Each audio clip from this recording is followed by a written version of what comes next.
Chapter 1074, The Three Wounded. Chapter 1074, The Three Wounded. Proofreader, Papatonks. Are these Sword Kings muscleheads to believe everything I say? Looking at the shaking Sword Kings above, Zhuofan smirked. Brother Zhuo, to think you're so strong that you even defeated a Sword King. Ouyang Chongqing looked at him with reverence. Bailey Jingtian hardly needed you to break a sweat. With Brother Zhuo by our side, we're at ease. But Brother Zhuo, how do you train to become beyond a Sword King so soon when you're our peer? We should have the same resources, so how are you so obscenely strong? Zhuofan's brow twitched as he glanced at the pompous fool. Brother Ouyang, what is it, in your opinion, the most important in the cultivation world? I know that, Dad told me. It's loyalty. No, it's tricking. Zhuofan roared. You know exactly what went on with Frigid Rain's Sword King, and now you even fell for my blustering? Or have you been cultivating the same as these Sword Kings, to become a musclehead? Murong Shui giggled, earning their odd looks, but turned serious the next second. The rest chuckled as well. Ouyang Chongqing figured it out at last. Oh, Brother Zhuo tricked them. And they believed you? It depends on how solid the lie is. Their biggest doubt is whether Frigid Rain's Sword King has run off. As long the truth isn't revealed, we can maintain this stalemate. Zhuofan's eyes shone, and then Ouyang Chongqing asked, won't we end up dead when they finally find out? Sure, because this is just a temporary plan to stall. Once help arrives, all will be settled. Help? Who? You'll know in time. But if she doesn't hurry, I'll be found out. While not finished, but Zhuofan frowned. Ouyang Chongqing was clueless. He had no idea that Zhuofan's goal was to get to the North Sea for the CAO and nothing else. The flames of war between the central area and the Four Lands could reach the heavens for all he cared. Sure, he could act as the third party to break the stalemate on the two's conflict, but that would only cut at his profits. For instance, he had it in him to finish the invincible sword then and there, but why would he? That would mean the collapse of the central area, and the Four Lands wouldn't be worn out any longer. Their armies would race to the central area to get their share of the spoils.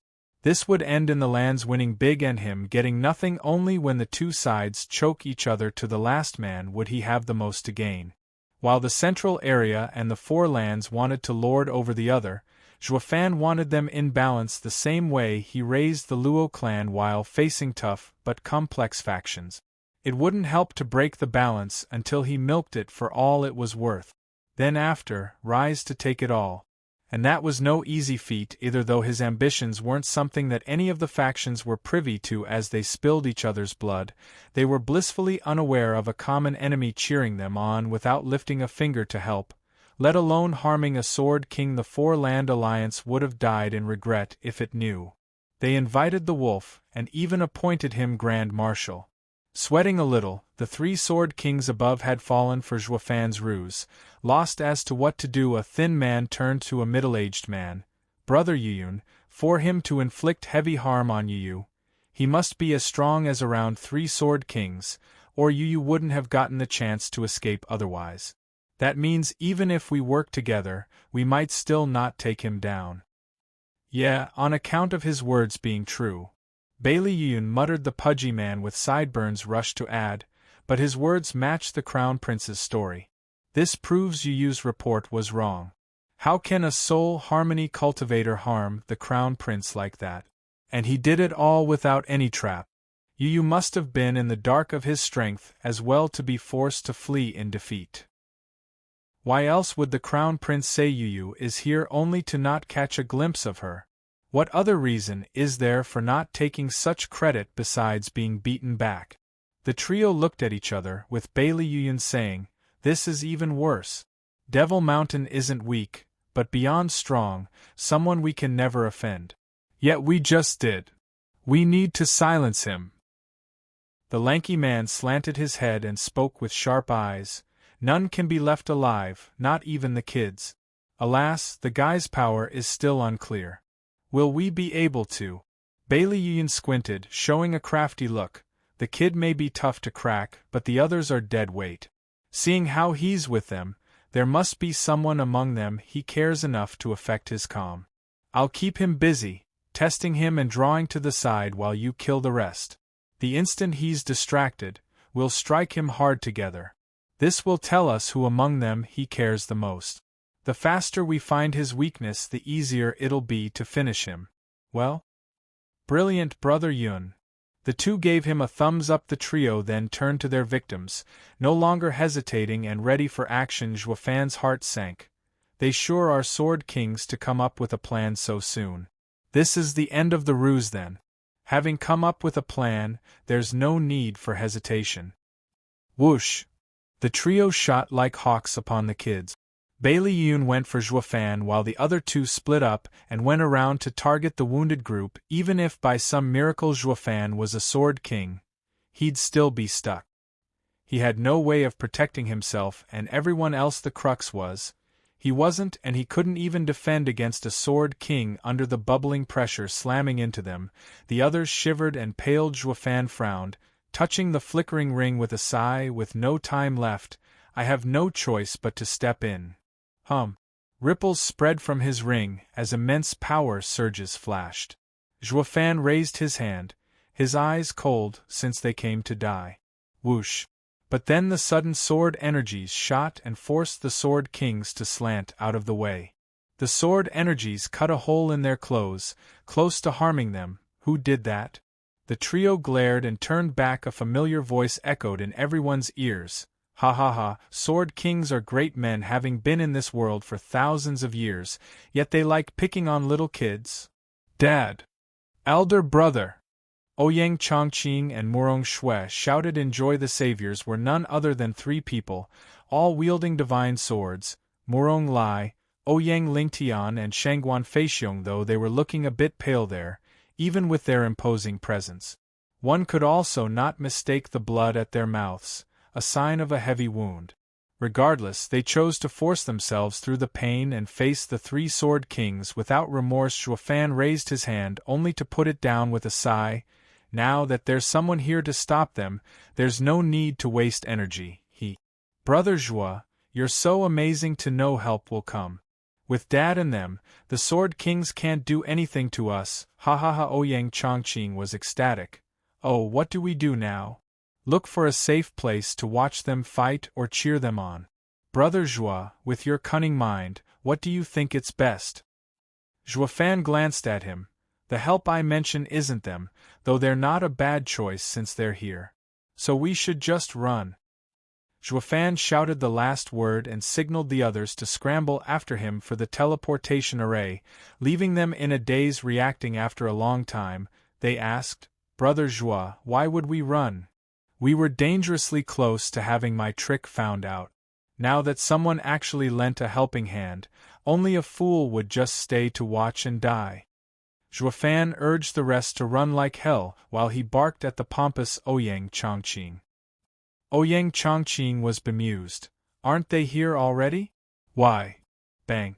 3 booms drowned his voice as 3 figures slammed the ground in front of them, splattering the earth with their blood. They were none other than the 3 divine sword wielders, their helpers. The swords in their hands hummed, as if mournful at the humiliation. Ouyang Chongqing gaped at seeing his father down. How could his father with the divine sword even fall in one blow? Chapter 1075. You're wrong. Chapter 1075. You're wrong. Proofreader, Papatonks. The certain shade of red blood could gave a certain luster when splattered. It contrasted with Ouyang Lingtian and the other two's pale faces, their feeble appearances and hopeless looks. Ouyang Chongqing and Murong Shui were gasping in disbelief. They had never seen their kin damaged to such an extent. How can this be? There were only 3 sword kings, almost on par with them. Not to mention they had the divine sword's help, all 3 of them. So why then did they fail instead of win? What happened? Zhuofan was the only one sharp enough to figure it out, sighing. I hoped they'd last some more, but those heavy wounds didn't help. Wounds? Murong Shui snapped her eyes at him. Brother and them were hurt before? Zhuofan gave a flat nod. Their first attacks to stop the sword kings might have looked great, but were shallow. They must have used their last drop to scare them. Pretty much like I've done it. Though. What? All asked at once. Xuefan smirked. They don't have my acting skills. They tried to look calm, but the sweaty brows gave away the fact that they were running out of steam. Even the strongest of their land and wielding a divine sword, their energy was bone dry. I hoped they'd stall for a while longer, but they couldn't even last a hit. They must have suffered so badly before that they can't even fight to death now. The others shook at the explanation. The three mighty experts, with divine swords too, were their hope at survival, only to be smashed into the ground before them. They were damaged to begin with, unable to even help themselves. Thus it only worked to scare the enemy off and failed miserably. When their bluff failed, what were they going to do then against the Sword Kings? Die. They all paled, looking at each other with dead eyes. Ouyang Chongqing and Murong Shui rushed to their kin to help them up. Shangguan Feixiong was the only one alone, with no one lending a hand. Is no one going to help this old man? Did I not just come to save you kids? Shangguan Feixiong complained, looking at his other peers being helped, and his mood soured. Pa. A large hand just then held him by the shoulder. Turning, he saw a familiar smile. Ha ha ha, Shangguan clan head, I told you, soaring swords unsealing was never going to be good for you. Wielding it, you had to fight that invincible monster, and unable to defeat him, this is how you end up. While not using soaring sword, you'd be out as a front-line commander. Now do you know the meaning of a blessing in disguise?" Feixiong shuddered and gave Xuefan a bitter smile. Serge's foresight is flawless. I knew that with my strength that I wouldn't be a match to that old freak even with the soaring sword. But this is what a man does.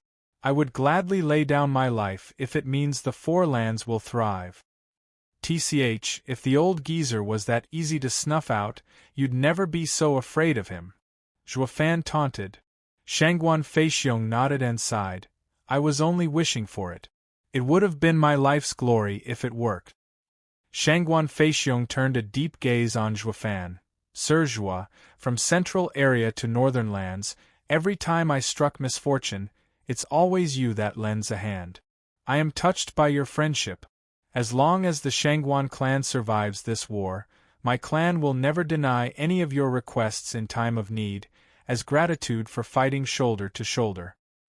Better save that for when the Shangguan clan actually sees tomorrow. Though you better be sure that I remember this favor. Don't regret it later, hee. I won't, even if you want my daughter's hand, I'll accept without remorse. Now hold it there. I'm a married man, I don't need you to sell her to me. And? A true man has a couple or four by his side. Yenner might be against it, but will be sure to accept it if it's you. Now I'm badly hurt and only you came to my aid, already looking like a son-in-law. I told you to hold it, are you deaf? Wu Qingqiu, you take the old man. Seeing Shangguan Feixiong still trying to stick to him through his daughter, Xuefan tried to stop him only to finally push him on Wu Qingqiu. Wu Qingqiu was a man of virtue and accepted it gladly. Murong Shui and Ouyang Chongqing glanced at each other, looking at their own kin in shock. They're hurt because they fought the invincible sword.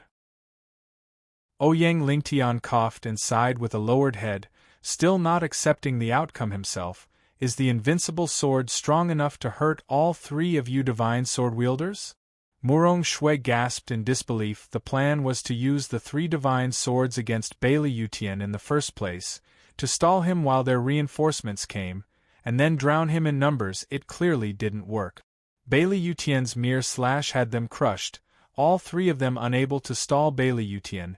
Their plan went up in smoke. If not for Xuefan's plan to fight to the death, their own plan would have fallen through on the spot by now. While now they had a sliver of hope in victory. They believed that with Xuefan's plan, with 2 lands worth of soldiers, they could turn it around. The invincible sword hurt us badly. We used the divine swords to shield ourselves but still only barely escaped with our lives. Ouyang Lingtian's brow shook and sighed.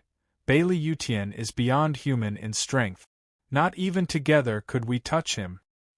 Murong Lai closed his eyes, morose, shaking his head in despair. Ha ha ha, now you know the Patriarch's power, but it's too late. Everyone shuddered, looking up at one of the three sword kings surrounding them. Baileyun, your appearance made us realize that you're ready to drop, and that you all have no strength to go on. We've been around Patriarch for so long, and yet we've never seen anyone surviving his strike. You only managed to because of those divine swords, otherwise you'd be corpses by now. And damaged as you are now, you still want to fight us? Humph, fools! Ouyang Lingtian gasped and his face twisted in fury. He flicked his hand and the sword in it, pointing at the trio. Chongqing, escort Sir Zhua and the others out of here. Get to the teleportation array and you'll all be safe. Murong Lai stood up by himself next to Ouyang Lingtian, looking pale but still willing to fight. Shangguan Feixiong coughed as he forced himself to stand. I may be feeble, but I have no regret giving my decrepit body if it means protecting the kids, the future of the Four Lands, haha. Father, Ouyang Chongqing cried out. Ouyang Lingtian cut him off, his voice stern. Chongqing, I know you're worried about me, but don't worry. Your safety will be the one thing to put me at ease, now go. Father! Stop. You should get there with your speed in a minute. I can still hold them back for at least this much. Father! Go! Ouyang Lingtian held his divine sword, roaring and ready to die. Ouyang Chongqing scratched his head, hanging his head. Father, you're wrong there. That's not what I meant. We're hurt just like you and can't fly fast, needing 15 minutes to reach the teleportation array. Would you be able to hold a little longer? The three of them shuddered and froze. Damn prodigal son. Chapter 1076. The Tigress is here. Chapter 1076. The Tigress is here. Proofreader, Papatonks. Face twitching hard, Ouyang Lingtian jerked his head to the smiling Ouyang Chongqing. What was that? Ha ha ha, father, easy now. You can't blame us since they were stronger than us and all ended up hurt. Brother Zhua gave us a pill just recently and only then could we move again. That's the only reason you see us standing before you and not on the ground. Scratching his head, Ouyang Chongqing explained bashfully. Ouyang Lingtian stared long at him, then turned to the three sword kings. Was it them who hurt you? Humph, a great sword king could erase you in one strike. What would be the point of torturing kids?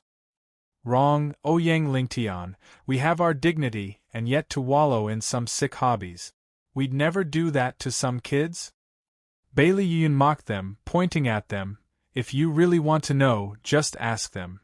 Ouyang Lingtian turned an inquisitive look at his son. Ouyang Chongqing mumbled a bit and looked shyly. Father, we've met with the Bailey princes and ended up. Ended up how?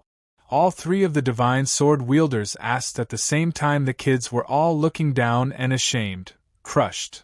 You wrecked the 10 princes by yourselves? They cried out at once. The Four Lands heroes have truly capable successors. Ouyang Chongqing sighed as their elders jumped the gun. Dad, what are you saying? It's them who wrecked us. The trio gasped, their hearts sinking into despair. The princes were all so tough, especially Bailey Jingtian. Brother Yi Lin and I had to work together, yet we still couldn't make him take us seriously. He wiped the floor with us easily. The others were also felled by the 9 princes too, in one strike, while we couldn't even touch them. Dad, just how did those Bailey freaks train? It's like they were leagues above us from the Four Lands. Ouyang Chongqing asked his seniors, but they froze up like statues, with Ouyang Lingtian droning on. The royalty of the Sword Star Empire is unstoppable. Bailey Yutian crushed us in one strike. Even our strongest juniors were unable to match the princes. Father and son ended up as punching bags, the Four Lands' strongest wiped, regardless of age. We may go above and beyond with our sacrifices to win this war, but then what about our children? The invincible sword might die, but a new invincible sword will appear in the central area. Ouyang Lingtian sank in despair. Unable to see a way out of this horrible nightmare, the other two sighed. A sword-star empire is strong in every generation, destroying 4 lands every last hope. What then is the point of even fighting? Even if we somehow get to stop this generation's invincible sword, what will our kids do when the next one appears? The 3 sighed again. Ha ha ha. Ouyang Lingtian, Murong Lai, ignorant fools, you've got yourself cooped up in seclusion to fight Patriarch to the point you turned blind to the ever-changing world outside. Bailey Yun laughed with immense pride, his patronizing cutting deep. Our empire has potential and strength beyond what your lands can offer. Not only Patriarch and the 5 Sword Kings can crush you, but even our juniors can wipe the floor with your top disciples, for we are the strongest clan in the world. We are above you in every single way. Your obsession to resist will only delay your end and prolong your pain. Ouyang Lingtian, how your son ended is proof of that. You can fight our empire for a decade, century, thousands of years, yet still have not the slightest chance at winning. The trio shook, their faces sinking harder and the divine swords slipping out of their grip. The confidence of these true experts was destroyed. The Sword Kings jeered harder. Bullshit. Ouyang Chongqing had never seen his father so down, snapping in anger. He stomped over to Zhuofan, baffling him, and shouting at the Sword Kings above, "What strongest clan? That's nothing but utter horse crap." I had yet to finish talking. We have indeed lost at the hand of your princes, but all your 10 princes were just as easily destroyed by Brother Zhuo here as well. The Sword Kings flinched, turning to Zhuofan and looking grave. Ouyang Lingtian watched curiously now. Ouyang Chongqing held his head high, like he did it. Brother Zhuo, Big Brother Zhuo, is a genius to shake the gods and shock the world. What could your princes possibly do? Big Brother Zhuo wiped out 9 of them in a flash, you got that? They didn't even have time to fight back. Even Bailey Jingtian, the last one, lost his arm and fled like a coward, and only with the help of 2 Sword Kings. Humph! Ouyang Chongqing went one. We ended up defeated by your 10 princes, yet that's enough to declare the central area above us? Then, since Big Brother Zhuo destroyed your princes in a flash, leaving one crippled, still make you superior? Calling yourself the best clan in the world, then who do you take Zhuofan for? Humph, well let me tell you, get off your high horse, for one day the Zhuo clan will take over. Big Brother Zhuo is the second invincible sword. No, that guy's nothing. Big Brother Zhuo will be even stronger. Ouyang Chongqing flared his nostrils at the Sword Kings, barking on and on like the greatest man there ever was, cocky and obnoxious. He spoke of everything like it was some grand achievement. Zhuofan chuckled. Brother Ouyang, since you're so keen on placing hatred on someone, take it yourself and not drag me into this. I have no intention to compete with Bailey clan. Brother Zhuo, I would have taken it all if I could fight. Just look what that got me. Ouyang Chongqing turned his sparkling eyes to him. You saw it yourself, how cocky those wretched fools are. Their words almost crushed Dad on the inside. I could not just watch, and had to support my father and the other land's heroes, to show them the light. And I only spoke the truth. With Brother Zhuo's power, it's only a matter of time before you replace the arrogant Bailey clan in lording over the world. I have faith in you. I call you Big Brother now, coming into your clan, so now you have to take a stand. Do this and I shall follow your every word to the letter. What do you say? Zhuofan eyed him long and hard. The war took place in northern lands, where both sides focused their forces. While his faction would use the other 4 empty lands to develop, now that he had the chance. But once everything settled, northern lands would be hard to influence. So with Ouyang Chongqing as the big boss around these parts would be a nice back door to spread his grip. Zhuofan gave a reluctant nod. Might as well set myself a foothold here. Ouyang Chongqing grinned, finally able to be as cocky as he wanted on another's reputation. All of this wasn't on impulse either, birthed from the incredible worship he had in Zhuofan ever since he witnessed Zhuofan crushing the 10 princes like nothing. He knew then and there why Yi Lin held Zhuofan in such high regard, be it in wisdom or boldness. Zhuofan had it all to fight even those old fogies. His action was more like an investment. He accepted Zhuofan as one to shake the world with his actions, and Ouyang Chongqing definitely wanted to be right there to relish in it. He might be pompous, but his goals were lofty since young, to be the best of the best. Though by the looks of it, with so many freaks around, it proved difficult. So he chose to stick to the freakiest around, to lord over the rest of the masses. Now that's a great bet. Ouyang Lingtian turned to Zhuofan, gasping but also feeling hope stirring in his crushed heart. The Bailey clan was not almighty. Someone would come to dethrone them, and that someone is Zhuofan. The Sword Kings above did not deny Ouyang Chongqing's ravings, slowly nodding their heads. Yes, well said, boy. If the central area is a cut above the other lands, then Devil Mountain Disciple's power is beyond the profane world, shaking even us. That's why we won't let him grow. Kill him! Bailey Yun shouted, and the trio shot for Zhuofan. Ouyang Lingtian and the others too used their last strength to roar and stop them. Sir Zhuo, run! We'll stop them. Humph, damaged as you are? The Sword Kings mocked. A flash of thunder followed by rumbling came out of nowhere. Who dares touch father shall die. Zhuofan smirked. You're late, Qiao. Chapter 1077. Here's your strongest clan. Chapter 1077. Here's your strongest clan. Proofreader, Papatongs. Boom. Purple lightning flashed at the horizon, unleashing 3 attacks on the Sword Kings. Before they reached Zhuofan, they had to flick their hands to stop the lightning strikes from hitting them, and they frowned as the attack forced them back. Who is it that can unleash the same type of lightning as the Sundering sword? Whoosh! Qiao flashed in front of Zhuofan, giggling. Father, I'm just in time. No, you're late. Zhuofan grinned and shrugged teasingly. Any later, and you'd have to scrape your poor old man from the ground. Qiao gave a sly grin. No, I wouldn't. Dad has so many aces, those 3 wouldn't be able to touch you. Who can say? Maybe I'm so stingy I'll never use any. We still need to reach North Sea as well, and should be used in case of certain doom only. Haha. Zhuofan shook his head, at which Qiao smiled and wrinkled her cute nose. Dad, that's petty. While they were having a moment there between father and daughter, the rest were just shell-shocked. Ouyang Chongqing jerked awake. Hey, big brother Zhuo, why your miss? What? That miss of yours that interfered. Ouyang Chongqing gesticulated as he found it hard to speak the right words, stammering, Jay, just how old is she?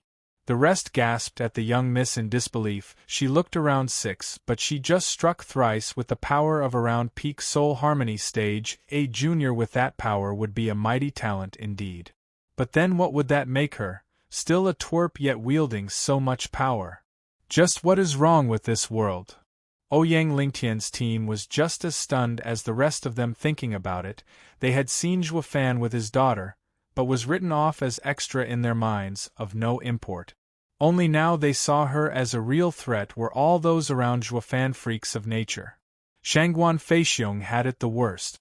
He could still remember the young boy Zhuofan had with him back in the central area, the same boy who punched Shangguan Feiyun so hard he spurted blood. Now he showed up with a girl. Is the Zhuo clan a den of monsters?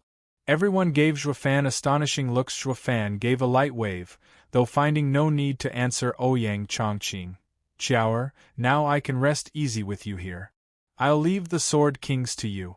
Make sure they don't follow, and do be careful.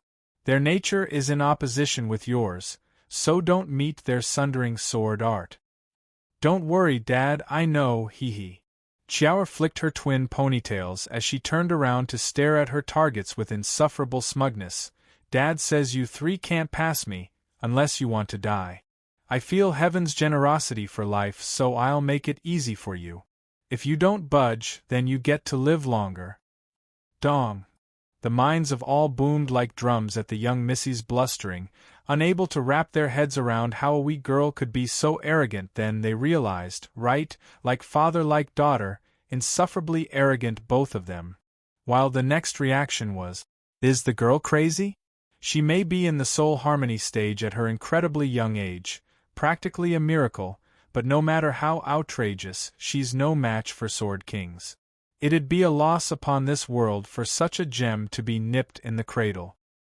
Looking at the cute girl standing tallish, with that mighty look on her face, had Ouyang Lingtian and the rest feel it was such a pity, giving blaming looks to Zhuofan.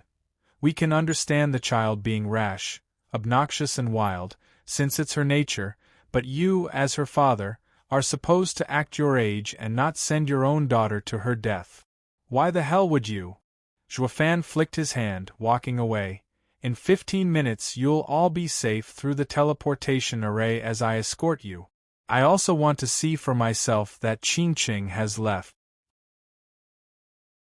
Big brother Zhua, you're going to leave and leave my niece here all by herself." Ouyang Chongqing was quite forward, first calling him big brother and now treating Qiaoer as his niece, all stuck to him like glue. Zhuofan eyed him then chuckled. "The kid sure has no sense of shame, just like me." In the poor days of the Luo clan, he was anxious to get some backing for it, so he used the same tactic on Long Jiu from Veiled Dragon Pavilion. While he might not have found anyone from the mortal domain worth his attention, back then he was too broke and too powerless not to become sworn brothers with his best options to speed up his development plan. It was his lack of propriety that got the same clan turned into the enormous faction that was today looking at Ouyang Chongqing. Zhuofan was looking at himself and smiled. "Brother Ouyang, weren't you calling my clan the strongest? Then just watch the Zhua clan's might. I find it beneath me addressing some Sword Kings, leaving it to the kids, ha ha ha." Everyone gasped their eyes big. "Dude, that's quite a mouth you have. You can show off, yes, but that's going overboard. Sending a 6-year-old girl to deal with Sword Kings? Is your clan made up of gods now?" Besides Zhuofan, taking his sweet time walking off, the others were rooted to their spots, all staring at the cute Qiaoer with skepticism. They were just too damn curious how the child could fight 3 Sword Kings in the Soul Harmony stage. They wanted to test her limits and Zhuofan's wild boasting. Ouyang Lingtian and the other 2 were gripping their divine swords, ready to strike as well. If Qiaoer couldn't handle it, they would protect her. It was too much of a shame to bear, having a 6-year-old dying to protect these old coots. Their pride was on the line here. The Sword Kings were just as tense, though never considering Qiaoer from the start. Having seen her to be in the Soul Harmony stage from the 3 lightning attacks, they no longer cared. They only had eyes for Zhuofan. "Brother Yun, the plan was to take the kid's head to get some credit, but then these 3 geezer came to give us their swords. Taking them to Patriarch as well will give us an even bigger commendation. Maybe Patriarch will even let us have them once he finished learning their art. Then we'll become the only ones among the 9 Sword Kings to wield divine swords. None will be our equals, hee." One Sword King spoke to Baileyun, who nodded and shouted, "What are we waiting for? Kill them and take the swords." The Sword Kings laughed and went for Ouyang Lingtian and Zhuofan, full of excitement at the prospects of a glorious future. Qiaoer never even registered as their target. Ouyang Lingtian turned grave, flicking his sword and pointing it at the incoming Sword Kings. "Come on! You'll have to pry our sword from our cold, dead hands." "Isn't that obvious? We came to do just that, ha ha ha," Baileyun cackled, focusing his sword energy, drifting and floating. He waved and lightning cracked, striking fear in all as the sword energy split into 3 and shot for them. The 3's brows shook, sweat building on their brows. They used their divine swords to block, gnashing their teeth and getting ready for impact. A bang resounded from the impact, but not with their swords. It was a streak of golden energy that shot for the 3 sword energies. Baileyun gasped, "What is that?" Boom! He had no time to make sense of it as the raging golden flames surged and punched a huge hole in the sky. The golden light and the 3 sword energies clashed in a terrible explosion, dyeing the skies golden with the searing flames. The shock wave spread everywhere for thousands of miles, burning anything to a crisp. Ouyang Lingtian and the other two had their divine swords to shield them, but the power was so great they coughed blood still. The blood never got to touch the ground, burned in the air before it reached it. Only Qiaoer smiled, her twin tails swaying with the heat waves, unaffected. Zhuofan never looked back, still, walking away with a smirk. Here's your strongest clan, ha ha ha. Chapter 1078. Unstoppable Ambush. Chapter 1078. Unstoppable Ambush. Proofreader, Papatonks. Plop. The scorching golden flames filled the skies. 3 men were suddenly flung to the side, broken and wrecked, with even their black hair singed as they all coughed up a lot of blood, finally stabilizing their condition. The Sword Kings looked pale as death, their early confidence and mocking smirks were wiped off their faces, looking panicky and in shock at the golden conflagration and at the sweet innocent girl behind it. Only this 6-year-old girl's smile looked like the devil's to them. No matter how impressed they were of her before, they still couldn't believe she would end up so outrageously powerful. One strike had them falling back in wounds. This is impossible. Eyes shook, hearts quaked. The golden inferno was reflected on their terrified faces, turning their legs into jelly and robbing them of all courage. They were pushed back, all 3 of them, and given injuries. A couple more of that and they'd be breathing their last, even Sword Kings as they were. That thing is a killing machine. Blast that Bali Yuyu for not doing her job right. Her report is leagues behind reality. If the Missy is so tough, what about the big guy? The trio's hearts sank, not wanting to go down that road. Ha ha ha, get a load of my power. Qiaoer wiggled her brows in pride and laughed as golden flames burned in front. Listen up and listen good. That was just a warning. Take one more step and you'll have me to answer to. The trio's hearts jumped in their chests. Taking a step back in fright, the imperial family from the central area would have gone wide-eyed from shock. 3 great and strong Sword Kings ended up terrified and cowering before some kid. The reality was, the girl was just that damn dangerous that not even a Sword King could mess with her. Ouyang Chongqing's jaw hit the floor, becoming numb from shock. He had to see it to believe it. The kid is so deadly that she can destroy a Sword King with every strike. Standing there frozen in shock, Ouyang Chongqing took a long time to come back to reality. He whipped his head at Zhuofan and stammered, "Be big brother Zhuo, are all in your clan like that? What the hell got you so monstrous?" "Not monstrous, but the strongest clan, no." Zhuofan smirked. "Brother Ouyang, you said my clan is the strongest, and while I dislike showing off, sometimes you have to take a stand. Won't everyone treat your words like bragging otherwise? Ha ha ha, just leave this to Qiaoer. You should hurry instead and look after your father to leave this place. It's not safe at all here." With a wide smile, Zhuofan kept on walking, showing off his straight back. Ouyang Chongqing was in awe as he muttered, "Damn, I made the right bet after all. The Zhuo clan is outrageous, and now I'm set to get in, ha ha ha. My foresight is the best. Ugh, forget my old man." Only now he recalled how the previous mighty blast sent the 3 seniors flying. The shock of Qiaoer's super ridiculous power had him blanked out till now. Waking up at last to the fact that his father needed help, the 3 old men were slumped on the searing ground, blinking at the golden inferno and at Qiaoer. Even forgetting about their wounds, they were in the same state as the 3 Sword Kings. Besides shock, they were more in awe. There's actually something so ridiculously insane in this world as a 6-year-old girl capable of. "Dad, this is no time to gawk, not with your wounds. Big brother Zhuo wants us to leave, so let's go." Ouyang Chongqing rushed over and pulled on Ouyang Lingtian's hand over his shoulder. The others heard his yell and finally reacted, going to the other 2 to help them out, yet the 3 old guys were still out of it, unable to process what had just transpired, eyes staring blankly at Qiaoer. "Someone's always above you." For the first time ever, they felt this saying on their own skin. There was no such thing as the strongest in this world, and there might even be more out there better than you. Men need to know respect and not be arrogant. The trio were taken away as they sighed with lowered heads. They were the strongest in their lands, at the top of the world, with only the invincible sword standing above them. They were all civilized men, but being constantly affected by their status made them develop unhealthy pride in themselves while disregarding all others. They only saw the invincible sword as their real opponent Xiaoer now showed them, slapped them hard awake.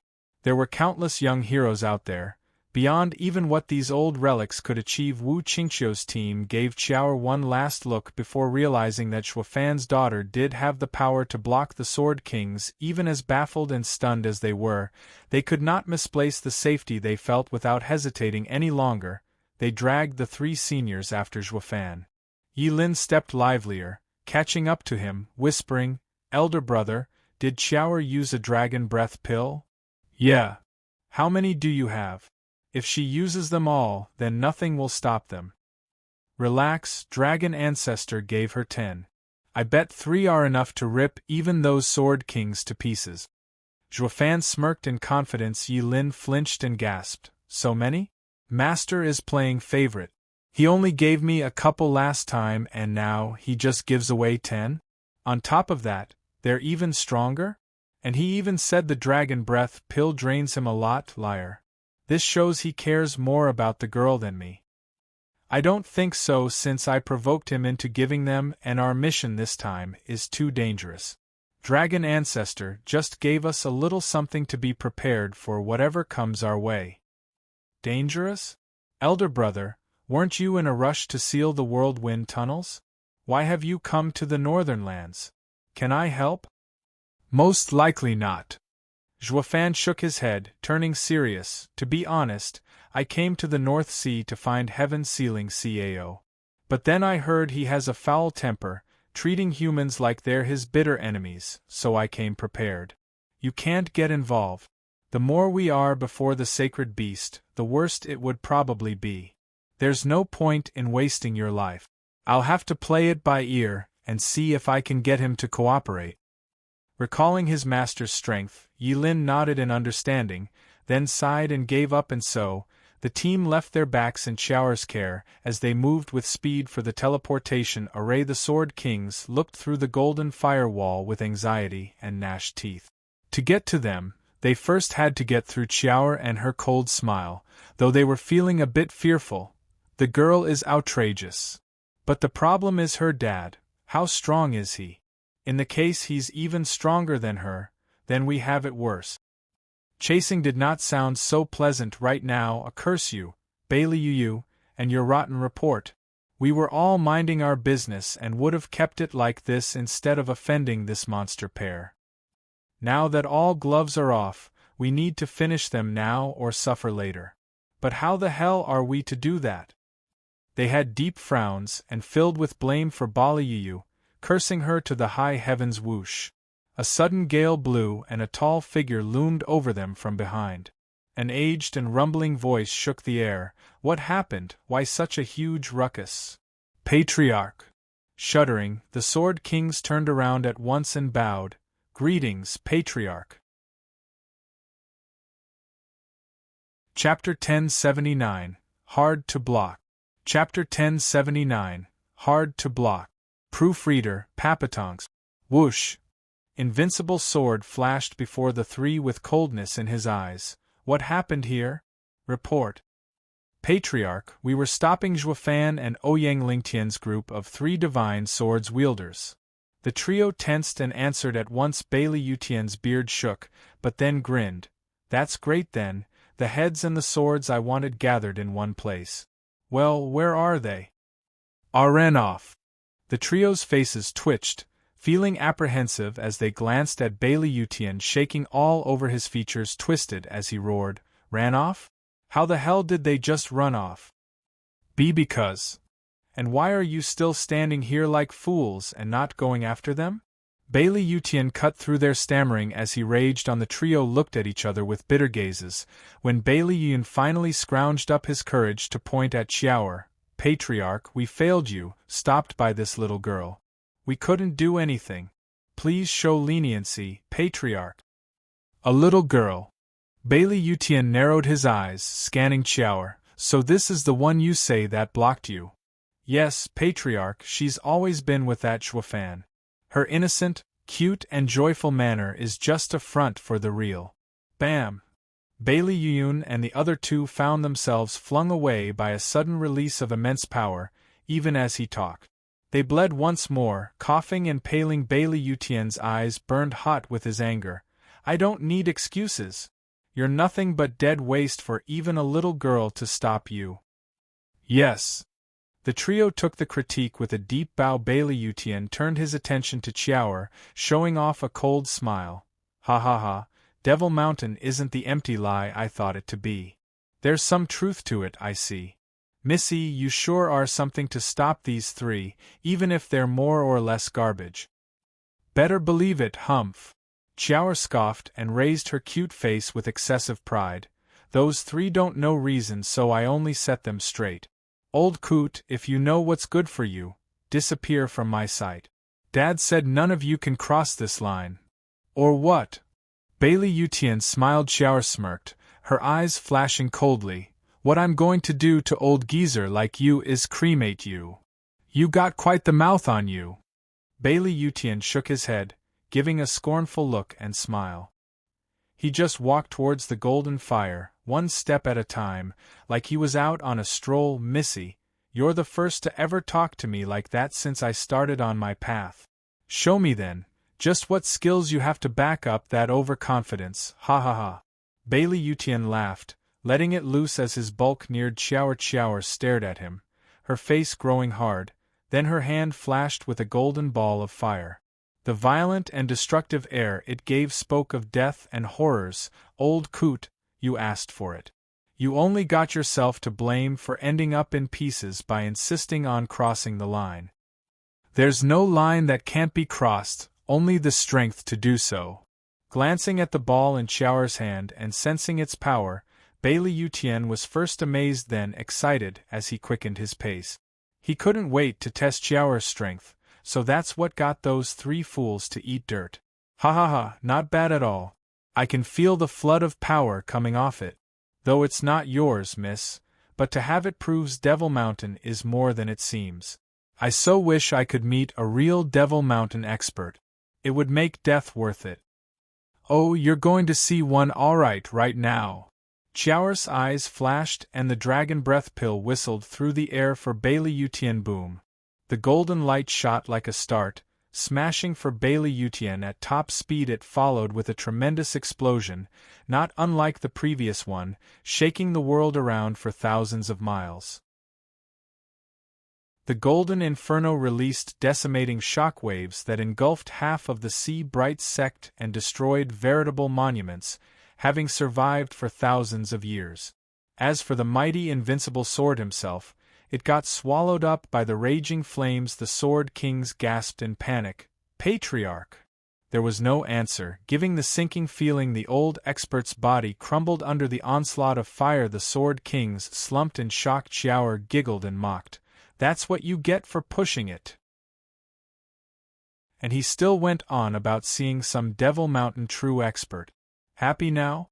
I am none other than such an expert of Devil Mountain. So rest in pieces, hee hee. Ha ha ha, every true expert out there can use their own power to twist the world to their whim. An aged voice of disdain echoed from the flames. Miss, you've got a good talent, the makings of a great expert. It's a shame, though, that you're quite far from being one, with your childish use of another's power. Allow me to show you what a true expert can do. Rumble.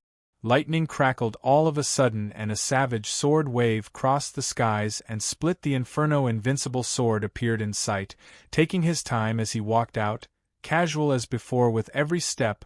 Rumbling echoed out. The golden flames crumbled with a sudden bang as purple lightning thundered high above, tearing into the golden fires until nothing remained. The inferno soon turned into a purple thunderstorm. Bailey Yutian thus became the overlord of this storm. With him here, the golden flames would never burn again. Patriarch! The Sword Kings cheered. Xiaoer shook, looking at the old man in disbelief. And no way? Dragon ancestors' dragon breath pill did nothing? What is he? Dragon breath pill, ha ha ha. Was that what you threw? Bailey Yutian's eyes shone with bloodthirst, his steps measured as he got closer to Chiaor. This toy is good enough to deal with a sword king. It even made me twitch. Ha ha ha, how many years has it been since someone managed to make me feel numb? I'm really curious now as to who made this dragon breath pill. Though no matter how great, it's still a crutch, while true experts wield endless strength from within. That's what I want to fight, not some child throwing toys at me. So I will ask you again, Missy, does Devil Mountain have any experts? Ha ha ha. Chiaor's brow shook, staring hard at Invincible Sword's stature growing bigger as he neared. She flinched back in reflex, her hand holding another dragon breath pill. Bailey Yutian noticed and shook his head. Miss, so you chose to ignore me. I told you, I have no interest in such toys. Whoosh. Chiaor threw the second dragon breath pill and cut him off, then have another taste, geezer. Chapter 1080, Limit. Chapter 1080, Limit. Proofreader, Papatongs. Boom. Another glorious explosion shook the skies, with the raging fires leaping high above. From Chiaor's second dragon breath pill she threw at Bailey Yutian. The result was the same as the first time, unfortunately. Following the flashes of lightning, the fires soon got pulverized into nothing. Only the lightning remained, flashing across the skies, a hymn to the coming of an overlord. Bailey Yutian had no hair out of place, taking his time to walk ever nearer to the sweet girl with a smirk on his face. Miss, what you got may stop others, but never myself. Can you see why? Ha ha ha, because I am just that much stronger. Every law, limit, rule in this world is nothing to the truly strong, one such as I. Chiaor shivered, looking shocked and stumbling back. She had lost her confidence, and was now sinking into terror. His strength is inhuman, like a sacred beast. But more of a fledgling, having yet to mature. Regardless, Chiaor still found it dismal how such an aberration walked this earth. Besides her dear dad, of course at least Zhuofan got a sovereign's legacy, while he... Chiaor's eyes widened, staring hard at the incoming firm steps with a lost look. Or maybe this old coot grasps the sword sovereign's essence. It all makes sense now, why Invincible Sword is so ridiculously strong compared to the other sword kings. He has come to touch upon the core of sword sovereign's swordsmanship, having gleaned into its fundamentals. Not even Zhuofan could top that. He was more quantity than quality, taking every legacy he got for a trial run and not delving deeper into their core values. As for Invincible Sword, he only had Sundering Sword's swordsmanship, and even that was just a fraction from the Sundering Sword. This, however, proved enough to take him to the pinnacle of power in this domain. Zhuofan and Invincible Sword both learned sovereign paths. But as to who would come on top, be it the broad approach or the focused approach, remained to be seen, though facts already tipped the balance in Zhuofan's favor. He had widened his gaze while Invincible Sword focused it instead, making it one of the main reasons for going after the other divine swords. He learned all the Sundering Sword art had to give him, and to go further, he needed the other arts to rise above this stagnation. Chiaor had lost her precious calm, her palms feeling clammy. She knew then that she wasn't facing some average cultivator, but a future Zhuofan. As for Zhuofan's capacity for growth, she based it off of Dragon Ancestor describing Zhuofan's limitless future. A sovereign inheritance was a huge deal. Even with a shoddy perception, you'd still rise above the masses. This went double for Invincible Sword and Zhuofan, cultivation geniuses the world had never seen. Add to that a sovereign's inheritance and they would become something the sacred beasts would come to pay attention to. Chiaor had the minor dragon breath pills Dragon Ancestor gave to her for protection, but they proved to be nothing but parlor tricks before the one grasping Sundering Sword's complete Sundering Sword art. I'm going to end you. Chiaor shook hard, staring at the man coming ever closer, and 5 dragon breath pills showed in her hand before throwing them all at him. Boom. The first unleashed sky-high flames upon contact with Invincible Sword. Before the Golden Inferno suffered the same fate the last 2 times, the second dragon breath pill vame, unleashing another huge explosion. The second wave of flames overlapped the first, swallowing Bailey Yutian completely. Then came the last 3, throwing inferno after inferno at Bailey Yutian. The purple lightning flashed non-stop, to scatter the flames, but 5 raging fires were too much indeed. Even under the constant lightning strikes from the heavens, the fire never died out. The 3 sword kings grew grave once more with worry. Despite it all, Bailey Yutian's footsteps never wavered, still walking on, yet a slight frown was still noticeable. Ah! A sudden cry came from him, unleashing all his power.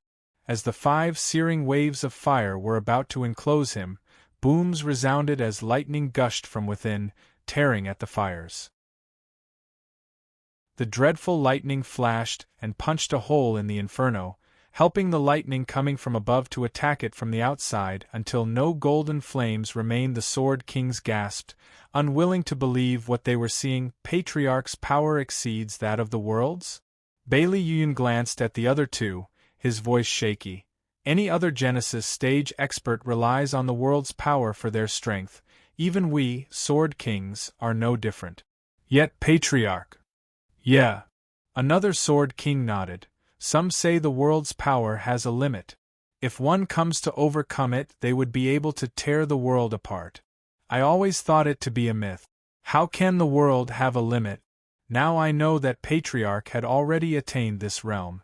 It's inconceivable.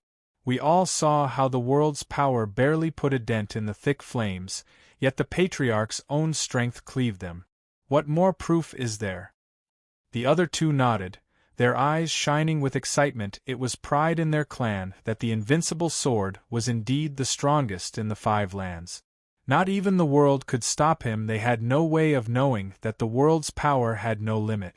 It was this domain's scope that had a limit that not even Sword Kings could touch upon, but Bailey Yutian did. It was solid proof he had outgrown the mortal domain and could no longer be classified as such. The mortal domain was a mere dimension, a ray, that heavenly sovereign formed, thus having its limits. But like Bailey Yutian said, enough strength could crush those limits. He came before it, but only probing about, unable to understand its intricacies. He was still in the dark, that he was among the very few in the mortal domain qualified to enter the sacred domain. Who? A biting wind swept the area, with a black dust blowing everywhere. Bailey Yutian stood in the air and smiled victoriously. Miss, 5 dragon breath pills can overlap, but it's unfortunate they couldn't combine into a single strike, coming utterly short of a true expert's might. The middle part, that of connecting them, is the biggest flaw. So no matter how many you throw at me, they can't. Bailey Yutian declared smugly, like instructing a child, but then found his audience wasn't there to humor his flair of the dramatic. The twerp is sly. Patriarch, she threw the 5 dragon breath pills not to beat you, but to run away. Bailey Yun popped over and exclaimed "Pa!" The resounding slap sent him reeling, with Bailey Yutian barking, "You think I don't know that? Humph, don't just stand there, go and find her. I wanted Zhuofan and the 3 divine swords, but now I also want her. She thinks she can toy with me? Humph, I'll show her the real meaning of strength." Yes. They all bowed at once, following his orders. Meanwhile, Zhuofan's gang were speeding away when they heard a loud commotion behind that drew their attention. They gasped at the sight of the golden inferno. How is that we last so strong, and at such a young age? The flames barely held for a few seconds before purple lightning snuffed them out. Ouyang Lingtian cried out, "I invincible sword, that's his might when using the world's power." He caught up. Will the young girl be able to stop him? Hey Dad, don't worry, our Zhua clan's the strongest there is. A child can handle 3 lousy Sword Kings, so there's no way Invincible Sword stands a chance either against our clan's young miss. Ouyang Chongqing gave a dismissive wave. Ouyang Lingtian's face twitched. Boy, you sure switch camps fast, not waiting for me to die before relinquishing your history and ancestors. What are you saying, Dad? I'm still Ouyang and not turning my back on my ancestors. It's merely showing respect to my big brother. My big brother Zhua and I will do great things together. Ain't that glorious? Ouyang Lingtian rolled his eyes, turning serious as he glanced at Zhuofan. Since he was of the Sea Bright sect, his son would become the sect's successor. Though with Zhuofan being so outstanding, a real go-getter, he showed incredible potential and promise. For his son to follow him might not be such a bad idea after all. By all accounts, this was a breach of sect's rules, though Ouyang Lingtian turned a blind eye. Anyone would strive to grow, and only a fool would be blind to Zhuofan's prospects to not follow. Although Murong Shui always seemed to be against him, humph, spineless coward, falling in with devils. Boom! A huge explosion came from behind just then, with a golden glow reaching high in the sky. Before it was soon covered in purple. Zhuofan shook, stopping for once. There's no point rushing it. Qiaoer can't hold them. Prepare to fight. Chapter 1081, Unfit. Chapter 1081, Unfit. Proofreader, Papatonks. What fight?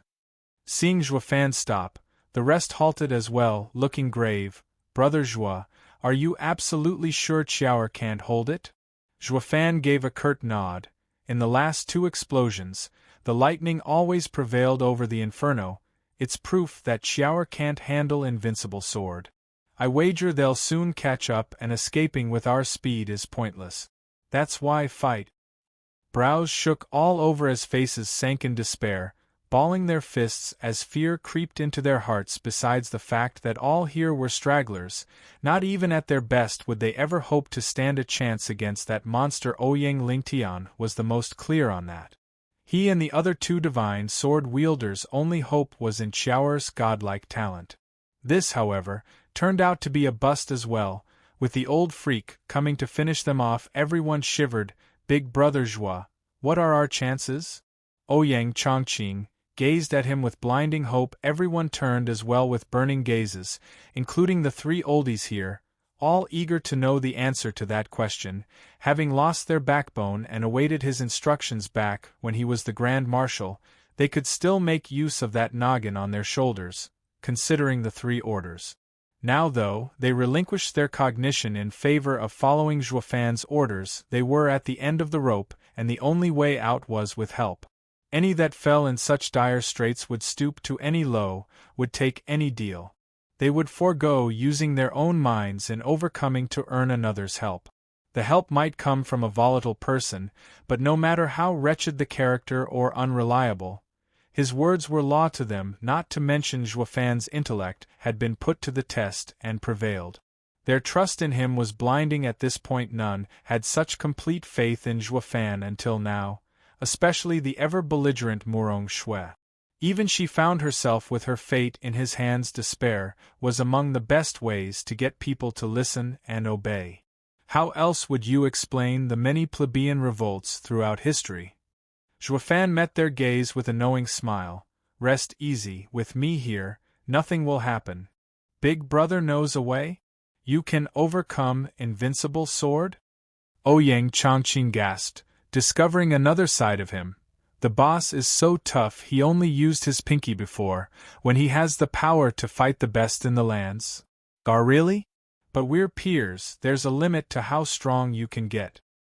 His suspicion soon waned right after, recalling Qiaoer pushing back three sword kings, and she was even younger as her father. There's nothing big brother Zhua can't do. The Zhua clan is a hidden den of monsters. Ouyang Chongqing cupped his hands in admiration. Big brother Zhua is unfathomable, having not shown your talent for us to see. Now I get to see Big Brother's style, and I bet Big Brother and Invincible Sword's fight shall be the greatest and most glorious battle since the world came to be. It shall be our utmost honor to witness history being made. The rest looked at Zhuofan with astonishment. He can handle Invincible Sword, really? That's insane. Invincible Sword had trained for ages, but what about him? If he could meet the old monster head-on, these observers would be ashamed for the old coot. You cultivated for millennia, yet can't even compare to a guy being around for just a few decades? What have you been doing all these years, lounging? Those from the western lands were even more incredulous, since the last time they saw him was barely 10 years ago, when they knew his strength. There was just no way one could jump ranks so much and so fast. Not just Invincible Sword would be depressed if he could, but even them, feeling like they wasted their years. We've been hard at work training, so why are we still so far behind? Everyone had tense looks, waiting for Zhuofan's answer. There was hope and denial on their faces. While it was a great boon for them if Zhuofan had such heft, the same couldn't be said for their pride and self-confidence. What the hell have you been doing these years? How did you get so far ahead? We're not even in your shadow anymore. Gulping, Ouyang Lingtian and the other two were stressed out as they waited with fixed gazes on him, their thoughts and wishes in deep conflict. If Zhuofan declared he could fight Invincible Sword, they were the first to be in utter denial, taking out their sash and just hanging themselves with it. If you're such an abomination, what does that make us? Looking at them all, knowing full well the chaos in their hearts, Zhuofan chuckled and shook his head. Friends, with my strength, even fighting peak Genesis experts is out of question, let alone Invincible Sword. I just happen to have some things on me, like Qiaoer, from my master when times are tough. I can at least escape with my life. Oh, I see. They all bobbed their heads, their rearing jealousy and envy curbed on the spot. What did I tell you? There's no way humans could train so fast, that's simply insane. It turns out to be some special means instead. That explains the last outrageous power, it's all based on something else. One's cultivation can only grow through hard work after all. Ouyang Lingtian and the other two had this belief ingrained in their hearts, getting testy the minute someone challenged it. If Zhuofan and Qiaoer had truly amassed in a few years what took 1,000, their minds would snap and would just curl up and cry in a corner. They thanked the heavens it wasn't so. This at least brought value to their bitter struggle to the top for years on end. They got to keep their ego intact, for now, Chongqing, slow and steady wins the race, tested and proved throughout the ages. Remember that. To be strong you need to train hard and not rely on prop. When they fail, and they will, you only have yourself to rely on. Understand? Ouyang Lingtian used this chance to teach his wisdom to the child, though doing more for himself and washing away this defeat. It included Zhuofan in it as well, though they all understood it.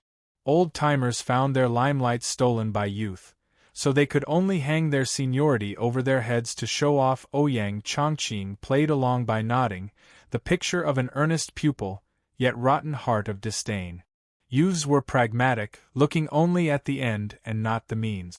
Sure, his old man's words held some truth in them, though here and now, they fell on deaf ears. To make it worse, if it came from Zhuofan for instance, he'd have his full attention. Whoosh! Purple flashed and Qiaoer caught up to them. She looked panicked, rushing to Zhuofan. Father, that old-timer is too strong.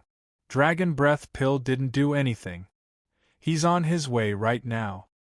Ha ha ha, yes, but not on his way, having already arrived. Just as she finished, for whistling sounds were heard as Invincible Sword was upon them with the 3 sword kings in tow. Everyone flinched back from shock, even Qiaoer. For the first time, she scampered behind Zhuofan, peeking at Bailey Yutian with fear. The monster is here. Zhuofan lacked the obvious fear and distress prevalent, running rampant in his group, smiling as he cupped his hands. Sir, we meet again.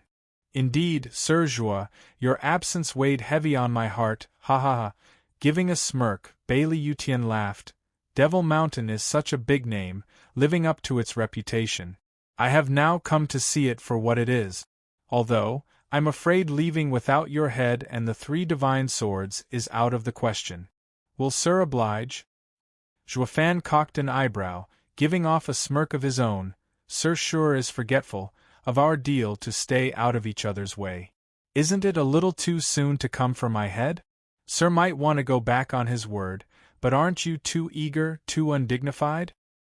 An agreement is made between equal parties, something I considered you to be then. Not any more. He squinted and gave an evil smile. If you wish the deal to hold, you will have to prove to me you have what it takes for me to honor it still. You don't say. Ha ha ha, then I guess the deal is off, here and now. Giving up so soon, sir? Ha ha ha, with your bluff seen through, you're sensible. That's where you're wrong, sir. Joafan grinned as Bailey Utian laughed, his eyes disdainful.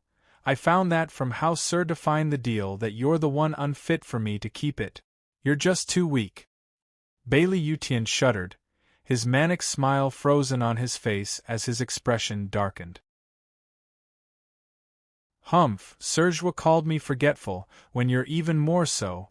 I take it back, you're not sensible, but conceited. It might scare everyone else, but not me. You're only signing your death warrant. Chapter 1082, Showdown. Chapter 1082, Showdown. Proofreader, Papatonks. Bailey Utian flicked his fingers. The sky turned purple from the lightning and a savage sword energy flew straight for Joafan. The pressure they felt spiked from that one strike, stalling everyone's breath and making them shiver. It even made their skin crack, scarlet blood seeping from their wounds, like they were ready to pop. Ouyang Lingtian and the other two had bloody faces, unable to resist.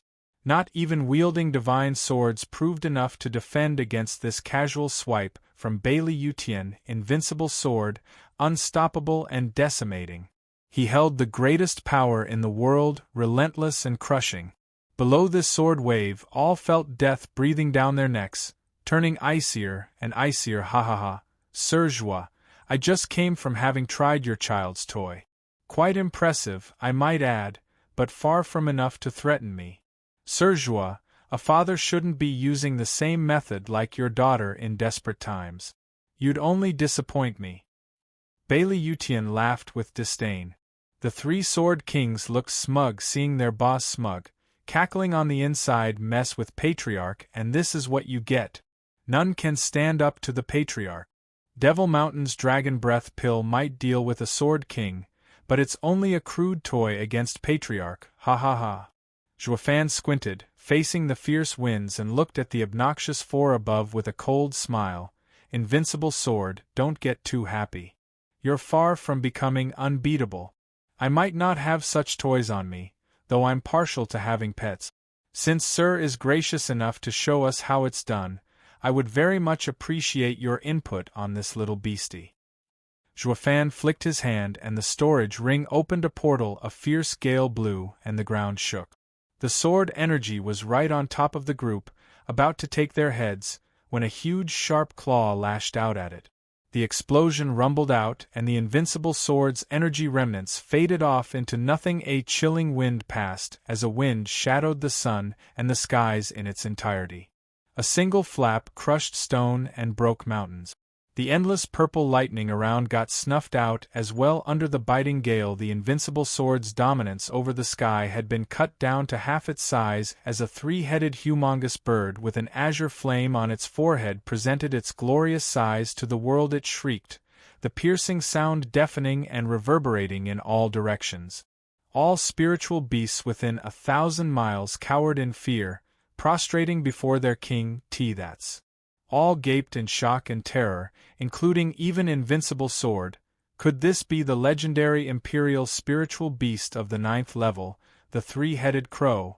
The Sword Kings were dumbstruck, face twitching and shaking hard. Patriarch, that's indeed the strongest spiritual beast, the 9th grade imperial three-headed crow. Hardly anyone has seen it. To think it would make its appearance today. The Devil Mountain is a monster to even rear something of this caliber. Bailey Yun grew grave as he stared in disbelief. 9th-level spiritual beasts are the strongest, said to be an emperor anywhere. It went to all creatures. There has never been any man in the 5 lands' history capable of surpassing such a legend. It was in fact human empires that caved under its claw and wingspan by the dozens. I just can't fathom how such an emperor of beasts would be willing to listen to some human. Patriarch, Devil Mountain. Bailey shook in anxiety, his regret mounting. This expert could not be trifled with, having the might to subdue even the mightiest of beasts. A 9th-level spiritual beast. The real issue here was that they got on this mystical hidden sect's bad side now. How are we supposed to survive it? When the real experts feel like coming for retribution, not even the Patriarch might hold. Bailey grew panicked, looking at Bailey in fear. Bailey knew what he wanted to say and hold his hand out to stop him, his smirk obvious as he stared in excitement at the huge beast. For thousands of years I've been in constant search for a worthy opponent, yet was disappointed every time. Provoking Devil Mountain might not have been wise, but to see a living legend, a 9th-level spiritual beast, is filling this old heart with glee, ha ha ha. Patriarch, that's not the problem here, it's the person who subdued it. I know that. Invincible Sword waved him off with impatience. Only a true expert can make a 9th-level spiritual beast bow. We've really stirred the hornet's nest this time, and even I might feel its sting. But what of it? Do you three know how the Sword Star Empire came to be? In my prime, I've faced countless hardships and challenges that led to what you see today. Isn't it just another strong adversary that showed up? Just in time, too, to curb this solitude I've endured for years and years. I can now feel young again. No matter how tough Devil Mountain is or how many experts come at me, I'll meet them head-on down to my last breath. Just like how I did back in the day and challenged the Five-Land. Ha ha ha, Devil Mountain, this is great. It's so good that you exist. Now I'm no longer alone, ha ha ha. An uninhibited mad laughter came from Invincible Sword as he stared at the three-headed crow. Brimming with glee, the Sundering sword appeared in his hand. As he felt the streaks of purple lightning flaring, his thirst for battle raged as his aura burst forth in a blink. The skies changed.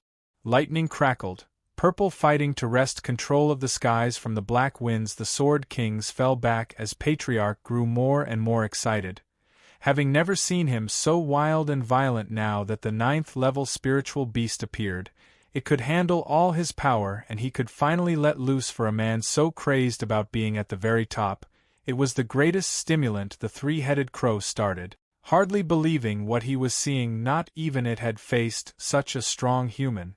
Surprised one even appeared in this mortal domain. Invincible Sword was a man that even an imperial spiritual beast would respect. Lingtian and the others watched the three-headed crow with gaping mouths. Sir Joie, the Devil Mountain even has something this outrageous. Well, they're good for errands and holding the door. Joifan spoke heavily, staring at the beast and man about to duke it out. Even he began to feel some respect. Wisdom came with age. It was what everyone was saying. And the more one went on in years, the more they gained, and the more they feared losing any of it. Invincible Sword was the exception. Age was just a number to him, while always going around challenging his limits with no fear of what it might do to his clan. And no wonder he's the Invincible Sword, haha. He was at least leagues above all the other four so-called strongest in their lands. The three old-timers gawking from the sidelines earned Joifan's displeasure. He was on the four-land side, facing off against the Invincible Sword.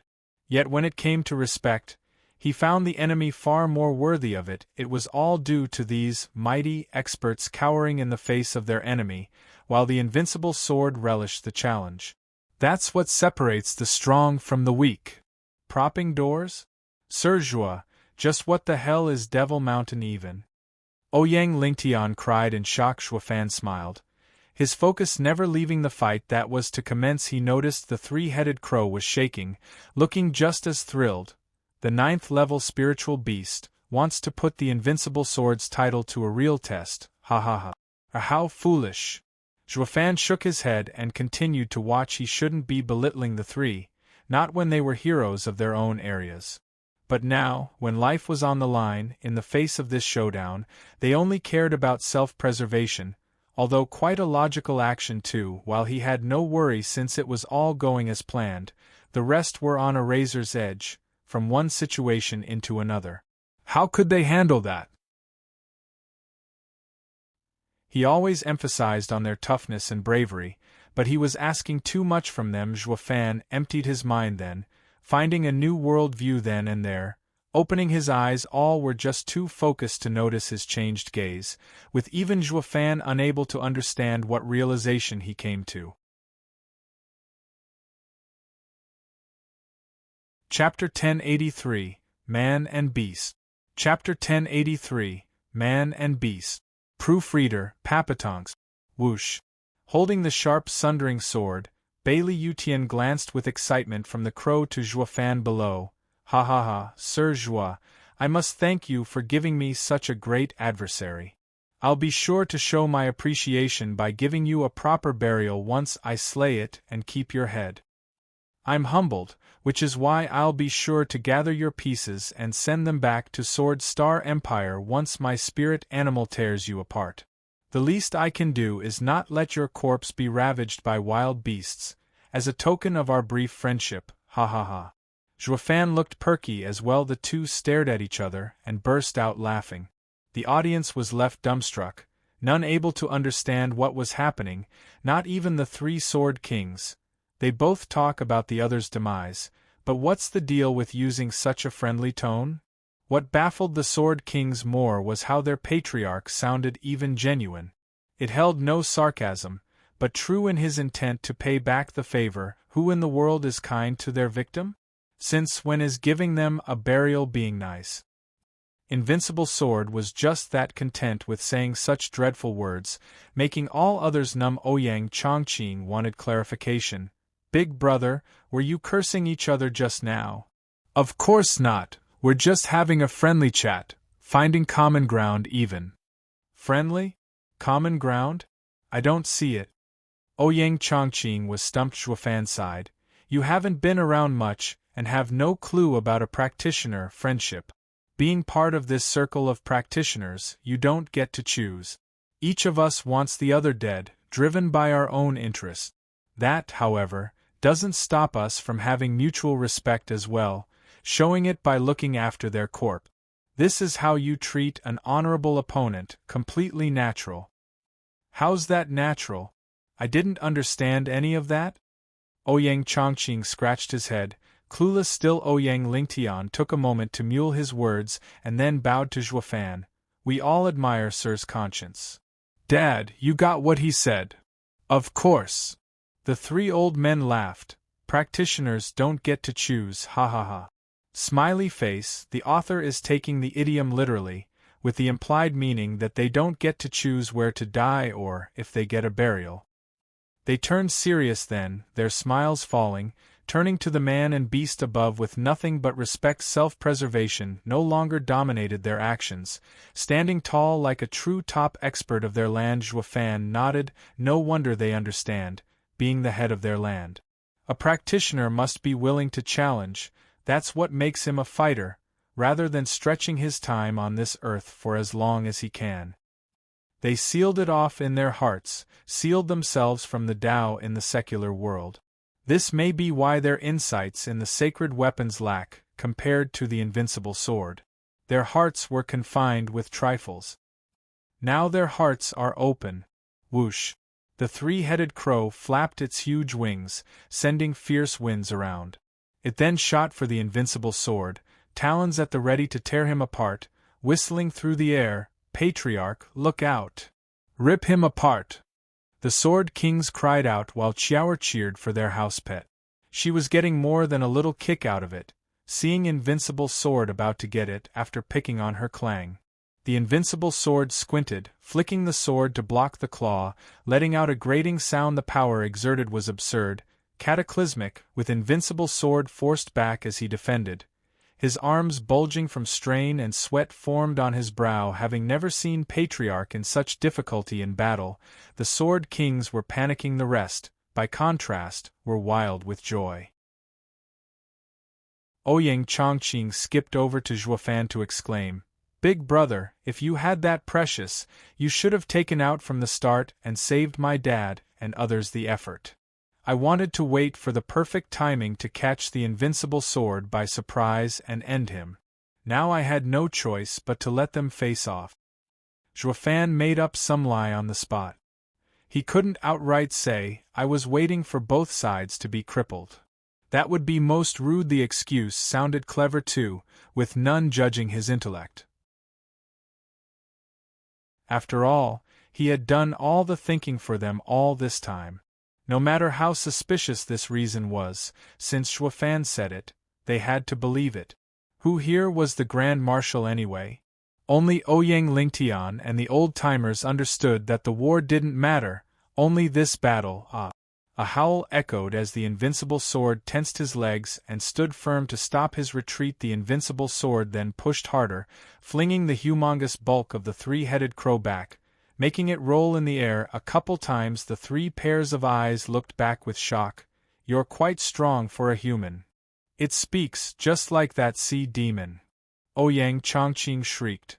"Do all 9th-level spiritual beasts speak? Is the sea demon at the same level?" The other paused, then nodded, coming to the same conclusion. Only Juefan and Xiaoer knew the reason behind a 9th-level spiritual beast could speak. The azure flame enlightened it. As for the sea demon, it was much worse than a puny spiritual beast. What did startle Juefan, though, was that the invincible sword was able to fight a 9th-level spiritual beast evenly. At this level, the beasts were king, not to mention this particular creature was the Kuanping's right hand, a cut above the norm. Despite it all, the invincible sword pushed on. Does this mean that the invincible sword is at the stage of a spirit king?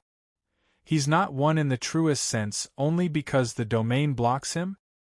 Juefan's mind was calculating and observing. His power went beyond anything and anyone, yet his cultivation stalled. It did not match the natural order. If the invincible sword gets any stronger, will the domain press harder on his cultivation? If his power overcame the limit of the domain, once he broke through he'd rise above the mortal realm, and he would incur heavenly tribulation. But with the sword sovereign's inheritance, heavenly tribulation might not mean instant death. But then what? Will he remain in the mortal domain, or was the invincible sword the only true talent that reached this point in the long history of the mortal domain? There had to be generations of glorious talents and their centuries-long legend. With how the 5 divine swords existed since the beginning, the sword sovereign's inheritors couldn't amount to just these few. So where are they? If they ascended to the sacred domain, why hasn't there been word of any people coming from the mortal domain then? Juefan knew things didn't add up. The heavenly sovereign's domain wasn't merely made to trap sacred beasts. Shriek.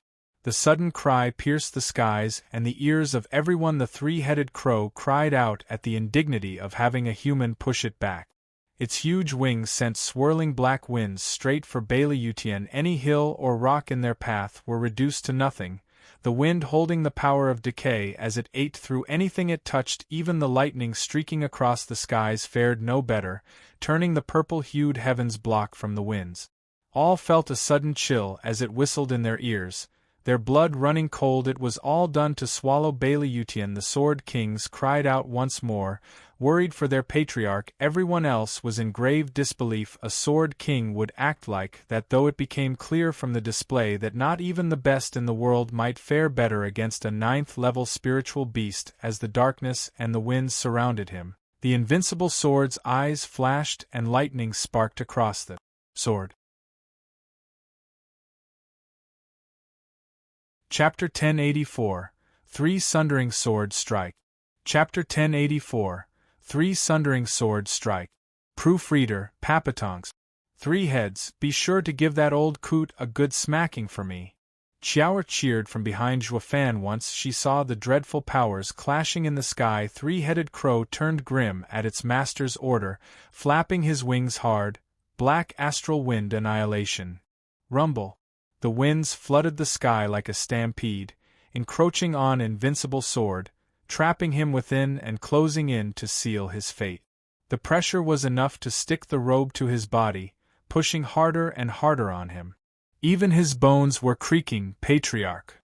The Sword Kings cried out, sweating from worry. Against such power, the likes of which they had never seen before, they themselves would have died on the spot if they were in the invincible sword's stead right now, and that was just from the pressure alone. Once the winds truly struck, then their patriarch. They grew more restless as fear fed them worst-case scenarios. Their nails dug into their palms, drawing blood without them even knowing. Ouyang Chongqing and the others witnessed such a shocking scene with glee. The invincible sword's legend was about to die. Only Zhuofan and the three old-timers were calm. The end of this fight between the man and beast wasn't just a mere conclusion to the war, but also the declaration of who stood at the top, who was the strongest. This was a practitioner's honor and conviction, something no profane reason could stain. Zhuofan felt this on his own skin. Thus he watched this fight for no other reason than that they all wanted to see the shocking showdown of the strongest, and how far they were from the top. As the power grew more savage in its approach, it caused his old bones to stiffen up. And with any flaring of its aura, pain speared through his whole body. What was truly astounding was that he was sweating as well. Bailey Yutian gnashed his teeth to bear through it, even as he wore an exciting smile and a lively gaze. He did not fear it, but relished it. He. How many years has it been since I felt such pain? This is a battle. This is how I should live, ha ha ha. Laughing on the inside, Bailey Yutian shouted and gripped his sword tighter.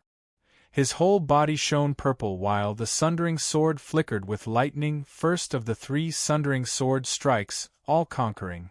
Whoosh! As the black winds were upon him, Bailey Yutian's hand tightened. His bones creaked and his body unleashed surges of lightning. With a sudden shift, a sword wave was unleashed in every direction, sweeping all in its path. Rumble. The sky thundered and the earth boiled as everything around quaked.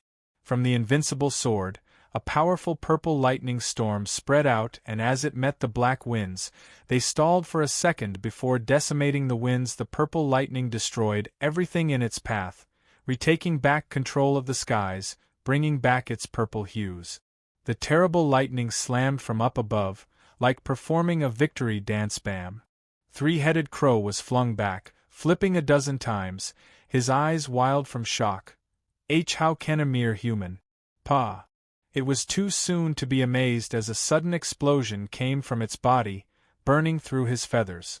The stench of it filled its nose. Three-headed crow was overwhelmed, looking at the wound as it let out black smoke in disbelief. A human actually wounded me? This was a wound Sundering sword made. The invincible sword used the chance when the black winds were countered to harm him. The audience gaped at such an outcome. Even the Sword Kings were flabbergasted. They said none could fight a 9th-level Imperial beast, but now it was wounded. What made it worse was that it came in retaliation from its own attack. This is outrageous. They started off believing Patriarch would have a hard time even escaping the Black Wind's attack, since it came from a 9th-level Imperial beast, only to witness the impossible. Patriarch crushed those winds and used the opening to strike back as well, making history. The invincible sword is worthy of his name. The Sword Kings went wild with joy. The Patriarch is our damn greatest pride. By contrast, Ouyang Lingtian's group mood sank as they all gave heavy sighs. Not even a 9th-level Imperial beast can deal with the old guy. Is he too strong? Zhuofan and the old-timers were amazed as well, watching on to see how it would end. The invincible sword was short of breath, wiping his sweaty brow and looking exhausted from the strain the strike put on him. He wasn't worried though, but thrilled, filled with thirst for battle. He got so giddy that he was willing to squeeze the other in a bear hug. If it were a human, brother, what took you so long to see me? Why haven't we met already? I've been so lonely, all by myself for ages, ha ha ha. Three-headed crow's feelings were anything but mutual, wearing a heavy expression. It was a mighty 9th-level Imperial beast, with the whole mortal domain as its turf. Except for those really exceptional few out there, it feared nothing. It turned out, however, he got pushed back twice when fighting some average human. The annoyance was turning into hatred. All spiritual beasts were above humans when it came to power.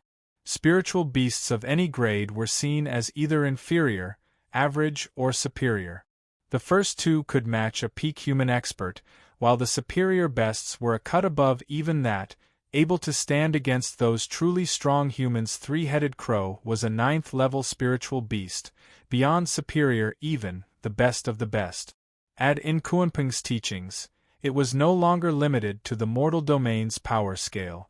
Logic would say it was second only to the sacred beasts in the mortal domain, and not any human in existence. Its pride thus could not accept how an inferior human being actually came to harm it.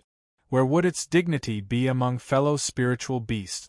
And worse, what would it tell Kunpeng? Had it no pride? Three-headed crow was outraged, shaking its heads and glaring at the invincible sword with intent to kill. Spiritual beasts lacked the admiration humans had for true experts. You shamed me, and now I'll kill you. It was just that simple for beasts. It was so enraged its fury was just short combusting. Chiaoer, the cute thing, was so considerate she fanned the flames. Three heads, if you lose, I'm going to tell the chief. Doesn't Uncle hate letting go of others? He sent you to help, yet you come back humiliated. Is there no one under him good at anything? We might as well not even ask for help the next time, let him retire instead. Three-headed crow saw the warning in Chiaoer's gaze and sighed. You are the company you keep. This girl is as twisted as that Zhuofan, twisting the knife where it hurts. And hurt it does.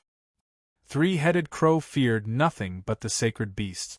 Now Kunpeng sent him on an errand, under another's command.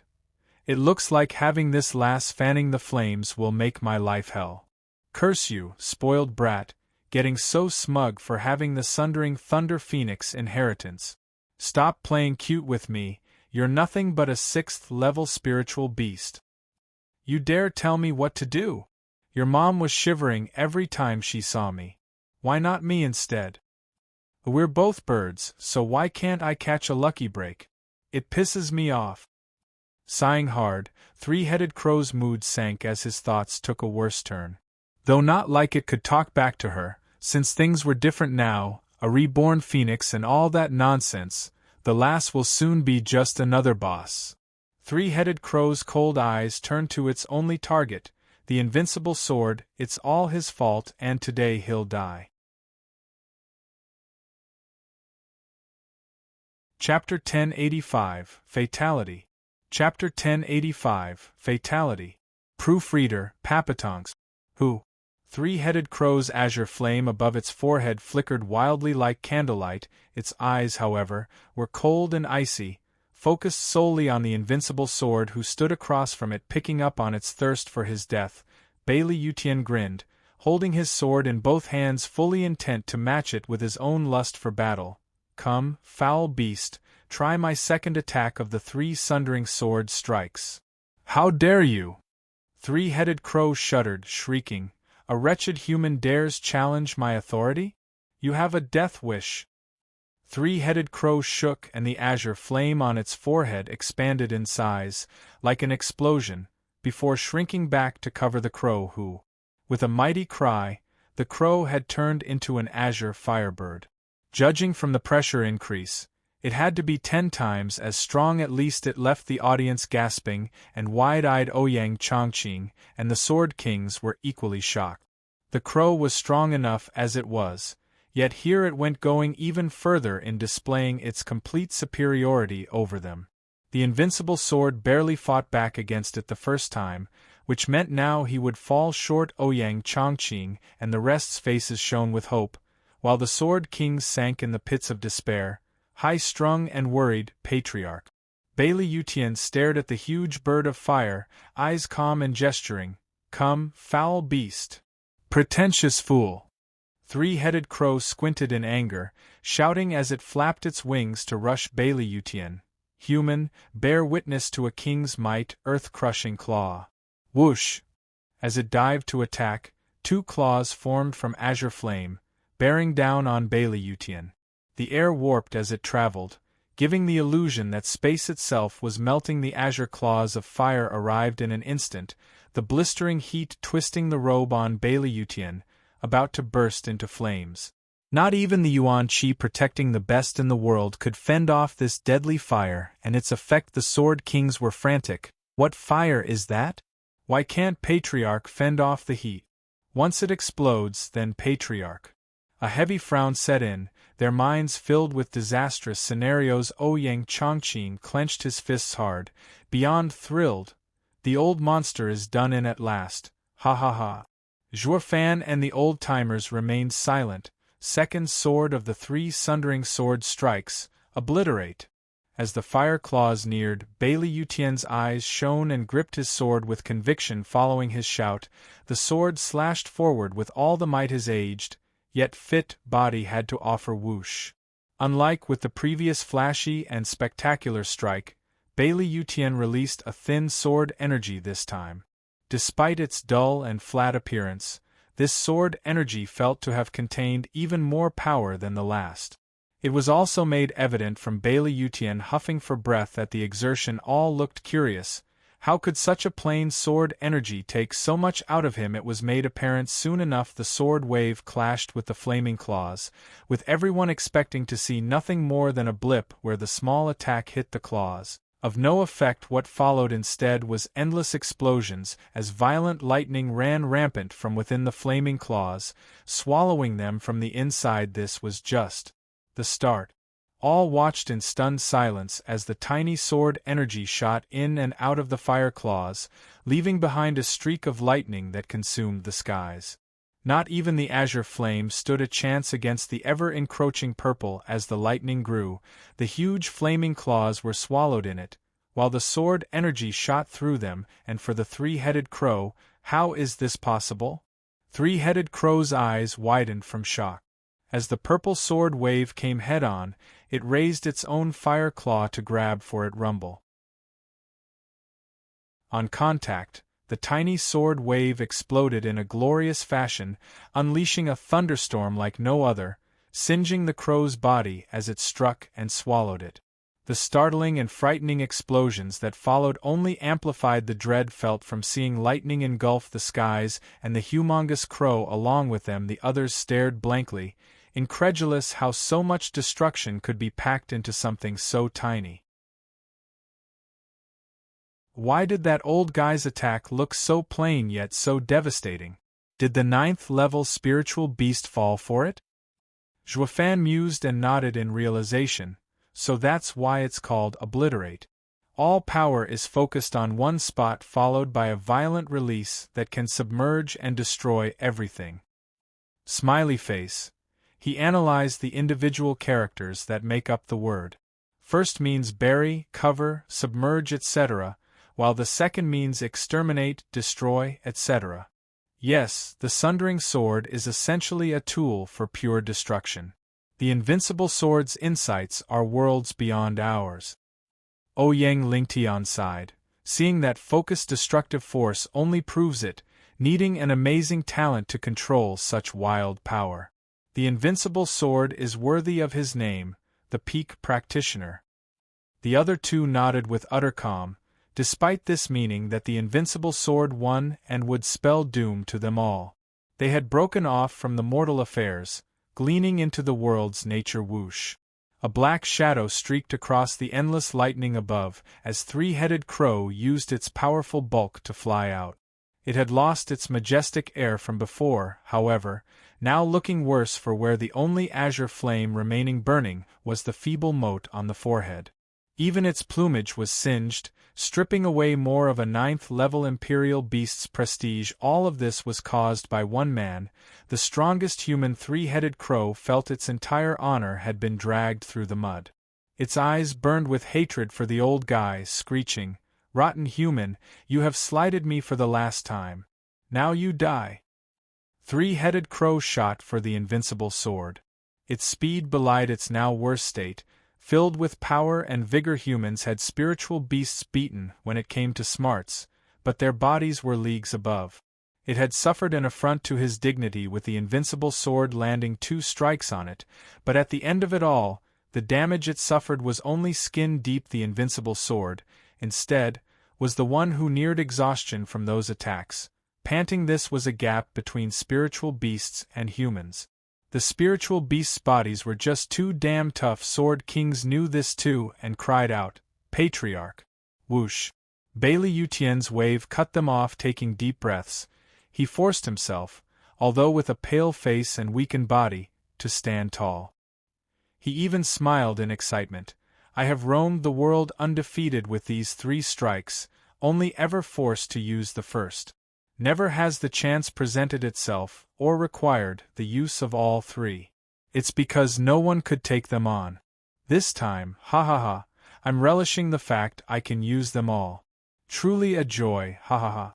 Three-headed crow, thank you for fulfilling my lifelong wish and allowing me to fight with all I have."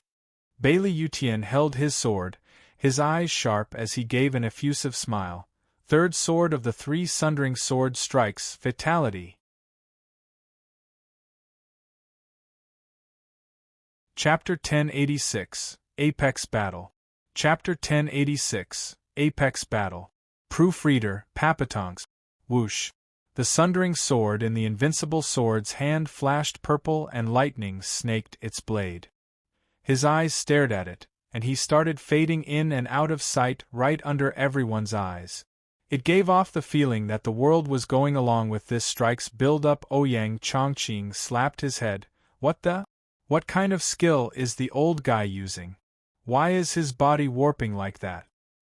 One with the sword and nature? Zhuofan cried out, "Bailey Yutian's genius is without equal in this world. His insights in the way of the sword are so great, all he needs is the right cultivation level to ascend. Brother Zhua, he's at the top already. What ascending? There's hardly anyone in the 5 lands that can match up to him, maybe not even a 9th-level spiritual beast. I'm not talking about the lands, but—" Zhuofan's brow shook, shaking his head and letting his voice trail off. Bailey Yutian had achieved the peak in terms of swordsmanship, with cultivation being the only thing holding him back from unleashing its full power. If he were a saint right now, he'd already be worthy as the next sovereign. Zhuofan was after the same stage as well, though the sovereign stage was beyond arduous to reach. One not only needed to have adequate cultivation, but also needed insights in a path that made him one with nature. Many peak saints had strength while lacking true enlightenment. The invincible sword here had attained the hardest requirement first. All that he needed now was time, but with the 10 paths to heaven having been taken, no one could become a sovereign even by having the right to. The world's nature prevented it. There could never be an influx of true experts to maintain balance in the world. For the invincible sword to become a sovereign, he needed to take one off his perch first, the greatest problem for posterity. Zhuofan included. He was after the same stage as well, working hard each day to cover all bases, mental, spiritual and physical. And not just to reach it, but to fight one as well, to steal the throne. The only unknown in his plan was how many sovereigns were still around in the sacred domain, and if there were any vacancies. He never heard anything about the 10 emperors vanishing while in the sacred domain. Now even more so, all he could do was get ready. In case of any challenge that might come, he'd cross that bridge when he got there. Zhuofan kept watching the invincible sword, his respect mounting. Anyone qualified to be a sovereign was a rarity, making it rest heavily on fate whether such fortune might befall you of all people. Ouyang Lingtian looked startled.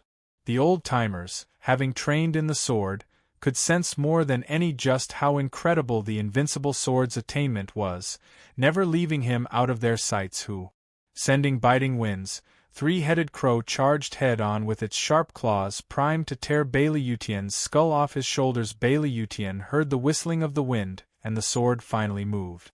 Making a completely plain swing, Bailey Yutian faded in and out while lightning exploded as a purple sword wave flew at the three-headed crow. It laughed in mockery. "Ha ha ha, have you gone senile, old fool? You saw how your sword energy can't do anything to me. I easily crushed it last time and now you're using it again." A sudden groan cut him off, followed by spraying blood dyeing the skies red, as it powered down like rain. Three-headed crow froze, jerking its head to look down in utter shock. How? The majestic claw that whistled through the air with incredible power, and his pride, was now gone, leaving behind a perfect cut. The sword energy had robbed it from it. It was stupefied. It was a 9th-level imperial beast, the toughest there was, yet it just got sliced from some sword energy? It saw his sword energy's power already too. Those previous 2 strikes hardly did anything to him. So what made this plain sword energy so damn special? This is just too freaky. Three-headed crow's 6 eyes were lost in utter confusion. Its mind had been made aware, and became quite smart as well, perfectly capable of judging when to dodge or not. It never got within the range of the sacred weapon, since it would be easy for it to cause harm. While a human wielded it, any sword energy couldn't. This was where it was stuck. Bailey Yutian smirked at its conundrum, his body fading out once more as he unleashed another sword energy on its wing. Whoosh! Blood gushed once more as a huge wing fell, and the three-headed crow stood there too shocked to even sense it. How? Humph! This strike is called Fatality, meaning demise. Bailey Yutian grinned, showing his pearly whites. No matter what I face, I will cut it with Fatality. I am holding the Sundering sword in my hand, sundering the heavens with it. What else is there that can't be severed? Bailey Yutian turned as he shouted, now fading in as he slashed hard at the three-headed crow's head. Wait. Whoosh! Three-headed crow's eyes were wide with dread, about to beg, but the invincible sword's unstoppable attack had already passed. The sword wave flitted through it, leaving behind a motionless three-headed crow. Slowly, its huge bulk peeled in two, crashing down on the ground and kicking up a cloud of dust. The terror in those 6 eyes was the last expression it had as the azure flame died along with its life. The apex battle between the strongest human and peak spiritual beast had reached a most shocking conclusion that none saw it coming. Everyone was too out of it to speak. Ouyang Chongqing felt like crying, despair coming crashing down harder after having tasted hope. Brother Zhua even used his last card, a 9th-level spiritual beast no less, but this monster just won't die. Doesn't this mean it'll be our turn to kill us? The Sword Kings went wild with joy. Patriarch had crushed a 9th-level imperial beast all by himself. Amazing! The invincible sword's name will travel the far reaches of the world, not just among humans, but even among spiritual beasts. Now nothing can stand up to Patriarch. Now this is the true invincible sword. Zhuofan and the old-timers weren't so taken by emotion, looking at the humongous corpse with a heavy heart. They were not relating its fate with theirs, but weighing the challenging future ahead. Before them was the peak power across the lands, and also their goal. Even Zhuofan was solemnly watching the hovering invincible sword above, the invincible sword, the peak of mortal domain. To think anyone could attain such heights in a limited and barren world. Going further will mean being worthy of the sovereign stage. I strive for the sovereign stage just as well, and to reach it, I need to get to this level before returning to sacred domain. Peak of Genesis stage, the strongest in mortal domain, that's the bare minimum if I want to challenge a heavenly sovereign when I return. Zhuofan stared hard at invincible sword, an evil grin creeping on his face. Invincible sword, you'll be my final rival in the mortal domain. The moment I surpass you will be the time I leave this world. I just hope you'll still be around to be my stepping stone. Ha ha ha. Who?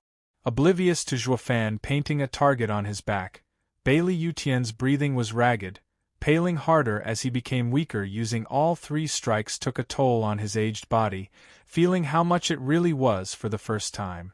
But he did not mind it one bit. Looking refreshed despite the wan face, he turned to Zhuofan. Ha ha ha, Sir Zhua, thank you for that, I've greatly enjoyed myself. It's a shame I ended up winning. So going by our agreement, I'll be taking that head and burying you. Bailey Yutian pointed the sword at him with a cold smile. The Sword King flew next to Bailey Yutian, looking smug and arrogant. Well, now can you face the facts? Humph. Chapter 1087, Chilling Breeze. Chapter 1087, Chilling Breeze.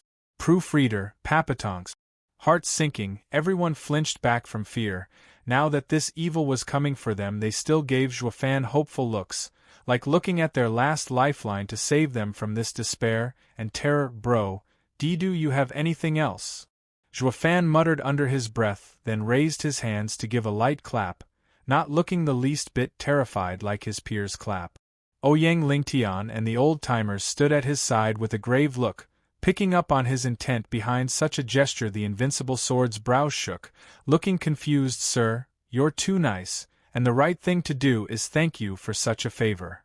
The crisp clapping halted and Zhuofan said, Thank you for making us witness such a rare showdown, of letting me peer into the heights of humanity's cultivation.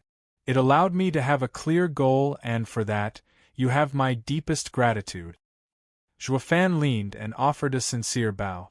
Ouyang Lingtian and the other two followed along. The Sword King's faces twitched, not getting anything. What's this guy up to this time? Ouyang Chongqing's group were dumbstruck. Big brother Zhuo, Dad, what are you all doing? That monster's here to kill us and you're here bowing? You should be thinking hard on how to get us out of this mess, for crying out loud. You don't get it, Chongqing. Ouyang Lingtian broke the silence. In our world, practitioners don't get to choose. Remember that. All our affairs belong to this circle, but as a practitioner, a cultivator, this bow is a tribute to the strong. By not bowing now, then the secular world is holding you back and preventing you from ever reaching the top. We have been around for far too long that we've forgotten our initial goal for Tao along the way. Now, having met Sir Zhuo, his actions and words have opened our eyes. People may be practitioners, but their hearts fall behind. We've been wrong for too long. Murong Lai sighed with wisdom, the trio giving Zhuofan another look of respect as a fellow cultivator. This young man understood this truth better than these old relics, who'd forgotten.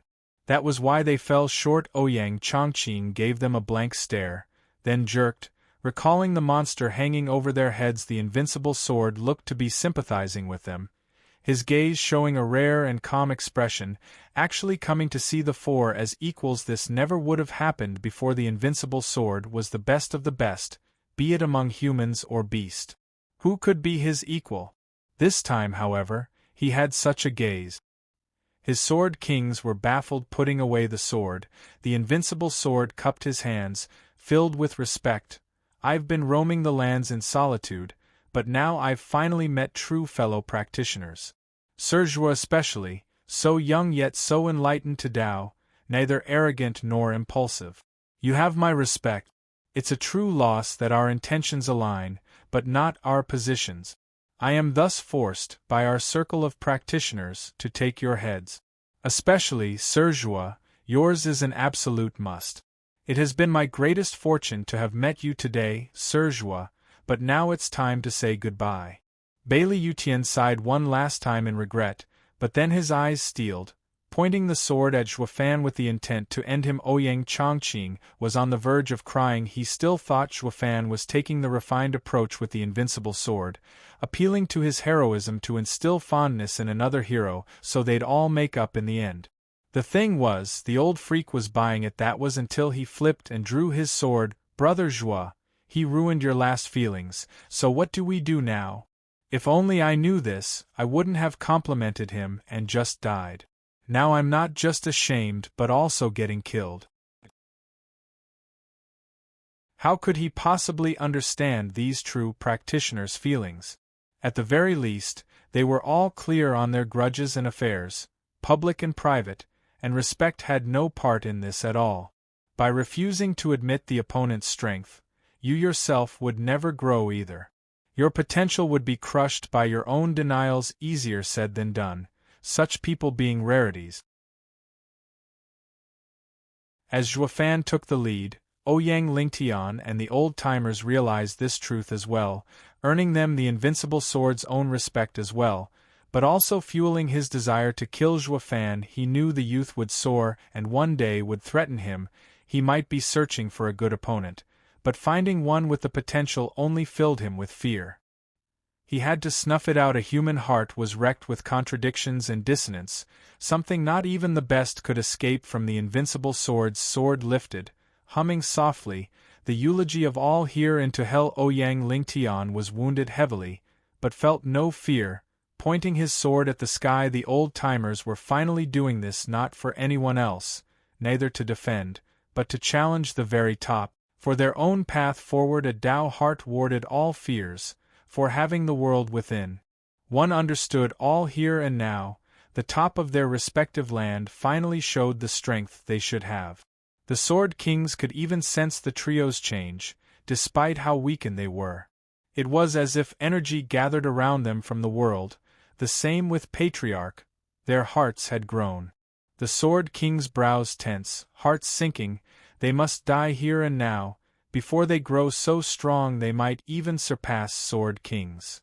They have to die now to avoid a worse future. Ouyang Chongqing was clearly blind to the change, sweating buckets. There's no way 3 wrecked people can defeat that monster. It's over, this is the end. Wait! The one-sided battle was on the cusp of igniting when Zhuofan shouted, "Sir, I recommend you don't take it further and just fall back." "Afraid, is it?" "Ha ha ha, not fear, but reluctance." Zhuofan sighed. "I didn't care much about your fate so far, but seeing your battle made me realize that you're an opponent I'll have to take down myself. My strength is lacking now, so I'd like for you to keep living, for when I personally come to challenge you, I'd hate to end you now." Bailey Yutian started, then cracked up, "Sir Zhuor, you sure know how to speak in riddles. Not even I understand you. If you have the power now, why wait to kill me? If you do not, why then speak of wanting my life? Why on earth would I let you go just to bring me more trouble?" "Sir Invincible Sword, there's nothing conflicting about it." Zhuofan smiled. "I want your life, but would hate to do it any other way than with my own fist. It would rob both of us of an enjoyable battle. So I say Sir should save his energy, to let us live so that we may settle our fight fair and square. The winner enters Devil Mountain, and the loser will be buried in the dirt." The Invincible Sword's eyes shook as he cried out, "Devil Mountain? Aren't you part of it? Why would you want to enter it?" "To be frank, I came from Devil Mountain, but can't return due to lack of strength." Shaking his head, Zhuofan opened his heart to the one opponent he recognized. "Sir, the 5 lands are tiny. Only when entering Devil Mountain will you know the true world of the strong. There's an endless amount of others above you. Though when it comes to talent, there are rarities. All you need now is a way in. On the day of our battle, you'll get your ticket. If I fail, it proves I'm not worthy to return. You are doing it for me." Bailey Yutian was plagued with indecision. Bailey Yun urged, "Patriarch, the punk's words are poison. One minute he says he's from Devil Mountain, the other that he can't return. What kind of sect wouldn't allow the return of their disciples? He knows he's on death's door and clings to anything to fool us into letting him live. You mustn't let him get to you."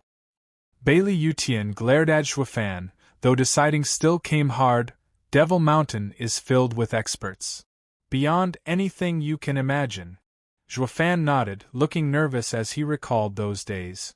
There's no end to their legends. Your strength could hardly even qualify. The Dragon Breath Pill, sir, calls it a toy. Ha ha ha, well, it's even less than one in Devil Mountain. But I have something way better, something that would scatter your ashes in the wind. Would sir like to see? Bailey Yutian stared hard, unable to say a word. It was then that a thick fog spread from the sea inland, carrying biting cold winds.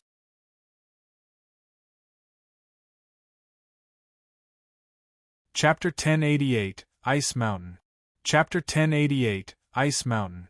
Proofreader, Papatongs. Patriarch, the punk is only trying to confuse us. Bailey Yun spoke at once, seeing Bailey Yutian sinking in contemplation. The Devil Mountain may be as terrible as he pictures it, but why then is he taking such careful steps with us? Why hasn't Devil Mountain sent even one elder to guard him? It doesn't add up. Is the sect that confident their disciple can roam the world all alone? Even as training, there should at least be some hidden guardian watching over him. Here he is, on his last leg, yet we see no trace of anyone coming to shield him. Are you saying there's no Devil Mountain? Exactly, or even if there is, it can't be as ridiculous as he makes it sound like. Bailey Yun nodded, staring confidently at Bailey Yutian. Patriarch, you've been roaming the lands for millennia and yet didn't catch a word of something so overblown. As Sir is the pinnacle of the Five Lands, if you don't know its secrets, then no one does. The greatest doubt comes from this kid, being the only one who spread the so-called legend of Devil Mountain. He's its only disciple we've seen for thousands of years. Isn't that the least bit strange? How can it be just one training outside in all these years? For this reason I chose to cut in. It's nothing more than a huge lie cooked up by this guy alone to fool all heroes and cover his back. The Invincible Sword's brow trembled, his face sinking as he glared at Zhuo Fan. Quite right, Sir Zhuo, how is it you're the only one from Devil Mountain in all these years? Are you lying to me? The Invincible Sword roared as his fury was evident in his sharp stare. Along with the thirst for blood, Zhuo Fan shook his head, sighing, presenting the thunder ring. Since Sir doesn't believe it, there's no avoiding a fight. It pains me being forced to end such a good future opponent like this, but it is what it is. With regret on his face, Zhuo Fan's eyes went cold as his ring released a scorching and wild power. The others' hearts jumped in their chest knowing a fight would break out. Their fists clenched, their brows sweaty. None knew just how effective the calm Zhuo Fan was in dealing with the best there was. Anything that might reveal it to be all a lie would doom them all. The Invincible Sword mocked the energy his ring released. Again with the dragon breath pill? Doesn't your family have any other toys? It's nothing to me. Yes, a dragon breath pill indeed, although mine is leagues beyond that of Qiao. Sir, better watch it. Zhuo Fan had a smile plastered on his face in complete confidence. Again with the lying? You sure know how to act, Humph. There was nothing on Zhuo Fan telling the Invincible Sword this was all a ruse, but he still wasn't buying it. He was utterly convinced Zhuo Fan was bluffing, so he might as well finish this already. Well, of course there were no tells to Zhuo Fan's acting, since all Zhuo Fan told was the truth the instant he struck. There would be no trace of the old man behind. Bailey Yutian chose to listen to his suck-up advisor instead, now set on marching to his doom, as he was ready to strike with the divine sword. Zhuo Fan's ring flashed brighter and hotter as a consequence to the unsuspecting old man. This fight about to begin, if one could call it that, was a foregone conclusion. But could anyone from the mortal domain take on the full might of a dragon breath pill? Not likely, even if that someone was the Invincible Sword himself who. The wind picked up around them, stronger and stronger, the cold seeping into their bones and making all shiver. Even the Invincible Sword. That's cold. The experts gasped in confusion. As Sword King level experts, mere cold was a thing of the past, so how come a light breeze got them shivering? The Invincible Sword was frowning hard, pausing his attack. Damn it, he's here. Ouyang Lingtian was the only one aware of the situation. His face filled with fear and shaking like a leaf. Everyone's eyes were on him. He wasn't scared when facing the Invincible Sword, so how come he's panicking now? What out there could be more scary than the Invincible Sword? Ouyang Chongqing glanced at his dad and asked, "Dad, who are you talking about?" Ring. The four divine swords present began to shake in their grasps, in excitement and battle-hungry. They were moving so hard they almost flew off. Everyone looked wide-eyed at the wild divine swords, with Bailey Yutian the most shocked of all. What's going on? What did you do to the Sundering sword? No one touched it, not while you're holding it. Ouyang Lingtian struggled to get Heaven's sealing sword under control while rolling his eyes. It's him, the monster is here. Who? Everyone cried back. North Sea's overlord, the sea demon. Ouyang Lingtian turned in the sea's direction, watching as the thick fog engulfed the sea bright sect. Cracking ice was heard as the cold spread and grew stronger, covering half the sect in a thick layer. while the black fog prevented anyone from peering through it. And it was still going. Damn, that monster would never attack our sect, not while the barrier was in place. With it gone, he just showed up instantly? All turned north as well, looking startled and shocked. The invincible sword was the only one excited. Ha ha ha, North Sea's sea demon's reputation precedes him. I've always wanted to meet him. I wonder if he'll fare any better than the 9th level Imperial three-headed crow. By all means, go for it if you have a death wish. Zhuofan knew the truth and rolled his eyes. Even so, he gazed at the fog hard, sharing a look with Xiao. They both shot into the black fog, a heaven-sealing CAO. Here I come. Sir Zhuo, don't. Ouyang Lingtian cried out, but father and daughter ignored him. The invincible sword followed right after Zhuofan, Patriarch. The Sword Kings shouted this time around, though he wasn't one to listen on a good day, let alone now. The black mist swallowed the invincible sword in seconds, leaving the worried Sword Kings behind. Brother Yun, what do we do? The other two turned to their elder Bailey. Yun thought hard, and then flew in the invincible sword's direction. Our duty is to protect the Patriarch. Yes. The others nodded and followed him into the encroaching blackness. Ouyang Chongqing's team was stumped. What now? Their enemies just ran off, having lost their target. They just stood there lost, without meaning or purpose. Ouyang Lingtian, the only one knowledgeable here, looked at the swiftly encroaching darkness and said, "Don't just stand there and flee. Once the mist takes you, there's no escape."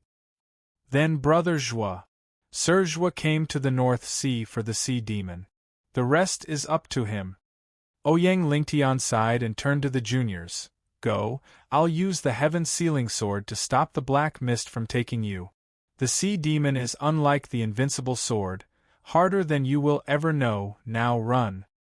Ouyang Lingtian carried his wounded body as he flew for the black mist. Father.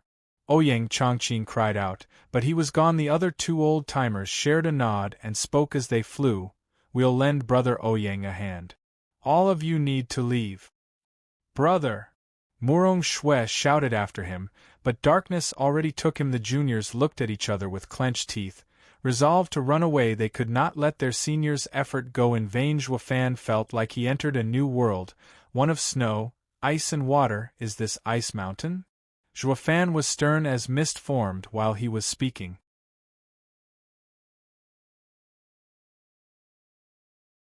Chapter 1089. Heaven's Sealing CAO. Chapter 1089. Heaven's Sealing CAO. Proofreader, Papatongs. There were large swells turned into icy peaks as far as the Qiaoer's eyes could see. She rubbed her freezing arms and said, Father, is this CAO's world, Ice Mountain?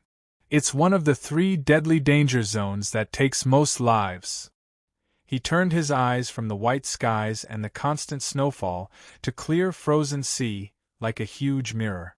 It glimmered with a mesmerizing luster, hiding the horrors beneath, of the thousands upon thousands of frozen bodies, contorted and appalling. Dragon ancestor was right, CAO hates humanity to the bone.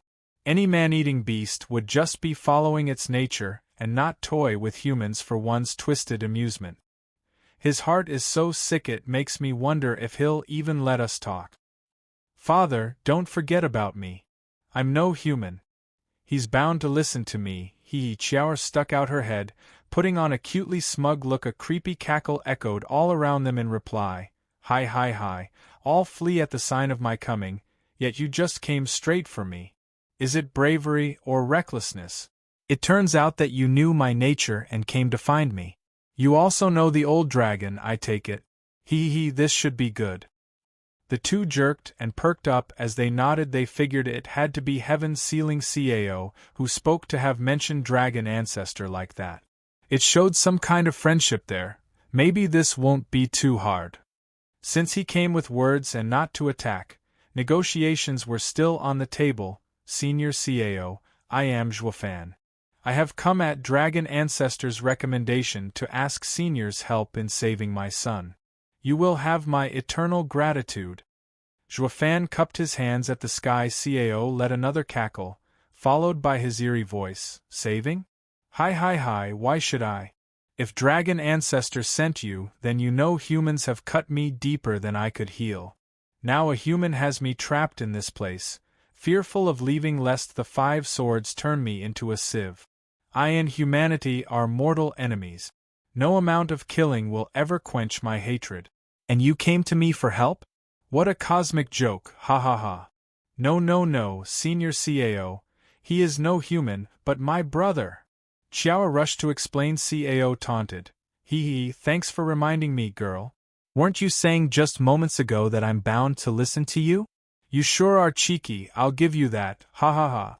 Do enlighten me then, where does that confidence stems from, when we don't even knowing each other? Old Dragon might have sent you, but that's no guarantee if I'll agree. Senior CAO, I'm the future Thunder Phoenix. We're the same, you and I, help me now and I'll return the favor. Xiao's cheeks went red, pondering for a moment before taking a soft approach. In this vast world, there's only 5 of us sacred beasts. We need to unite against the rampant humans. Heaven Sealing CAO was silent, but then it cackled again. Little Thunder Phoenix, you only got Thunder Phoenix's legacy, and had yet to fill her shoes. You certainly have no shame, calling yourself a sacred beast so soon. A sacred beast is the strongest beast. You, on the other hand, have a long way to go. All you have now is talent, yet you already see yourself on top? That's not a sacred beast style. It's more accurate to say it stinks of human cunning. You have gotten too close to them, and have taken their foul demeanor. And you dare call yourself a sacred beast? Xiao's heart shrank, turning to Zhuofan and shrugging. Little Thunder Phoenix, you came at the recommendation of the old dragon, but did he tell you to use his name when asking for my help? CAO roared. Zhuofan and Xiao shook their heads. Senior Dragon Ancestor knows Senior CAO's deep and bitter hatred towards humans and wouldn't wish to force Senior into anything that you might be against. My only hope is that Senior would appeal to our honesty and help us. Shut it. Don't use human conscience on sacred beasts. You know nothing about us. Zhuofan's smooth words only earned CAO's lashing. Among the 5 great sacred beasts, I'm the closest to Old Dragon, but that doesn't mean I'll ever agree to any of his requests. Do you know why? Zhuofan shook his head, looking worried. For we, sacred beasts, are the peak of this world. We aren't like humans, living in societies, but roaming the lands by ourselves. There's nothing holding us together. The only reason Old Dragon sent you to me is because I can help, and not because he can persuade me to. The other 4 are no different. No appeal to our conscious will work, because we don't have one. Only humans, like you, small and weak, live through working together for the betterment of the group. For any one of you alone in this vast world is doomed to die. Strength comes from solitude, with no friends or companions. Zhuofan heard CAO's fervent speech and the fury behind as he continued. Little Thunder Phoenix, your tactic of warming up to me for your own goal is precisely how humans operate and not like us sacred beasts. You're not fit to be a sacred beast, one tainted by humanity such as you. Thunder Phoenix's spirit would be furious to know her legacy befell onto some human in beast clothing. I'll even bet she'd snap your neck. Bloodlust spiked then, flooding this world. The biting chill made even Xiao shiver in fear. CAO wanted to kill her. Xiao wobbled back, while Zhuofan flashed in front to protect her. Things were far worse than he thought. CAO's hatred for humanity consumed him to the point he'll kill even sacred beasts with human air around them. He can't tolerate anything that has to do with humans, turning into a bigger problem. If it was just human hatred, any bloodlust would have been focused on Zhuofan, but he now included all related to humans as well. That includes Xiao and young Sanzi, the one in desperate need of his healing. This is a serious problem with no answer. Should I leave young Sanzi in his care? Zhuofan was conflicted. CAO roared once more and Zhuofan froze. Then the CAO laughed, sounding nice for once. Ha, scared you, didn't I? Did you find my words frightening? Zhuofan had no idea what he was up to. Little Thunder Phoenix, I've only been telling you of how a sacred beast acts and hope you won't go against it. Otherwise, it won't matter much, since you can do whatever. That's how impulsive sacred beasts are, ha ha ha. Laughing like a madman, Xiao shivered in fright. Cao then changed subjects. Who are you trying to save anyway? Mind letting me have a look at him? Zhuofan and Xiao shared a glance, and the former touched his ring hesitantly. Cao read him like a book, smiling. Worried about little old me? Ha ha ha, you should. I'm at bitter war with humanity and won't be caught dead helping a human. But like Little Thunder Phoenix said, we're sacred beasts and there's only 5 of us in the entire world. We only have each other, like family, with every loss a heavy burden. When family comes asking for help, I'm duty-bound to help. That's what I get for being your uncle, of sorts, ha ha ha. Father, will you entrust brother's life to me? Xiao turned to Zhuofan. He is the only one that can save brother. We have to trust him. I can tell from his words that he's sincere. You call that sincere? Did he not just use your own approach, after talking you down even? Zhuofan squinted, not following her request. Cao mocked. Ha ha ha, humans and their suspicions. They came to ask for help yet still don't trust you. So many years have gone yet they never change. Humph, you can distrust me all you like, but since old dragon sent you, I won't make it harder on you. Go ahead and leave. With a hum, the space warped and a gap formed in the black mist behind the two. Leading outside, getting in was easy, while leaving was at heaven's ceiling. Cao's whim. By doing this, he also showed the two he was of no threat to them. Father. Xiao turned her hopeful eyes on him. This was a rare chance that might never come again. Cao's domain roamed, unlike dragon ancestors, drifting about North Sea. How were they to find him again? He can also avoid us as well, making our search pointless. This was the best chance to negotiate with Cao, maybe the only one.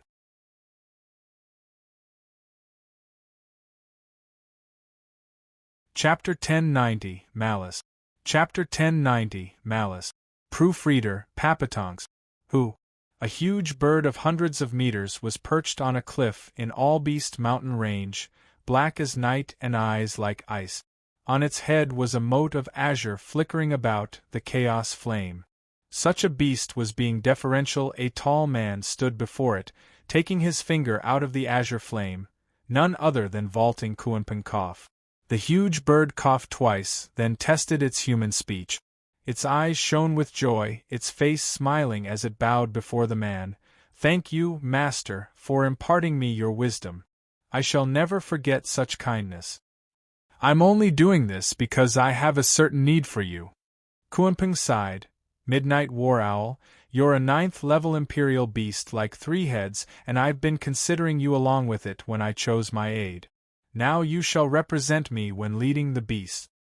Shivering, Midnight War Owl looked baffled. And master, brother 3 heads said he'll be back soon. When it sees me, it... Ha ha, what a good friend you are. Kunpeng shook his head. It won't be joining us, I fear. That's why I had you take his place. Then brother. The azure flame I give you is my seal. I know its condition better than anyone. That old Cao spared no pretense, even taking down my aid. Then again, old dragon should feel the same thing about me, ha ha ha. Kunpeng paced around, turning to watch the clear moon hanging high in the sky. The thought of someone from the mortal domain making away with 3 heads never crossed his mind, not since it was a 9th level imperial beast he raised, pinning all the blame on Cao. War Owl. Cao used to be the simplest and closest to humans among us 5 sacred beasts. But with deeper ties, the cut is deep once broken. He gave his sincerity and was rewarded with betrayal. Now his heart is filled with hatred, a malice he can't ever let go of. Zhuofan stands no chance in talking any sense to a vindictive lunatic. Ha ha ha, my own envoy got killed even. Now they only have themselves to rely on. Kunpeng's eyes had a strange glimmer as he watched the Moon War Owl sighed at the demise of his brother. It turned to the moon as well, its gaze laden with the pain of loss and just a glimmer of hope. 3 heads died in this mission. I only hope it is completed so its death won't be in vain. It prayed for Juefan to pull through the bright moon glow past every corner of All Beast Mountain, as well as the chaotic war near the North Sea. It sent the prayer deep into the black fog and onto a pensive man. Should I trust him or not? Juefan was thinking hard on his decision, looking from the exit of Cao's domain to Qiaoer's hopeful eyes. It might very well be his hardest decision, yet facing a totally unfamiliar and untrustworthy opponent. He had no leverage to lean on, no control. Any choice had a real chance of ruining everything by distrusting Cao. He and Qiaoer would only avoid the problem, with a high chance of breaking it off with Cao here and now, never to meet again and leaving young Sanzi helpless. But by giving young Sanzi to him, Cao might take its fury and malice on young Sanzi. Juefan had heard it loud and clear. The true feeling. Cao's earlier speech contained. Juefan was at an impasse, unable to see any viable option. Kid, I see you're hesitating, so I won't force you. You can go. Father! Cao urged, and Qiaoer was being impatient. Whoosh! Juefan's eyes shot open just then, and young Sanzi's unconscious form appeared in this world of ice. He wore a gentle smile, free of pain and suffering. Senior Cao, he is Qilin's son. I ask Senior to lend aid in saving his life. I will be eternally grateful. Qilin? How did his son become yours? Cao's voice echoed from all directions in surprise. Juefan cupped his hands. He is my godson, and we depend on each other. Humph, godson. Heaven sealing. Cao mocked. You even took him in. I can overlook taking the girl with the Thunder Phoenix's legacy, but now you have a true Qilin as godson? Planning on rearing them so you can one day rule the world? Hee hee, you sure know how to curry favor, taking them under your wing at their worst for you to use great sacred beasts when you need it most. You're the most deceitful human I've ever seen. Juefan did not refute, nodding. Yes, those were my thoughts as well. Were. Don't tell me they're gone now. They are my son and daughter, nothing more. Lies. Cao howled. There's no wretched being out there as humans. They'll even turn on their flesh and blood, let alone others. You took them in so you can use them. Juefan chuckled and shook his head. I won't deny it. I had that idea. As a family, children ought to obey their parents, no? By not letting them come to danger and being close to one another, our bond as father and son remains close, and also virtuous. I don't hurt them but give them my love and care, completely worth it. Bullshit, you're just using them. The air shimmered and rumbling of avalanches were heard. Cao was mad. Cunning human, you have nothing but excuses. Using such cheap love on sacred beasts like us is utterly vile. Qiaoer was about to argue when Juefan shook his head to stop her. Juefan went on, casually, Senior Cao has been around since antiquity but still can't see that the world is always in balance? Even when it comes to love, I gave them a family, a father. It's only natural to give their lives in exchange. Now's no different. Save the Qilin and I am yours to send on any task Senior Cao wishes without so much as a complaint. Sir is now stuck in this place, like a prisoner. But worry not, I have the solution. It won't be long before the mortal domain will be broken and get you free. Seniors Kunping and Dragon Ancestor are behind me all the way as well. You may distrust me, but what about them? Rotten human, always looking to bargain. Those old fools must be blind to put their trust in a bastard like you. I won't make that mistake. I never trusted a human again, not since I have been imprisoned here following the roar. A deep cold shot for Juefan's head. Qiaoer shot to defend him, but something slammed into her and was flung a mile away. Who? Biting and icy winds whistled past Juefan. Qiaoer flipped 4 times before she could stop, looking stunned at the sight. Juefan was encased in ice, frozen and dead. There was no sign of life coming from him. He was stuck with his arm out, like all those stiff bodies trapped in the ice below them. Father. Xiao muttered, then wailed at the top of her lungs, Father? Zhuofan was deaf in the block of ice, his eyes blank, his face flat. Hi. Cao cackled from all around, it's no use, little Thunder Phoenix. When I seal a human, even their souls are trapped. He's no different from a corpse, unable to see or hear. With time, his life will ebb, turning into another one of my samples. Hi. Damn it. Heaven sealing Cao, give my father back now. Xiao shook from pain, her heart torn. Rage took her then as she roared at the air, harm him in any way and I vow to take your life. Hi, how spunky. Cao patronized, little Thunder Phoenix, I can squash you as easy as a bug the way you are now. But even in your prime, no sacred beast can beat another anyway, ha. Why you? However, Cao switched tunes when she began, you have a choice. Didn't you come to save the young Qilin? You now get to decide who lives and dies, the human or the Qilin. Hi.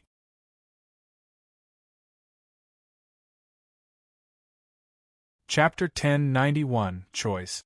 Chapter 1091, Choice. Proofreader, Papatonks. A what? Xiao shuddered, looking between Zhuofan's frozen figure in ice and young Sanzi on the snow, barely breathing. He. What's there to think about, little Thunder Phoenix? Cao's bewitched. You said it yourself, there are only 5 great sacred beasts that we're a family. The Qilin will die along with this young Qilin. While this filthy human has been using you. It's obvious then. You only have to nod and I will make mince meat out of his corpse. Then the Qilin can be saved, ha. Xiao gave a stiff shake, her eyes turning red as she choked. No, he's my father. I don't want him to die. I take it you'll be saving the human over the Qilin? Cao's snicker once again echoed, having a blast in her torment and weaving deceit. Then take the human, while I'll have young Qilin for dinner, he. How could you? You're a sacred beast too. How can you harm brother?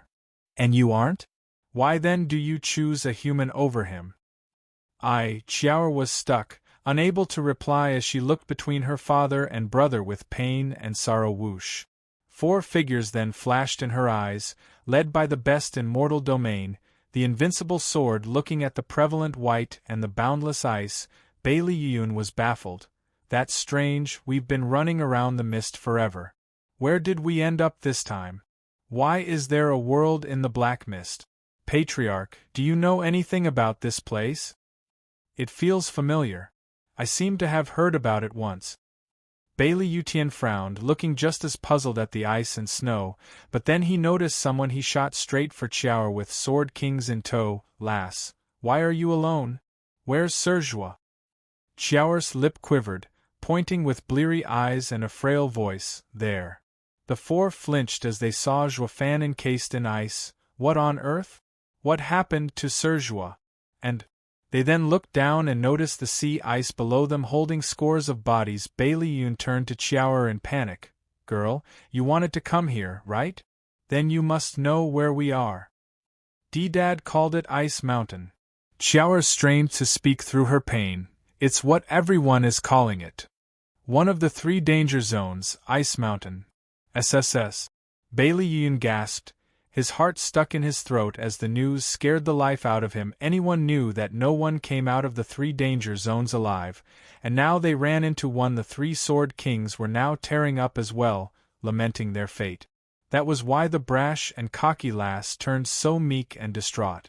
Anyone would cry in this heaven-forsaken place. The invincible sword found his predicament amusing though. Ha.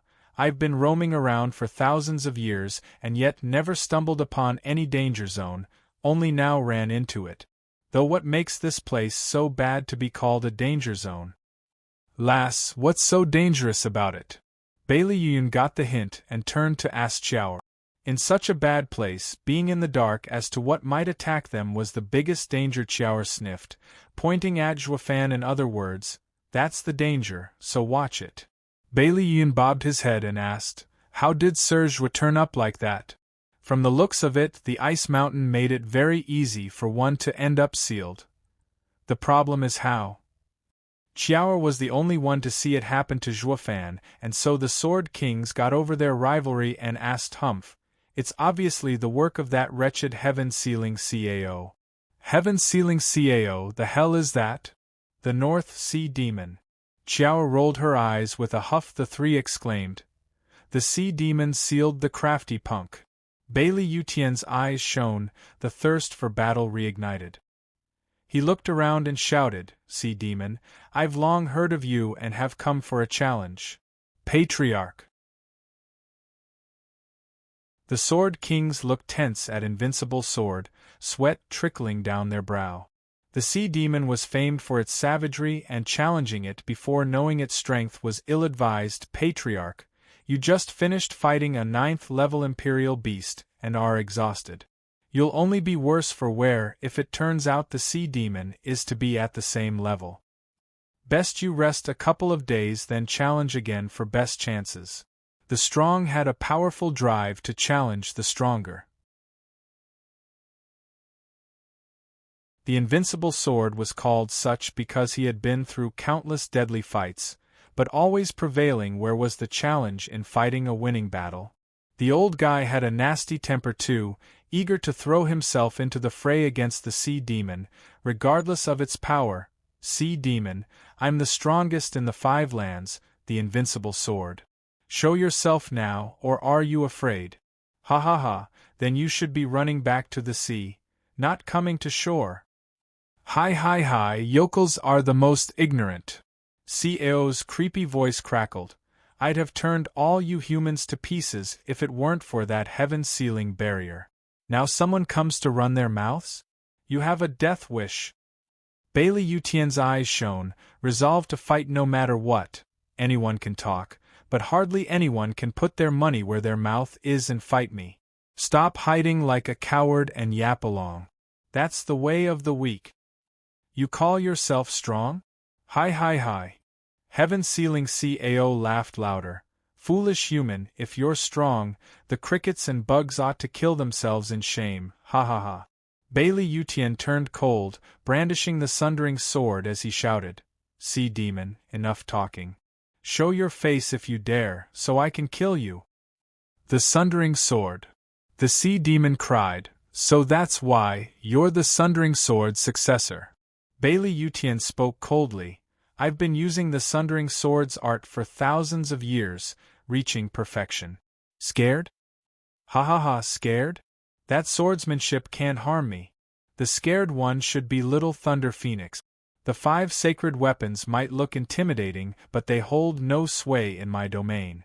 Human, you shouldn't have brought it along, hi hi hi." Bailey Yutian was perplexed, he, so you don't know. The sword is divine, but your strength is unable to unleash its potential. For the divine swords to restrain us, they need sacred stones. Now, you no longer have that chance. What's that supposed to mean? Bailey Yutian shouted rumble. The world shook and the distant mountains of ice and snow crumbled. It was like an omen, that a demon was clawing its way out of hell. "You'll be staying here, along with the sword, hi hi hi." The rumbling grew more intense, like the world was about to crumble. Even Bailey Yutian began to sweat, his heart seizing outside the domain. Ouyang Lingtian, Murong Lai and Shangguan Feixiong used their divine swords as lanterns to ward off the black mist that prevented them from advancing, each shining in its own light. The 3 had red faces and gnashed their teeth, their bodies stretched taut as they strained themselves. With a sudden boom, the entire mist exploded. The shock wave flung back the trio, and shook their insides till they coughed blood. The divine swords fell from their hands and into the mist. "Our swords!" They cried to no avail. The swords were gone and they were too weak to chase. They were helpless to even stop the shock wave from sending them into buildings until they fainted.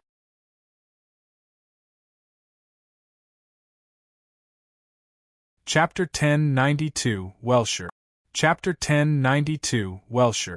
Proofreader, Papatongs. Boom.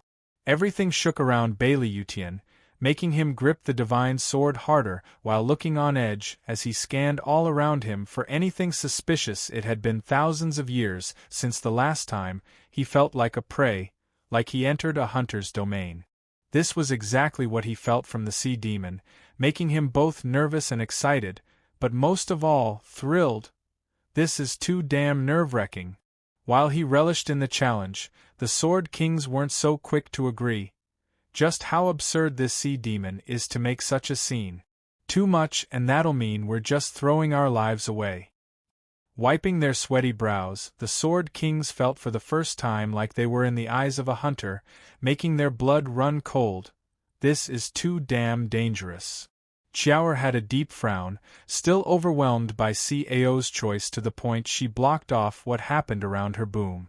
The intense rumbling only got Bailey Yutian to be more tense with one more explosion that wrecked the skies, followed by a deluge of snow and ice on top of them. Bailey Yutian's heart jumped and rushed to dodge one particular hunk of ice while using the Sundering sword to fend off the snowstorm. The Sword Kings and the Invincible Sword alike stood in absent shock to find the devastating Sundering sword unable to break the hail of ice, only making it rebound off the blade. At best, the ice got split only when meeting the Sundering sword's edge. This can't be happening. Bailey Yutian gasped. While the Sword Kings looked on in disbelief, the ice contained the sea demon's sealing power, yet among them four, only the divine sword had the strength to crack it open. They had trouble handling so little of the sea demon's power, but what about when he came at them at full strength? The invincible sword felt they not only stirred the hornet nest, but all nests. The danger zones were known for a very good reason. This fight may very well be my last, ha ha ha. Bailey Yutian shook his head, his eyes shining with the will to die. They were blinded by what was before them, despairing just by seeing the sea demon's casual show of force rumble. Another rumble pierced their ears just then. The frozen sea cracked all over and crumbled, crushing the countless bodies trapped in its surface. Something the size of an island burst from the ice, looking like a shell that let out a chilling aura. An old weathered face came out next, with two eyes the size of mountains, one shining yellow and the other looked dull, with a clear wound in it. That scar was Sword Sovereign's handiwork. The absurdly huge creature towered hundreds of meters over them, howling at the skies. Heaven-sealing Cao's frightening power made even Bailey Yutian shiver, making him feel tiny and worthless. This is the sea demon, the Lord of the North Sea. Patriarch, maybe should we ask for leniency? Bailey Yutian's face twitched, looking pained. He looked at the creature outsizing him 1,000 times over and said, "This thing is different from that 9th-level Imperial beast. We have no chance." Bailey Yutian's face sank. "You think? Do I look so blind to need your input?" Tilting his head way up until it became uncomfortable, to fully appreciate this huge Cao in all its glory, he gulped as a chill crawled up his spine. The invincible sword, the best in the lands, had never thought possible the day would come that just a mere aura would send fear in his bones. Bailey Yutian glanced at Xuefan's block of ice, now believing the kid's words. "Sir Xue, you're right. The lands are just a speck compared to the great world. I'm not that strong after all. I am weak." The invincible sword regarded the Cao again, and focused.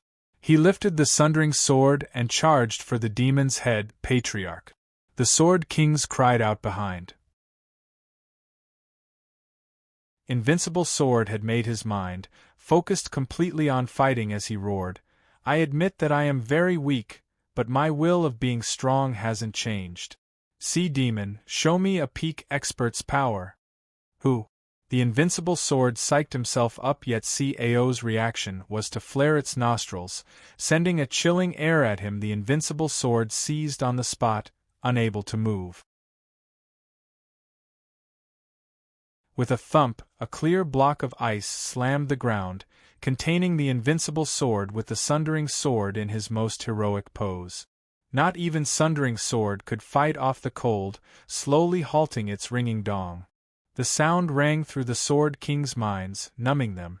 They looked at the Cao with dull gazes and pale faces. Their patriarch, the invincible sword, was done in from a mere exhale, What the hell kind of monster is this? Faces twitching, the trio crumbled on the ice in shock. Despair had their hearts in a tight grip, even hoping the CAO saw them as nothing but extras and let them go out of the kindness of his heart. CAO, however, hated humans with a passion, and that wouldn't change anytime soon. Hi, that's what humans are. Showing a condescending smile, CAO shook its large head and cackled, picking on weak and fearing the strong, a race without honor. Where had their earlier fire gone to? Look at them, nothing but whiny dogs looking for clemency. Disgusting.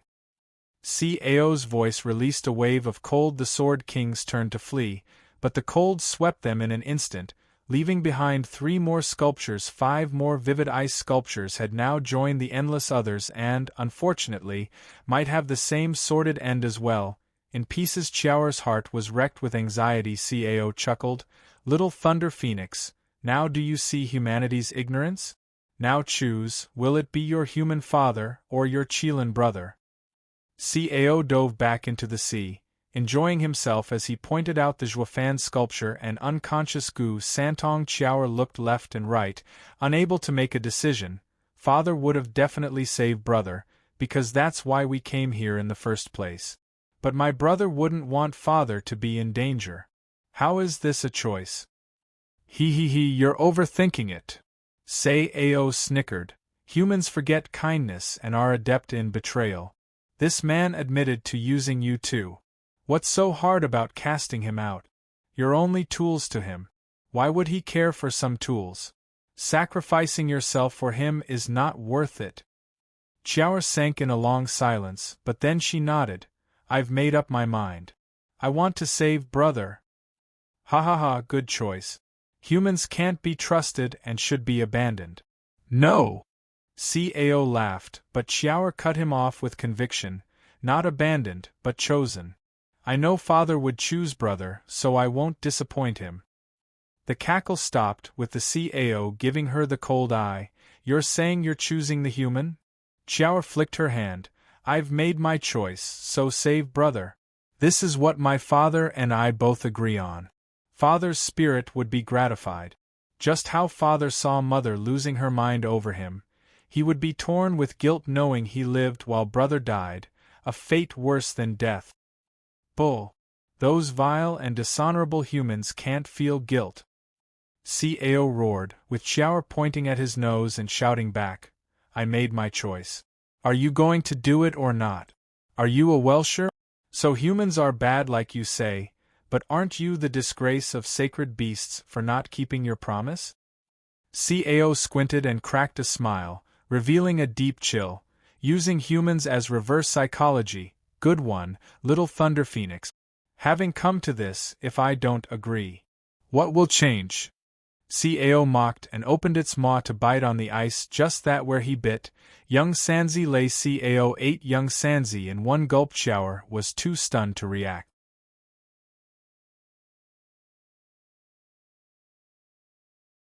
Chapter 1093. A Father's Rage. Chapter 1093. A Father's Rage. Proofreader, Papatonks. Chiao's eyes went wide as saucers and turned red from the tears.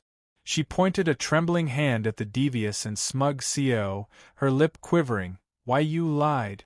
You ate my brother. Give him back now. Hi, girl. No one can tell me what to do, ha. With a prideful laughter, heaven-sealing CAO gave the little girl a patronizing look, relishing her desolate and crushed expression. Chiao's face twitched, the pain in her heart growing. Father and daughter braved many dangers to come save young Sanzi. But they just arrived here and her father sacrificed himself, sealed in ice, while CAO toyed with her emotions, giving her an impossible choice. When she did come to a decision at long last, she found out it was nothing more than a ruse, the bastard not planning to keep his word. She and her father were his entertainment. Chiao's eyes were bloodshot, roaring, CAO, you rotten bastard.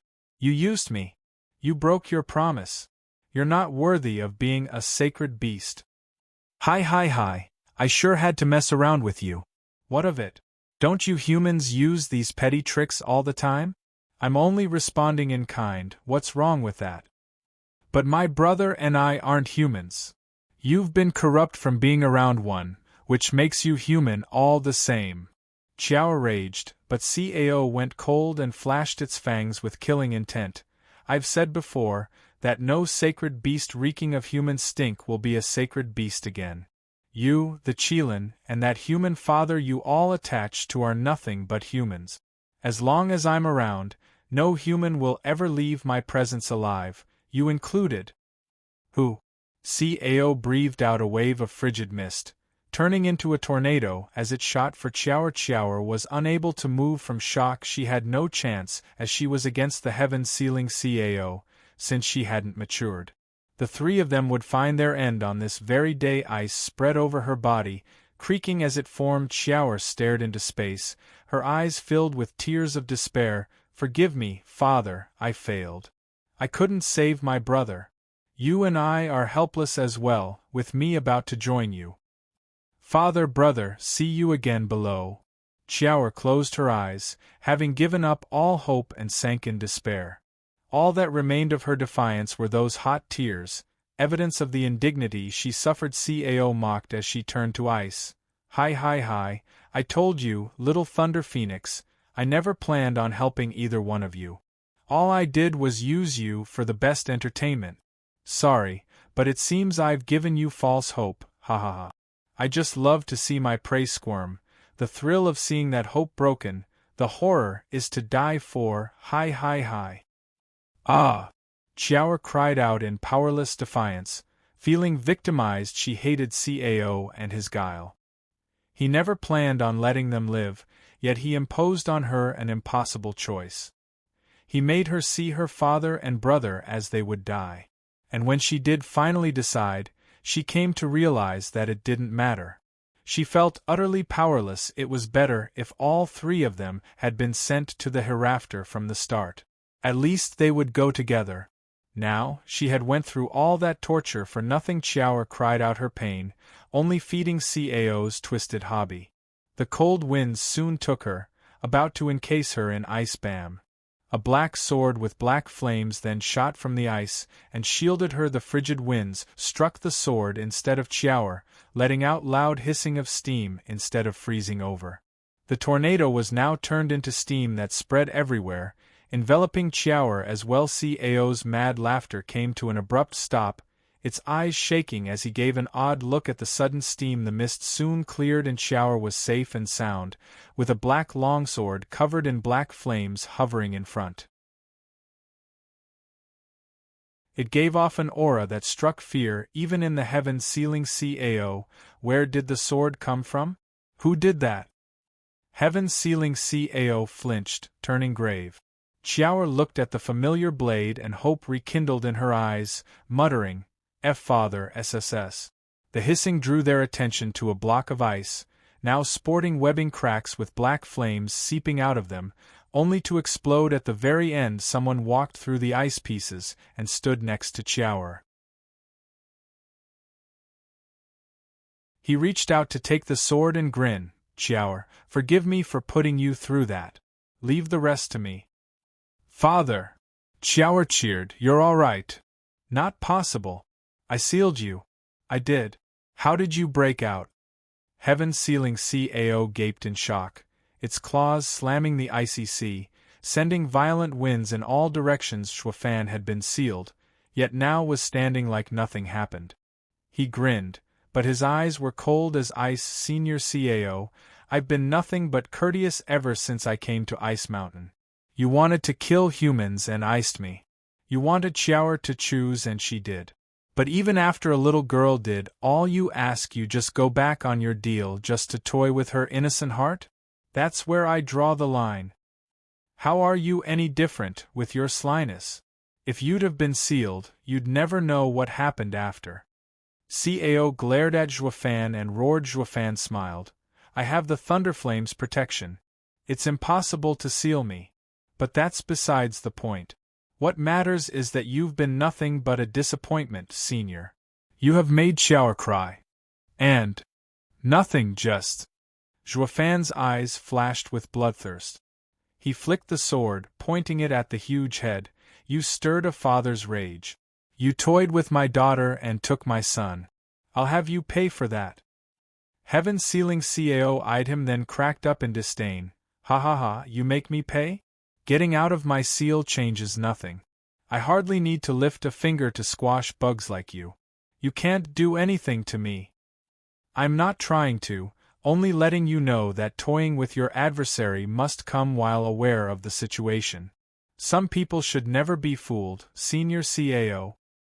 Zhuofan's eyes shone as he shouted, charging for the heaven-sealing CAO. Like the invincible sword did before this time, though, it was Zhuofan who challenged the greatest sacred beast. Xiao cried, "Father, be careful." Zhuofan's eyes were grave. "Humph, screw careful. You're nothing but an arrogant bug. You can only be careful against a worthy match. You, human punk, have nothing on me." Who? CAO breathed out another wave of cold towards Zhuofan, the winds swirling into twisters. It was more than enough to freeze him into an icicle. Once more Xiao watched with her heart in her throat, worried sick for Zhuofan. Boom.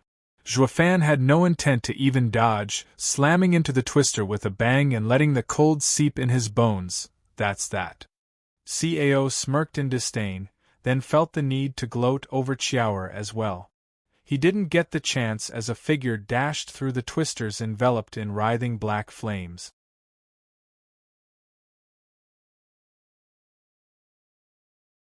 Chapter 1094. You lose. Chapter 1094. You lose. Proofreader, Papatonks. How? Heaven-sealing CAO was overwhelmed at the sudden development. His sealing never failed him, ever and always struck true. This was the might of the apocalyptic thunderflame, a power beyond the 5 great sacred beasts. His seals had no effect at all, not to say that CAO was powerless against Zhuofan, who had a far weaker cultivation. Zhuofan had quality, while CAO had quantity, lots of it. CAO needed to just ramp up the power output, and not get taken in by Zhuofan's words. Then he would seal him no problem. Zhuofan knew this as well, his eyes shining as he sped up to fly faster. For CAO's head, the only chance at winning against a peak power like the CAO was to capitalize on his disdain and slight. He had to strike in the smallest window to give a deadly blow to the enemy and offer some hope at victory. As for any other situations, he was doomed, dead, finished. Zhuofan squinted, touching his thunder ring, going even faster and crossing half the CAO's bulk. The beast smirked half a second later. He, amusing. That's an interesting black flame you got there. It can even overcome my seal. I wonder, just how much of it does your puny human body contain? Will it burn all of my seal's power, Who? Heaven-sealing CAO breathed out at Zhuofan once more. A sea of cold air came like a flood, as if the heavens fell on top of Zhuofan's head. The attack was tens of miles thick and 100 wide. That was no flood, but a literal mountain of ice and cold. The thunder flame within Zhuofan was bound to be snuffed out under such deluge. And when it failed, so did he, sealed in this ice like other countless humans before him. He only escaped last time due to CAO's obnoxious disdain. Now, the CAO would not make the same mistake again. Zhuofan's eyes shook, gnashing his teeth as the immense attack was about to hit him. His left eye's thunder flame roiled, while the right eye shone in 2 golden halos. Divine Eye of the Void, second stage, thunder flame, void annihilation. Whoosh! A black beam of fire pierced the incoming cold mountain, punching a hole through it big enough for his size. Zhuofan followed right behind the flames. Even so, the cold came closing in around him, eating away at his black flames on his body, and turning into mist. It turned out the flood of cold was just too thick in the end.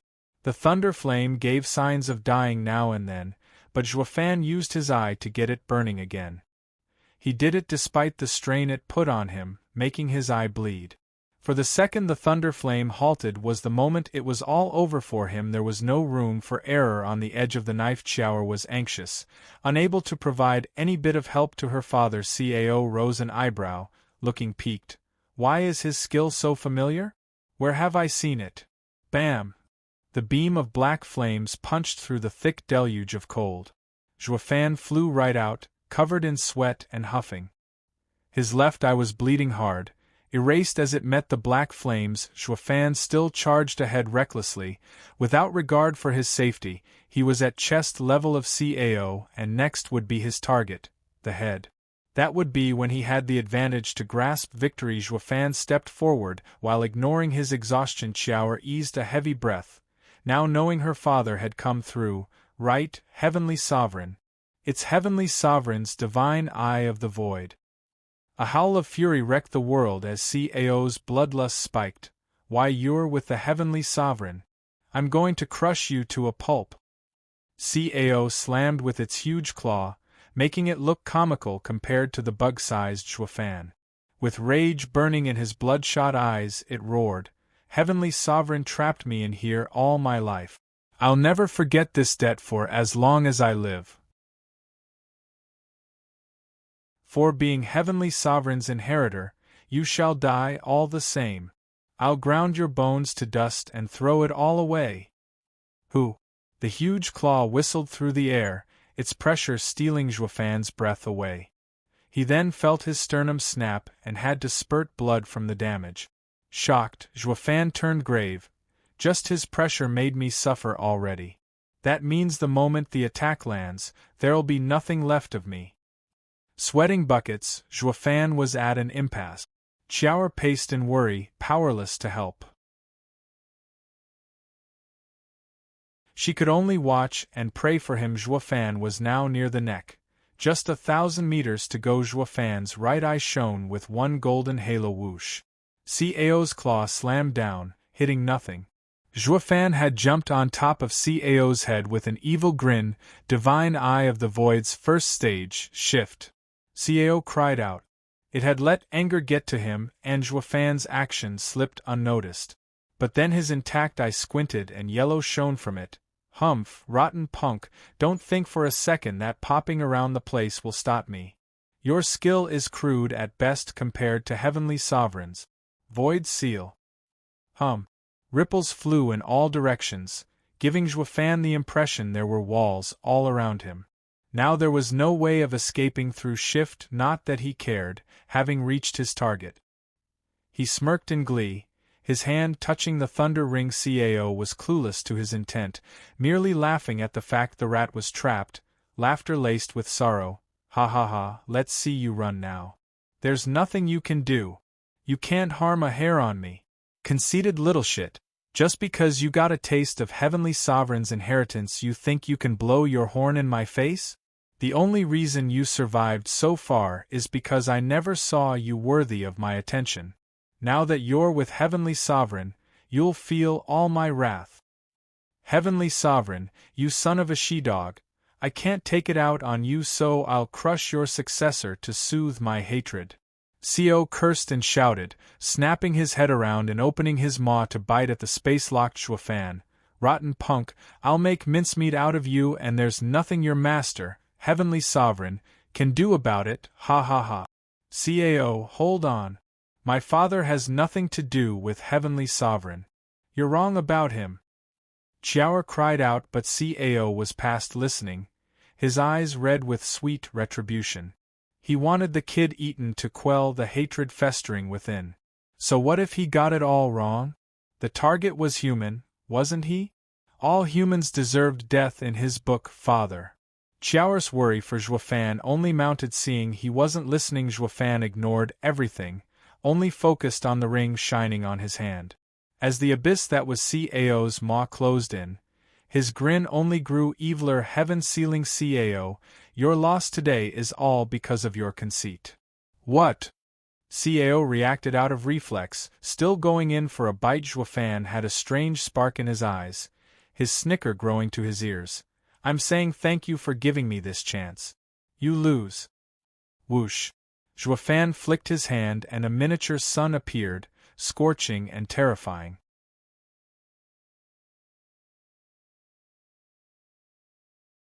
Chapter 1095. World of the Strong. Chapter 1095. World of the Strong. Proofreader, Papatonks. That's.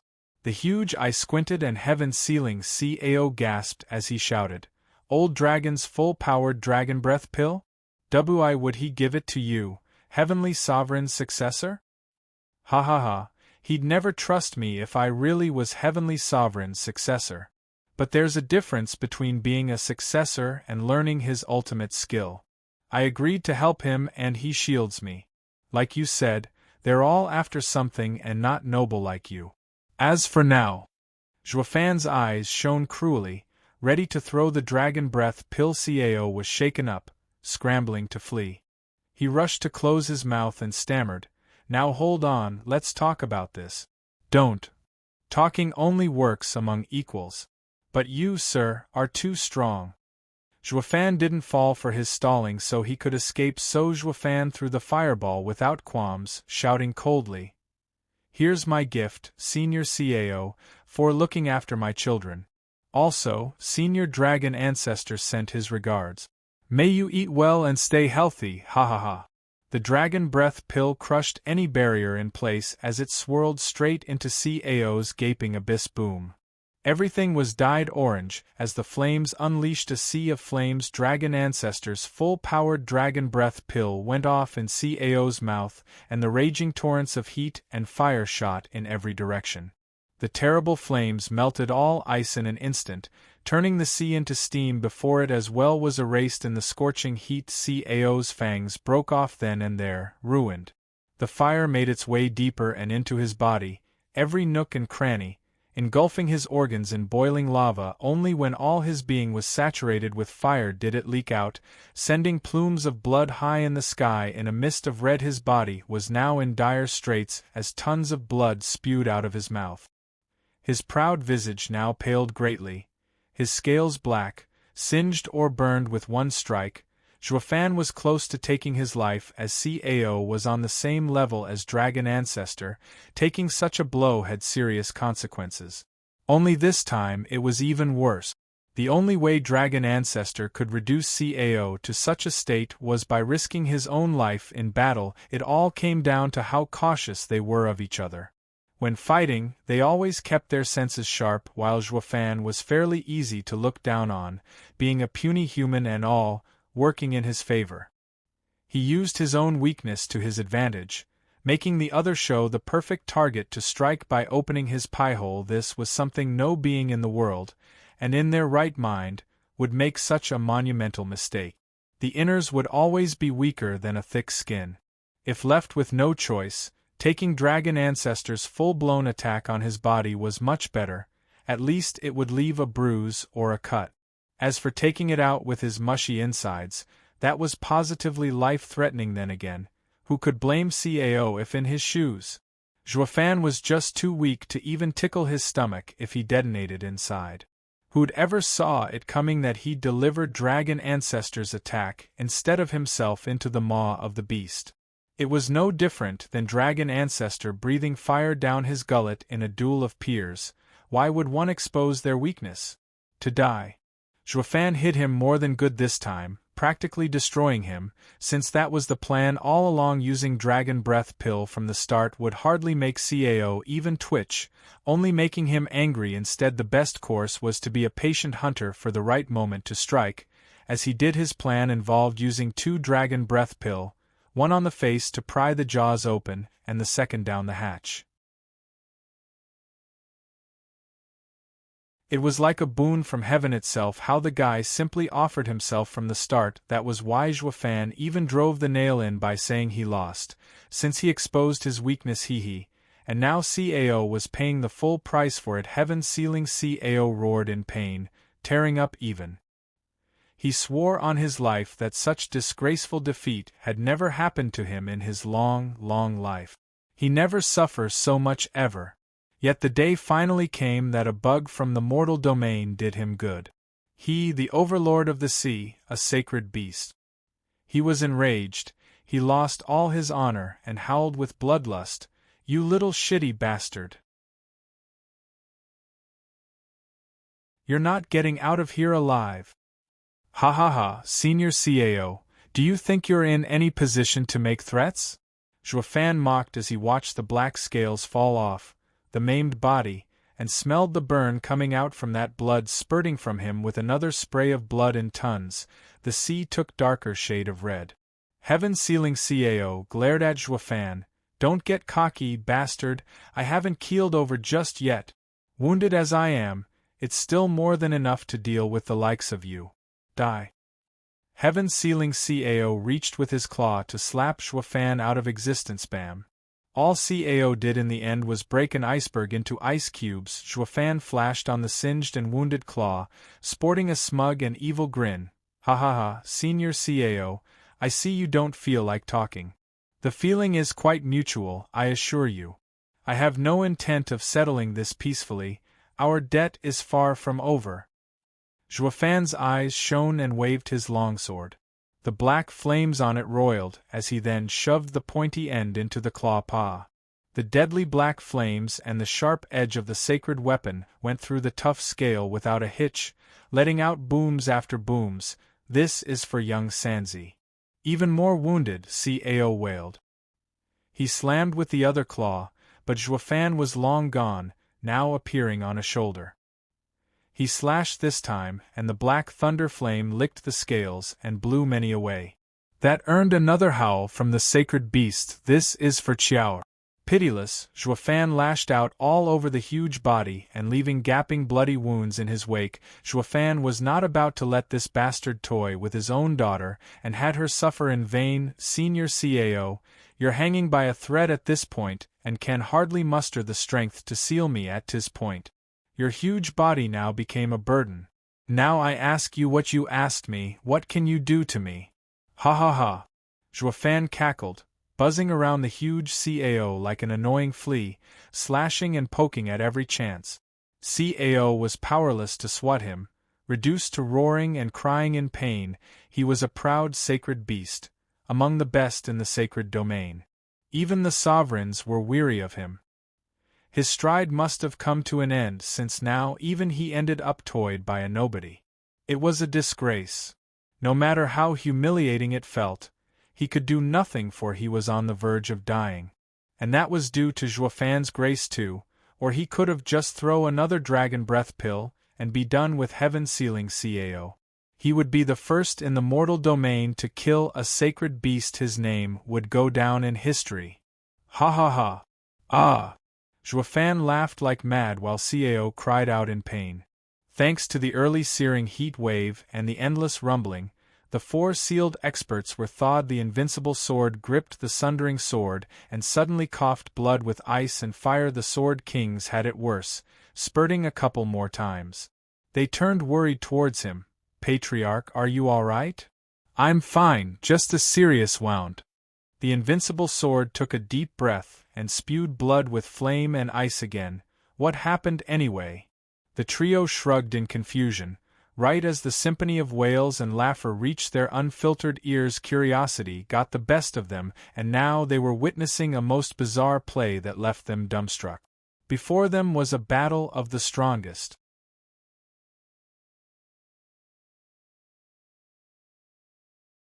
Chapter 1096, I Lost.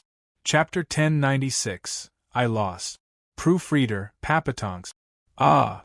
Heaven-sealing Cao shouted in rage and pain, twisting and jerking from every attack.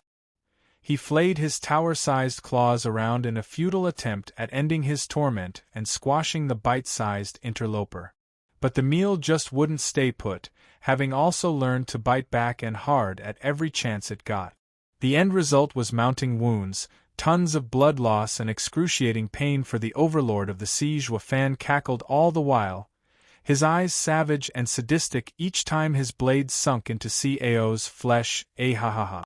The invincible sword and the Sword Kings blinked constantly, trying to get some sense of this absurd development. Bailey Yoon's face twitched as he strained to ask, "What's he doing? Is it me or is he torturing the monster? It's all real. I never once took the kid to pull something like this." The invincible sword was just as dumbstruck, looking dazed. "What happened to me?" "Patriarch, the monster blew its nose and encased you in ice.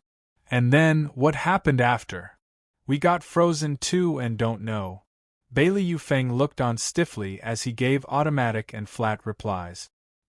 He forgot all about decorum while Bailey Yutian lost his customary pride, reduced to giving an unconscious nod, and forgetting about chiding the junior's lack of respect. That's what this so-called fight did to all of them. CAO's humongous body that was riddled with wounds entered his vision. He felt he was still in a dream. I couldn't even touch this monster, and now someone is toying with him? How did the kid do it? Bailey Yutian's brow shook and sighed along with his Sword Kings. Regardless of how, the strength must be absurd. The kid was being honest when he said he could wipe out the 5 Sword Kings back then. In the case of him having the same powerful tool, he wouldn't admit it either. This was a true trump card.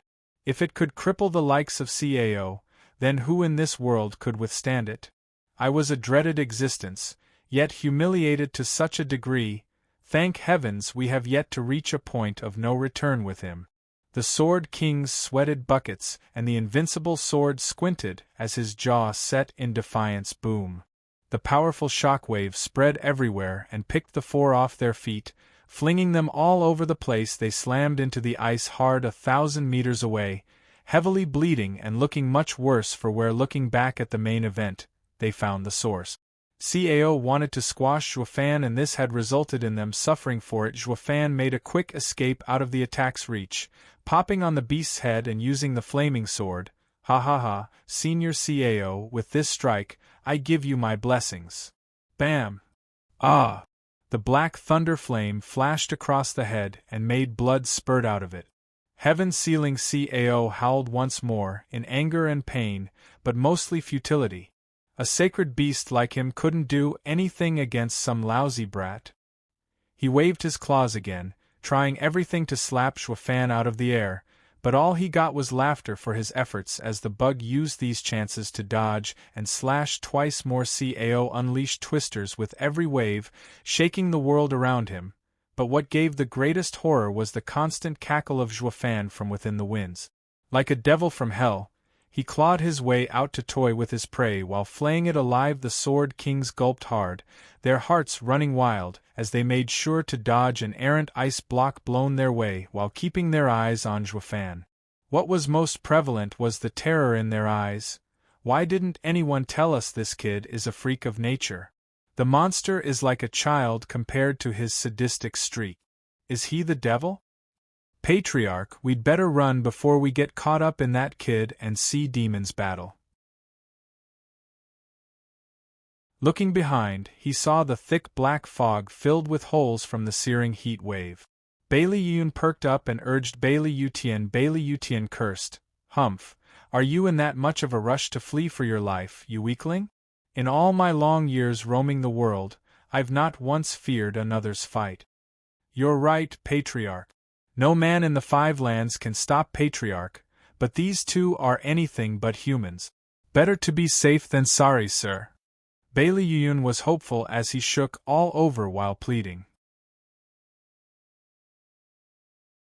He knew Patriarch was not one to listen, but this was not the time to throw a hissy fit.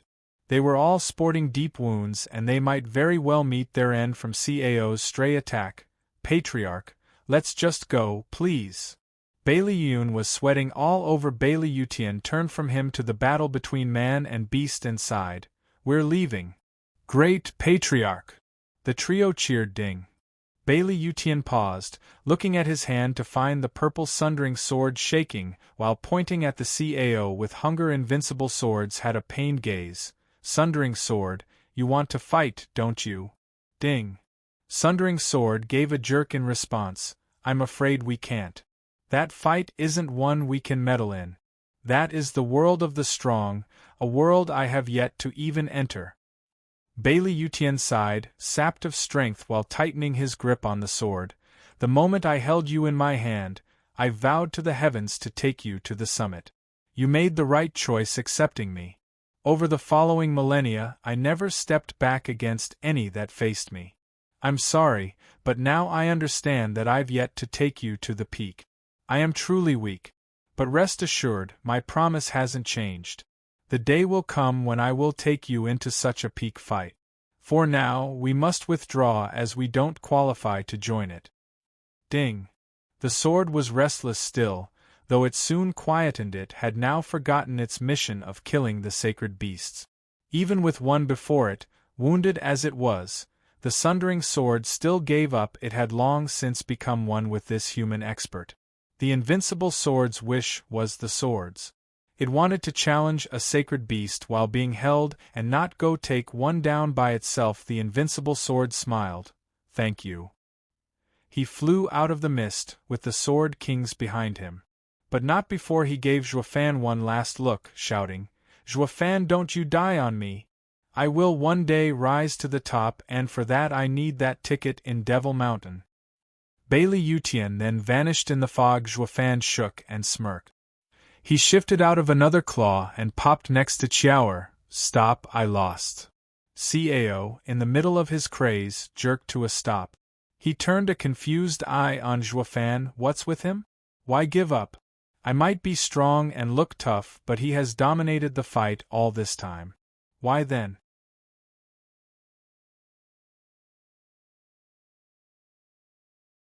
Chapter 1097, Gentle.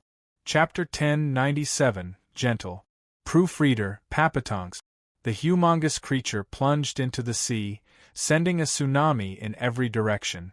Heaven-sealing Cao gave Zhuofan a dark look of confusion. What's that supposed to mean? Nothing besides losing. I now await my sentence. Ding. He let vaulting sword slip and stick into the ground while he sat down. Qiaoer cried, Father! Cao was perplexed. What's the damn kid's angle this time?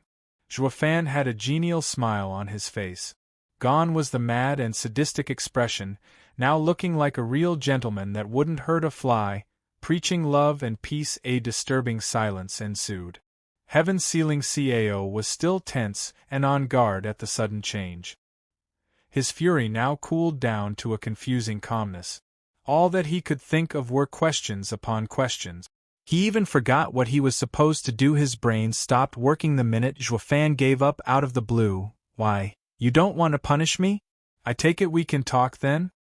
Zhuofan watched Cao just staring there with a dumb look and smiled. Senior Cao, please spit out my son. Cao flinched and then exclaimed in anger. Are you making fun of me now, brat? No games and no insults. I only have a simple request for Senior to calm down and negotiate better. Zhuofan smiled like a sage of boundless wisdom. His back was straight, his gaze deep. As I've said, talks or negotiations are conducted between equals. Please forgive my earlier transgression. With Senior's rage, it made it hard for my words to reach you. That is why I resorted to such tactic. I hope Senior can settle down now. Settle? Eyelid twitching, Cao snapped. You wish. Merely looking at your face get my blood boiling. There's no settling. And why would I ever talk to you? I want nothing more than to grind your bones and flay you alive. Wrong. Zhuofan's gaze met his, unfazed at the outburst. Not us, but me. You want to flay only me, right? Cao shuddered, giving a long and heavy sigh. Zhuofan glanced at Qiaoer behind him, then at Cao. In our fight, Senior Cao could do nothing to me. Senior Cao could at any time swallow Qiaoer and threaten me to stay put. Why didn't you? Humph, sacred beasts have their pride, unlike humans who stoop to any low, even taking hostages. Cao spat. Zhuofan shook his head. Senior, you're contradicting yourself. When you toyed with Qiaoer, Senior had used all manner of dirty tricks humans employ. From the way I see it, besides Kuanping, Senior is the closest towards human nature among the 5 great sacred beasts. With danger hanging overhead, mentioning a sacred beast's pride sounds like a tasteless joke, Senior. I. Cao's words got stuck in his throat, put on the spot, but then he grew stubborn. That was merely out of anger that I forgot about the girl. I don't need you to remind me. Zhuofan shook his head, the smile never leaving his face. You should have said it at the start and I might have believed you. However, aren't you contradicting yourself with what you said before? Ha ha ha, Senior, You never considered Xiaoer a hostage or intended on killing her, did you? Cao winced. The 5 great sacred beasts are unique in this world. Zhuofan took a deep breath as he gazed above. As soul beings, no matter how much bad blood is between you, would you still be so quick to cut each other down? The very top is a place of endless solitude, even more when everyone around you dies out. Cao was grave. Zhuofan continued. Senior does indeed hate humans to the bone, willing to even take it out on the sacred beasts that humanity corrupted. That bloodlust directed at Xiaoer did not lie. That's why I believe Senior truly wanted Xiaoer and young Sanzi dead. But humanized sacred beasts are nothing more than misled children. Regardless how furious, how outraged Senior was, were you still willing to end them? As such, I've always been watching you from the start, Senior, to see if the madness was real or not and whether you'd be willing to kill young sacred beasts. I'm glad to say Senior has not crossed that line. That can only mean young Sanzi is safe. So I ask Senior to heal him. Zhuofan gave a full bow of respect. Damn you, human, are you tricking me, is that it? Heaven-sealing Cao set his jaw, his huge eyes turning bloodshot as he raved.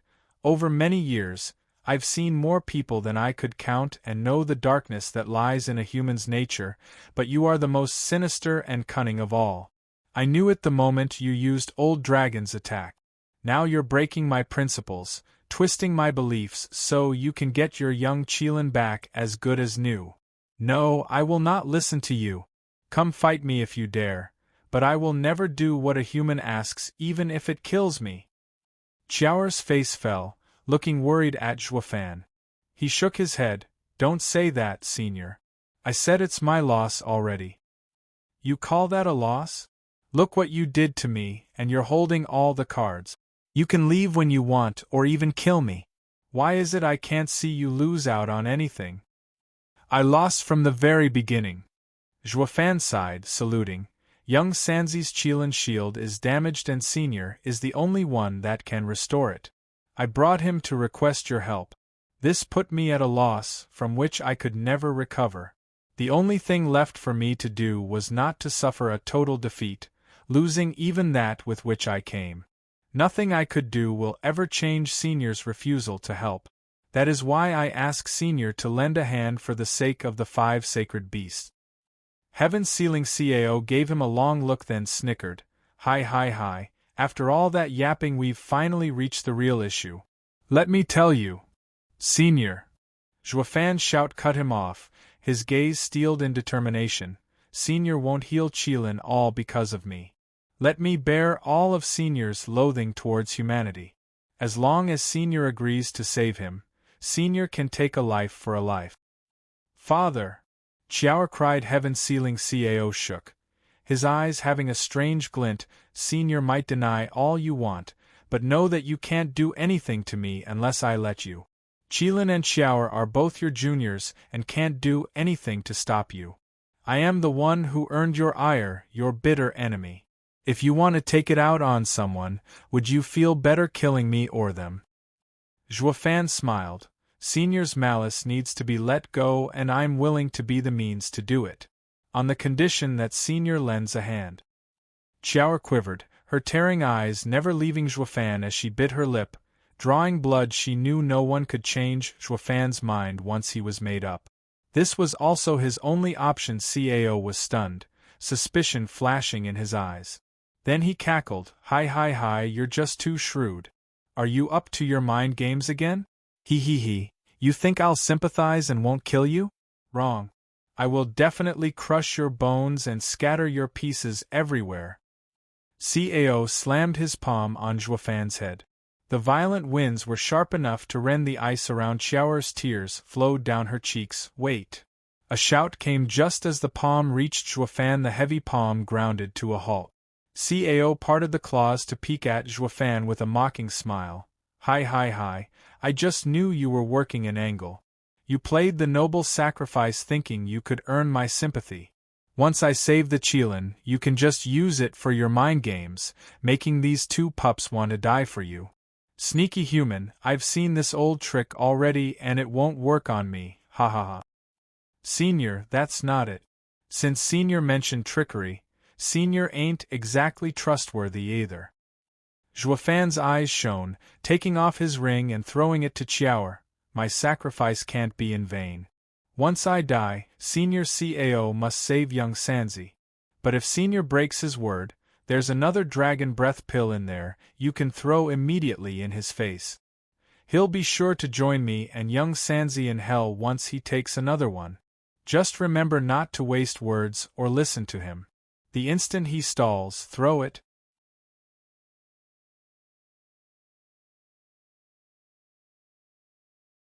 Chapter 1098, Backlash. Chapter 1098, Backlash. Proofreader, Papatonks. Are you threatening me? No, a mere precaution. Zhuofan had an evil grin. I believe without a doubt that Senior wants me dead while eager to help young Sanzi.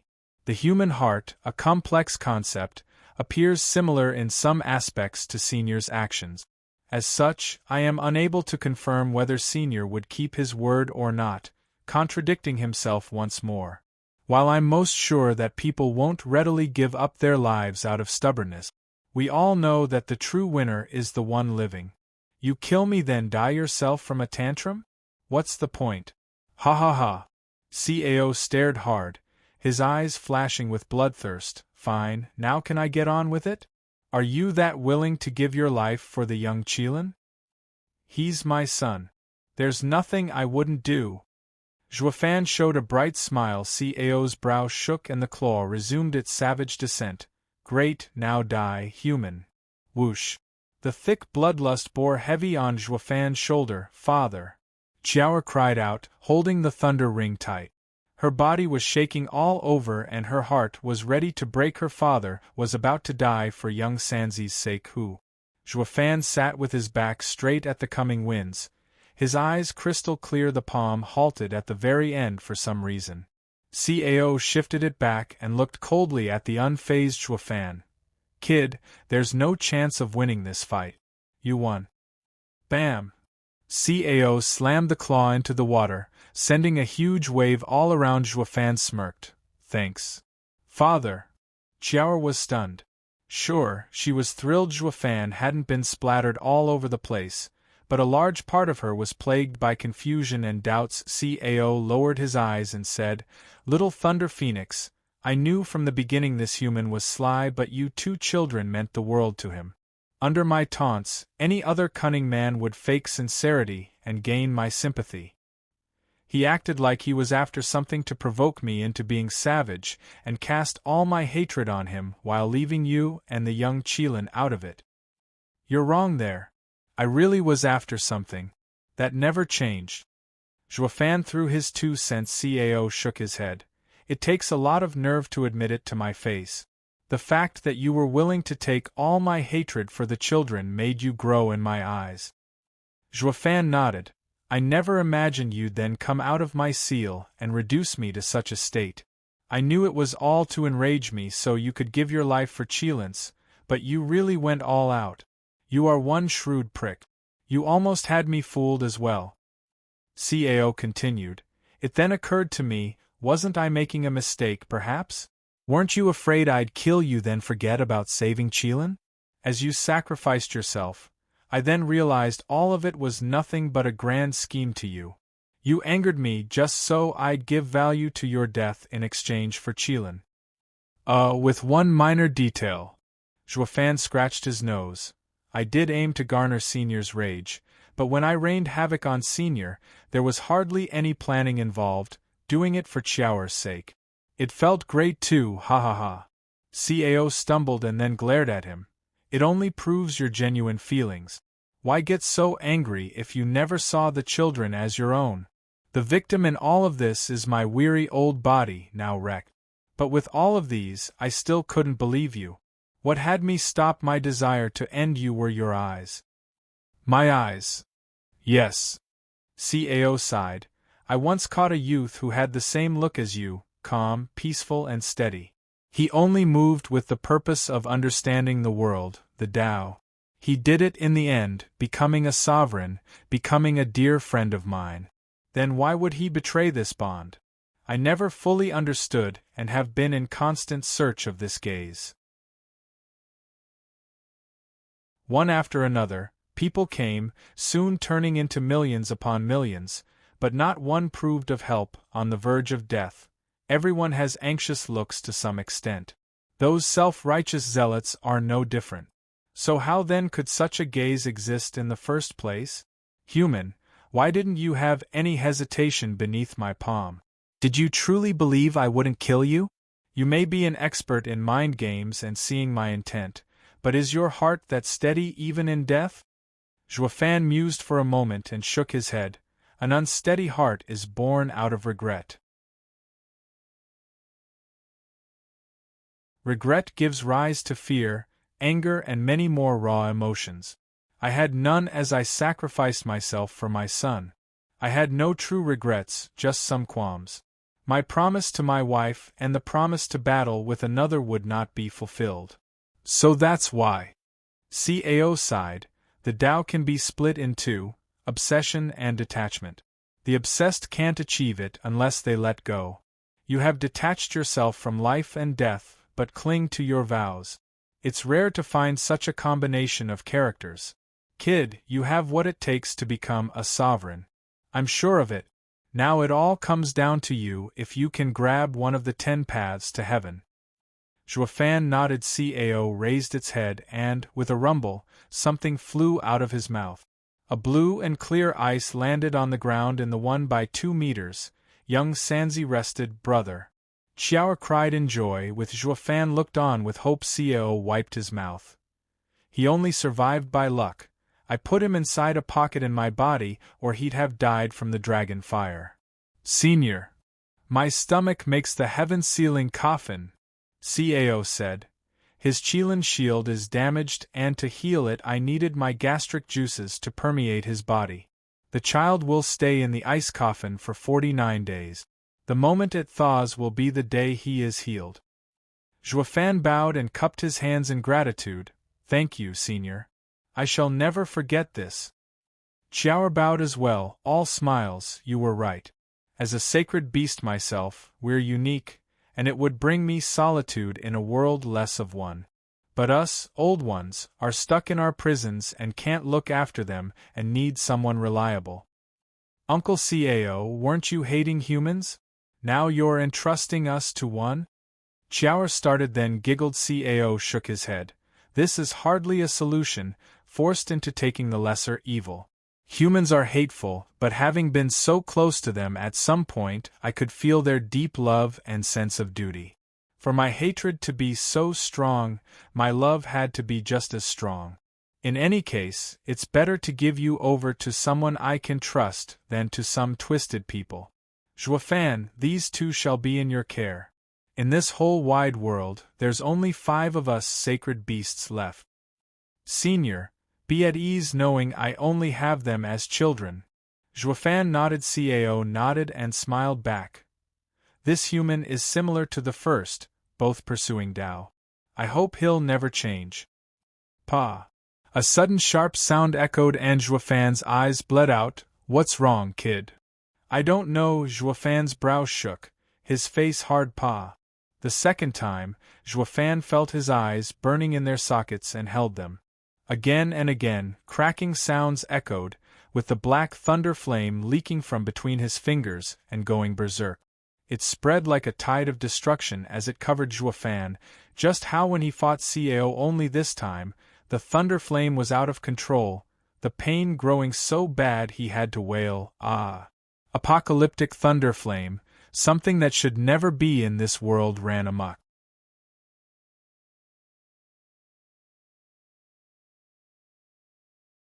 Chapter 1099, Hearts Connected. Chapter 1099, Hearts Connected. Proofreader, Papatonks. Who? Cold winds blasted and a thick black fog dyed everything in shades of gray, looking akin to purgatory. Baliyu watched with worry as the black mist stopped its invasion. Behind her was Shui Ruohua helping Chu Qingqing. She looked behind her, at the open teleportation array, and worried as well. What's taking them so long? Did something happen? Rustle. The grass moved and Wu Qingqiu with Ouyang Chongqing and the rest dragged their feet over to their salvation. But seeing the girls they started, "You should have been long gone by now. Why are you still here? The guy's slow wife refused to go, so we decided to wait for you. I would simply force her through if worst comes to worst." Bali Yu rolled her eyes and pointed at Chu Qingqing behind her. "And where is he, anyway? Is he all right?" Ouyang Chongqing knew who she mentioned and sighed in exhaustion. "He went after the sea demon. It's going to take a while before he arrives. We'd better leave first." "The sea demon? Haven't you noticed the creeping black fog?" Ouyang Chongqing nodded and asked, "Big sister, you should have seen how good Big Brother Zhua is. He beat up 3 sword kings and after challenging Invincible Sword, dashed straight in to face the sea demon. Invincible Sword must have followed after Big Brother for a fight as well without delay, all plunging straight into the black fog. You're telling me Patriarch is after Zhua Fan?" Bali Yu gasped in fright. "Is he going to survive with Patriarch on his heels?" Ouyang Chongqing smirked. "Big sister, take it easy. Dad said the sea demon is worse by a mile than Invincible Sword. Since Big Brother went for the sea demon, then what's there to fear some Invincible Sword? I'm sure that with a savage beast before him, Invincible Sword would be sure to turn into a sniveling coward. The only danger to Big Brother can only come from the sea demon. It would make Invincible Sword look like an amateur by comparison, he. Ahem, look who you're speaking to." Wu Qingqiu glared and cleared his throat before speaking heavily. "Frigid Rain Sword King, Ouyang Chongqing is crude in his meaning. Brother Zhua is level-headed and would not come all the way to face the sea demon without precaution. If he can handle the sea demon, that means Invincible Sword is of no consequence. Yeah, so lighten up. You're better off worrying about our situation. Dad said once the sea demon's black fog spreads, everyone is done for. They're now trying to stop it. We better take the chance and run, so as not to drag them down." "Then leave, coward." Bali Yu bore her sharp stare into him. "I don't know how dangerous the sea demon is, but I am clear on Patriarch's strength. No, once Patriarch is after him, no begging from my part will spare him." Bali Yu shot for the black fog, shouting behind her, "Leave! I've escorted you here, so I've fulfilled his request. Now even Big Sis left. With all of us injured, we'll be dead for sure if anything happens." Ouyang Chongqing chuckled and shrugged, staring hard at the open teleportation array. "So we're going, right? Right?" Wu Qingqiu sighed with a twitching face. "Do you have to ask? Staying won't do any of us any good." And made the first move towards leaving, with others close behind. "Wait, Senior Brother Wu. Qingqing won't leave." Shui Ruohua cried after him. "We've been here for a while, but Qingqing refuses to budge. It feels like she won't leave until Zhuofan returns." Wu Qingqiu sighed in understanding. "Junior Sister Chu won't be pleased, but staying here will only burden Brother Zhua. We're leaving, even if we must force Junior Sister Chu to come along." Wu Qingqiu and Yi Lin shared a look and flanked Chu Qingqing. Ouyang Chongqing was most eager, joining them with a bright smile. "Sister-in-law, pardon me. It's for your own good. Big Brother Zhua doesn't want you hurting. I know you can't understand me, so sorry." The guys grabbed her shoulders. "Ah!" Akin to divine intervention, Chu Qingqing heard a most familiar wail. She shuddered and the guys were blown away. Ouyang Chongqing even staggered before smacking his rear on the pavement. The sharp pain made him wince and tear up. "As sister-in-law, please, we're only trying to help. Why shield yourself with Yuan Qi and hurt us? Don't you know how injured we are? We can't take your—" While he was whining, the Western Lands group looked at Chu Qingqing in shock. In all these years Chu Qingqing had lost her mind. She hardly showed any reaction, let alone using Yuan Qi for anything. Did this mean she was back? They all lit up, with Shui Ruhua grabbing her shoulder in excitement. Qin Qing, why you're awake. Zijua Fan, after all these years silent, she stammered a familiar name, her eyes flashing now and then. Everyone was overjoyed. It's a miracle. Or maybe triumphant love. In only a few days Brother Zhua did what we couldn't in years of trying. A heart can heal only with the right medicine. Shui Ruohua was ecstatic, tears of joy brimming in her eyes. Chu Qingqing's lips trembled, while her eyes took on a look of horror. Zijua Fan is in danger. He's in danger. She then shot in the air, straight into the black mist. Qingqing, wait! Shui Ruohua panicked and rushed right after her, but the minute she tried using her energy, she coughed blood, falling back. None of the ethers could do anything. Too weak to follow, they came out wounded from the fight with the 10 princes, and merely walking was a miracle. Flying was out of the question. Watching Chu Qingqing vanish, Ouyang Chongqing sighed. Where's big sister when you need her? Sister-in-law hasn't been hurt like us, making it impossible to catch her. Did she snap? She's not crazy, just her mind dulled. Since she woke up just now, why take off like that? Wu Qingqiu frowned as he pondered. She mentioned Zhua Fan being in danger. Did you hear her too? Ouyang Chongqing shrugged. Maybe she's hearing things or restless. Big Brother Zhua is definitely in danger in the black mist, but how could we ever know? We're not only miles away, but even standing before the mist, there's no way to notice whatever's going on in there. How is sister-in-law so sure then? She totally snapped. Then I fear. Wu Qingqiu looked in the distance, then sighed.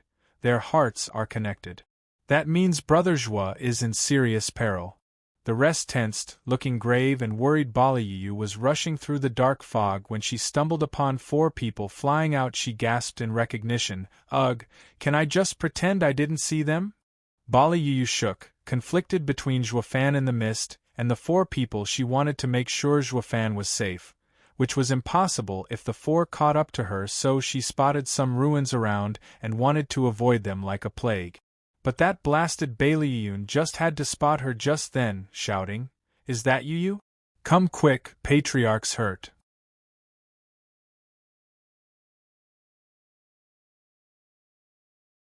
Chapter 1100, Wait. Chapter 1100, Wait. Proofreader, Papatongs. Damn you and those blasted eyes of yours. I was this close to dodging you. Just you wait. The moment I get the chance, I'll be sure to gouge those shifty eyes out of your skull. Baliyuyu's heart raged while flying over to the 4 in annoyance disguised as shock. Patriarch is hurt? How?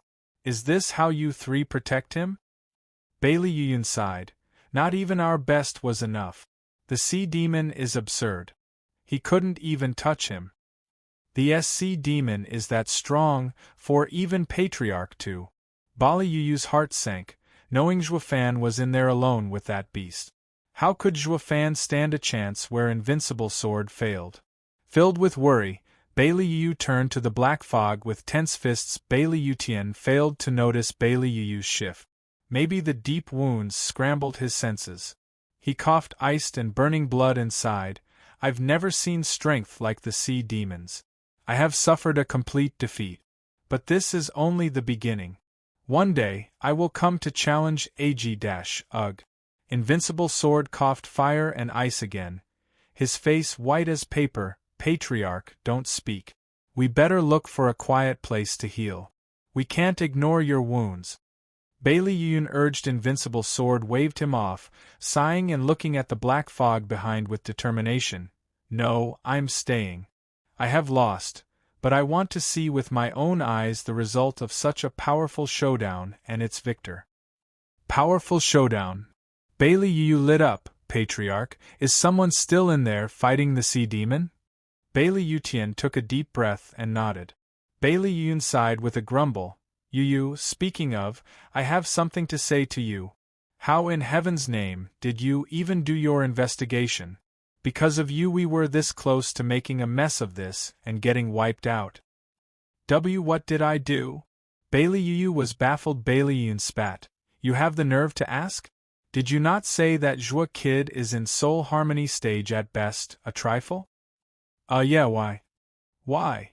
Did it ever occur to you that the missy next to him might have a powerful bauble to give us, Sword Kings, heavy wounds? That child almost had all three of us killed. Bailey Yuyun shot a reproaching glare, with the two nodding along. Feeling victimized, it was utterly mortifying for a wee girl to make them scramble away in fright. If word got out in the central area, they'd have no self-respect left to even walk outside. Bailey Yu gave a confused shake of her head. You mean Xiao? But she's adorable. How can she be tough? Adorable? That's news to me. Bailey Yuyun's face twitched, fuming along with his two brothers, like father like daughter, like master like disciple. With the small one godlike, the parent couldn't be any lesser. Did you not know she has a trinket to handle Sword Kings? What's worse, her dad had something that could end Patriarch. Heaven almighty, he just took out a 9th level Imperial beast, for crying out loud. His spirit animal no less. That's a damn 9th level Imperial beast. I'm willing to bet not all 9 Sword Kings combined could put a dent in its plumage before getting annihilated. SSS. Bailey Yu gasped. A 9th level Imperial beast? Wasn't that just a myth? It exists? And he has one? You didn't know. Not a hint. That's why I'm asking, how did you make your investigation? Bailey Yun huffed and puffed, turning at the end to Bailey Yutian. We were fortunate. Patriarch's skill is divine to kill the 9H level Imperial beast, the true best in the lands. Ignoring the blatant suck-up, Bailey Yutian felt he was at the lowest point in his life to mind anything else. Bailey Yu's heart jumped in shock. Patriarch killed the beast? When it was his turn, did Patriarch finish him off? Bailey Yuyun shook from a sudden chill, his face sinking. He peeked at Invincible Sword, then barked, "Don't stick your nose where it doesn't belong." He can never again be mentioned anywhere near Patriarch. But aren't I talking with you, Brother Yun? I'm saying your info is faulty and almost got us killed. Don't mention it again. All right. Bailey Yutian raised his voice, sighing at the black fog.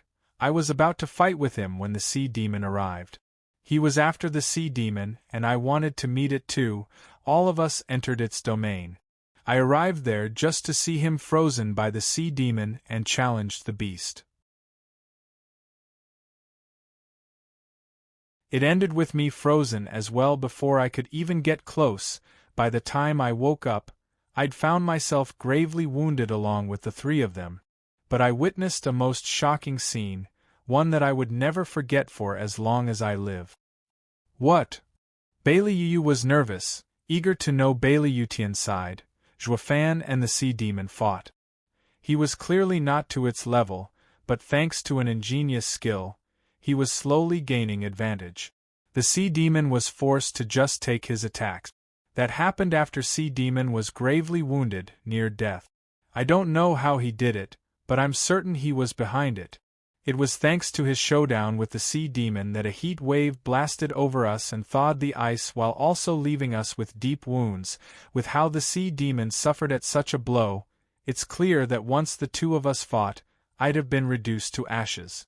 What invincible sword, ha ha ha. I've been blind all my life, unable to see the vastness of the world. The Sword Kings lowered their heads. Bailey Yuyun shot a glare at Bailey Yu. See? This is what your report did, downplaying the tiger into a cat. He almost ripped us to shreds. It's giving me the chills just thinking about it. Bailey Yu was stumped, blinking her big dull eyes of their fog. The guy is that great? He sure didn't look like it. Patriarch, you're waiting for the fight to end, but how will you find out the winner? It'd be better if you tended your wounds. Bailey Yuyun bowed. Bailey Yutian said, It's simple. We can't see their fight, but the end will be obvious. If Zhuofan wins, he'll be coming out. If the sea beast won, the black fog would retreat, leaving nothing behind it. Retreat? Why would he? Ha ha ha, the sea demon would have won a Pyrrhic victory. Is he supposed to wait here for other humans to kill it instead of licking his wounds? Bailey Yutian's eyes shone with conviction. So I'll be waiting right here for the conclusion and confirm my next great rival. The Sword King started and nodded. Staying with him, Baliyu was nervous as she remained here, waiting not for the end, but with hope in her heart that he would come out of the black mist whoosh. Someone shot past just then and plunged into the fog. Bailey Yu cried out, "Didn't she transfer away? What's she doing here? Can't those louses do anything?" "Oh, someone found it tedious and came to die." Bailey Yu noticed and mocked. "That right there is a fight that could end even us," watching from the sidelines. For a mere girl in the 5th layer of ethereal stage to go in is plain suicidal. Ha ha ha. Or maybe the kid won and she'll be safe. Or the kid lost and the sea demon wouldn't spare a single human. It's all up to fate, ha ha ha. The 3 Sword Kings jeered, with Baliyu nervous as to what to do. Should she go in? But she squashed the thought as soon as it popped. I was to save her for that rotten punk, but now he's in a fight to the death, so why bother with her fate? Whatever, let her go. It's all the same to me however she ends up. Baliyu's eyes shone coldly, her heart taking a crueler stance. It's better if she's gone. Then the punk would have no one to worry about, ha ha ha.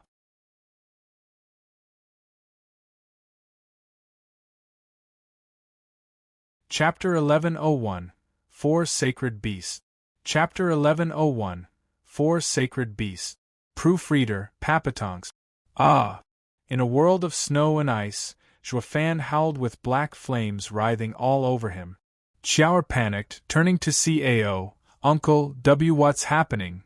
The divine eye of the void he inherited is too weak, while the black thunder flame is savage power beyond any level, now out of his control. Going to extremes, it's very easy for the black flame to run amok, eating him instead. Heaven-sealing Cao was grave. He has been using the ice skill through the fight, and the divine eye of the void reached its limit for controlling the thunderflame's nature, thus lashing out. But where did he get the thunderflame from? Why is it so violent? Why doesn't my seal work on it? Xiaor grew anxious. Uncle Cao, Dad's apocalyptic thunderflame is made of 4 sacred beasts' powers of terrible strength. How can it be controlled? The power of 4 sacred beasts? How? Heaven-sealing Cao started and paused. Did 9 Serenities research succeed? Kid, whose successor are you? My master is 9 Serenities, Sovereign Ak. I see, then the old guy did it. Heaven-sealing Cao nodded and sighed. That's why the thunderflame is so wild, made up of 4 sacred beasts' powers, while above our level so my sealing doesn't work. Uncle Cao, help him.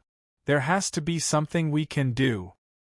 Xiaor could not take it anymore. Zhuofan's wails and seeing him cooked under the flame brought her to tears as she urged heaven-sealing Cao. The Bios sighed. The kid gave his all and some in taking all my malice for humanity so he could save young Qilin. I admire his spirit and I could have helped at the start, but weak as I am from the old dragon's fire, it is impossible to suppress the thunder flame. Water and fire are opposite and I'm also powerless right now. Or else I would have sealed him as he jumped around. What can we do? Nothing. I'm hanging by a thread as is. Heaven-sealing Cao shook his head. Xiaor was crying now, filled with pain and worry for Zhuofan whoosh. 3 flashes came out of the thick black fog and straight for heaven-sealing Cao. The 3 divine swords that slipped out of their owner's grasp sensed Cao's energy and shot for it to kill this sacred beast. Heaven-sealing Cao winced, about to submerge under the sea, but heaven-sealing sword flew around the beast and sent a sword wave freezing his body in place. The other 2 divine swords stabbed deep into his shoulders, drawing blood. Heaven-sealing Cao roared in pain. Curses! Despicable, striking someone who is down. Have you no shame ganging up on me? Is this how your master taught you? To mock him, the divine swords gathered then split again, each striking from a different direction and punching holes in Cao's bulk. Uncle Cao, what's wrong? 3 swords can't be that tough. Why? Xiaor cried out. Heaven-sealing Cao felt like crying. I know these sacred weapons better than you. They can't do much without absorbing sacred stones, but as I am now I can't even seal them.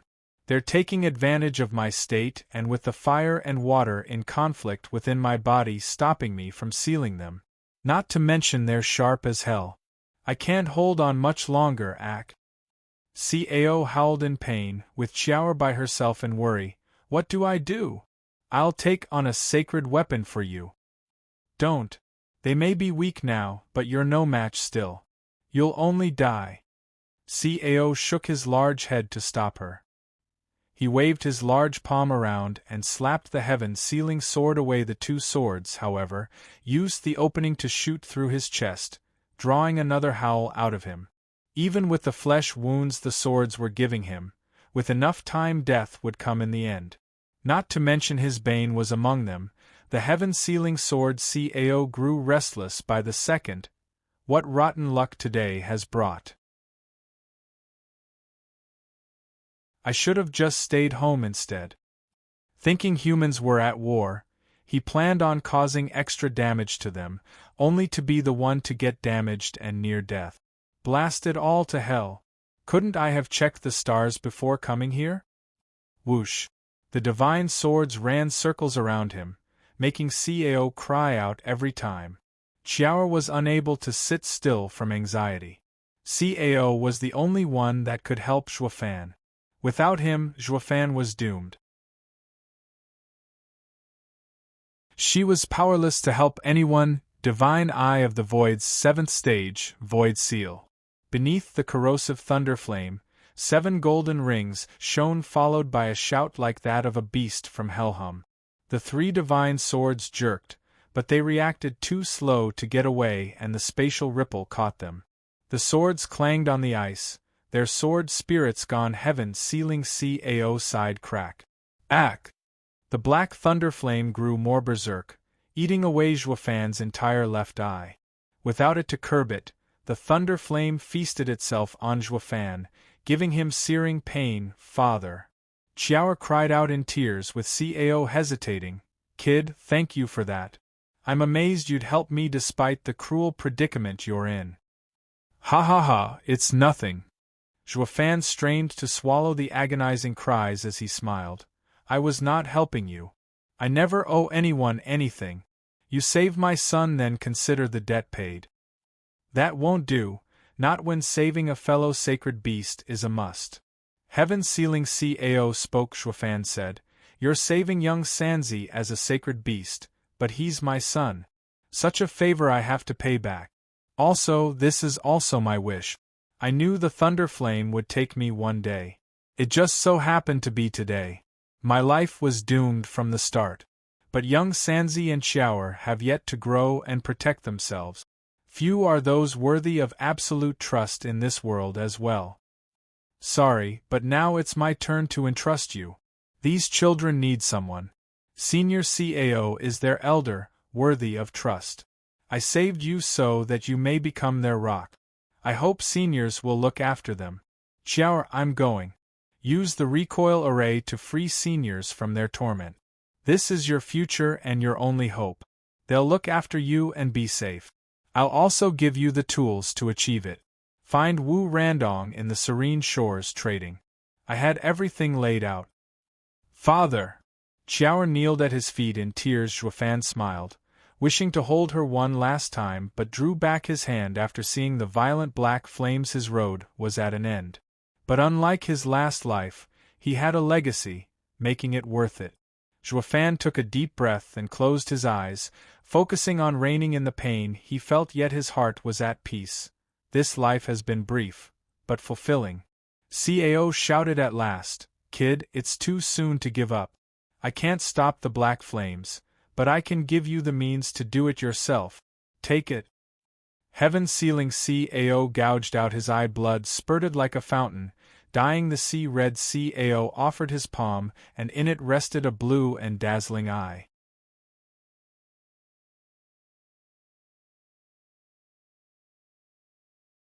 Chapter 1102, Blue Glow. Chapter 1102, Blue Glow. Proofreader, Papatonks. Uncle Cao. Xiao shuddered, Looking stunned at the huge bloody eye, Cao smirked, gazing upon the eye and the scar it had. That brat, Sword Sovereign, gave it a scratch, but it still has my sealing power.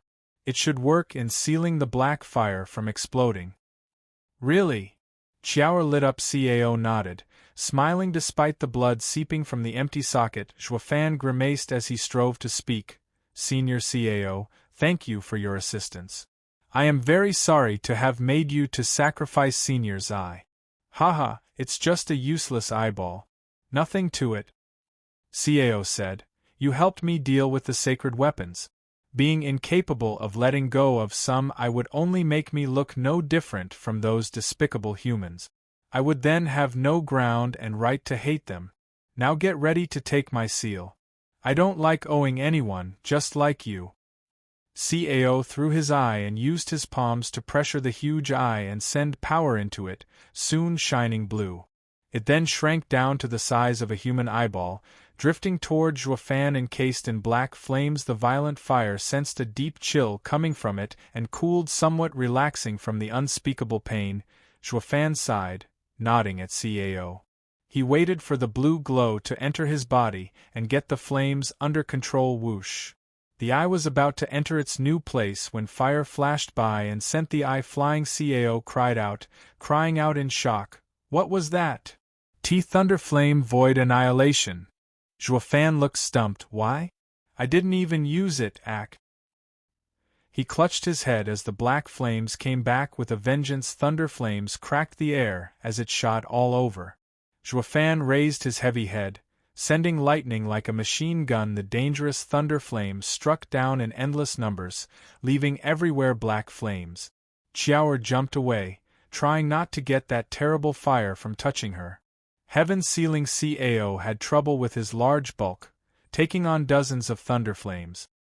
He once again howled in pain as blood seeped out from the new wounds. Ah! Zhuofan gripped his head in agony. His right eye's 7 golden halos flickered, with traces of black thunder flame on their edges and eating their way through the gold. Xiao cried out, dodging while shouting, Uncle Cao, what do we do? You have to help him. Ak! Blast it! His black flames made the divine eye of the void lash out as well. Heaven Sealing Cao howled as he jerked from every hit. Divine Eye of the Void is Heavenly Sovereign's top skill, focused on the void in particular.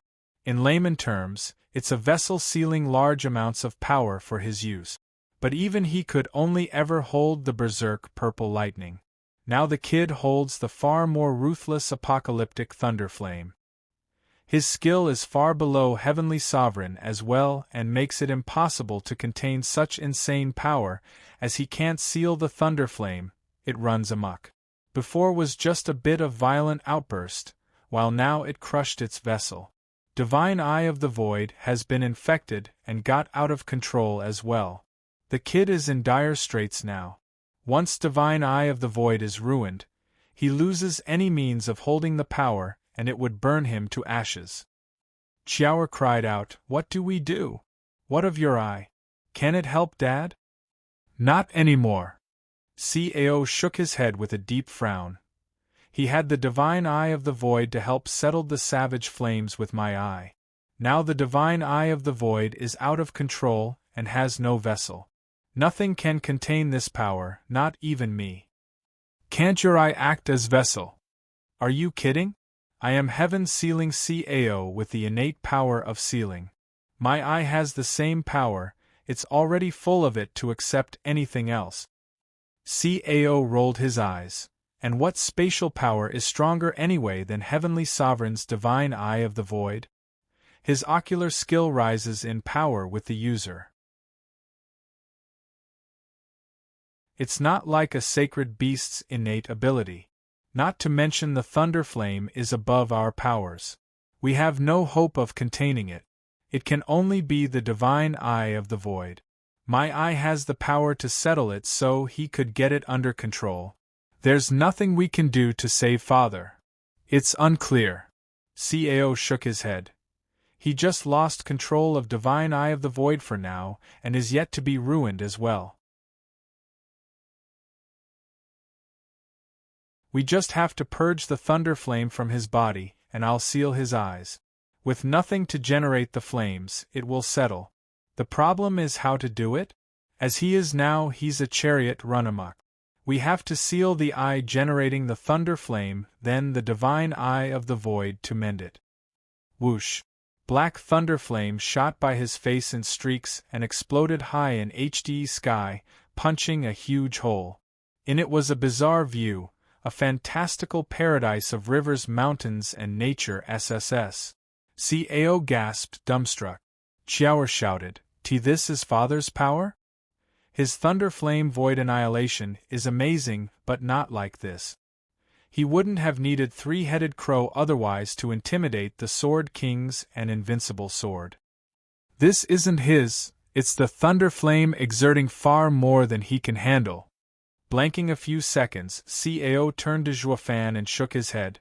The thunder flame is out of his complete control, and it only grows stronger until it consumes him. If we want to save him, we need to seal it fast. Xiao panicked, crying from feebleness. The thunder flame was beyond deadly. And now that the divine eye of the void went crazy too, everything was truly apocalyptic. Who could stop something like this? Father is the source, so how in heaven's name do we remove all thunder flames from him? Xiao had tears streaming down her cheeks as she watched Zhua howling in the flames. Cao dodged the painful strikes while looking at the eye in his hand with a sigh. It's too late now. Whoosh! A flash of white streaked past them, ignoring the savage flames and hugging Zhuofan's contorted figure from pain. Soft lips then took his hu. A twister enveloped the two, with the woman in white unleashing a pure glow that soon covered the two of them. They had formed around them an exquisite array that shook the world, with the spiritual energy from everywhere surging over. Zhuofan's black thunder flames surged like a tide at the woman, mother. Xiao muttered. Heaven sealing Cao started, looking at the spiritual energy flow around them and lit up. There's always a way. The brat must have saved the world in his last life to have such godlike luck. Heaven sealing Cao, we can seal it. Cao gripped the eye and his lone eye shone with determination. You're tuning in to the Phoenix Knights YouTube channel. Don't forget to subscribe and join us on this journey to catch the most captivating stories.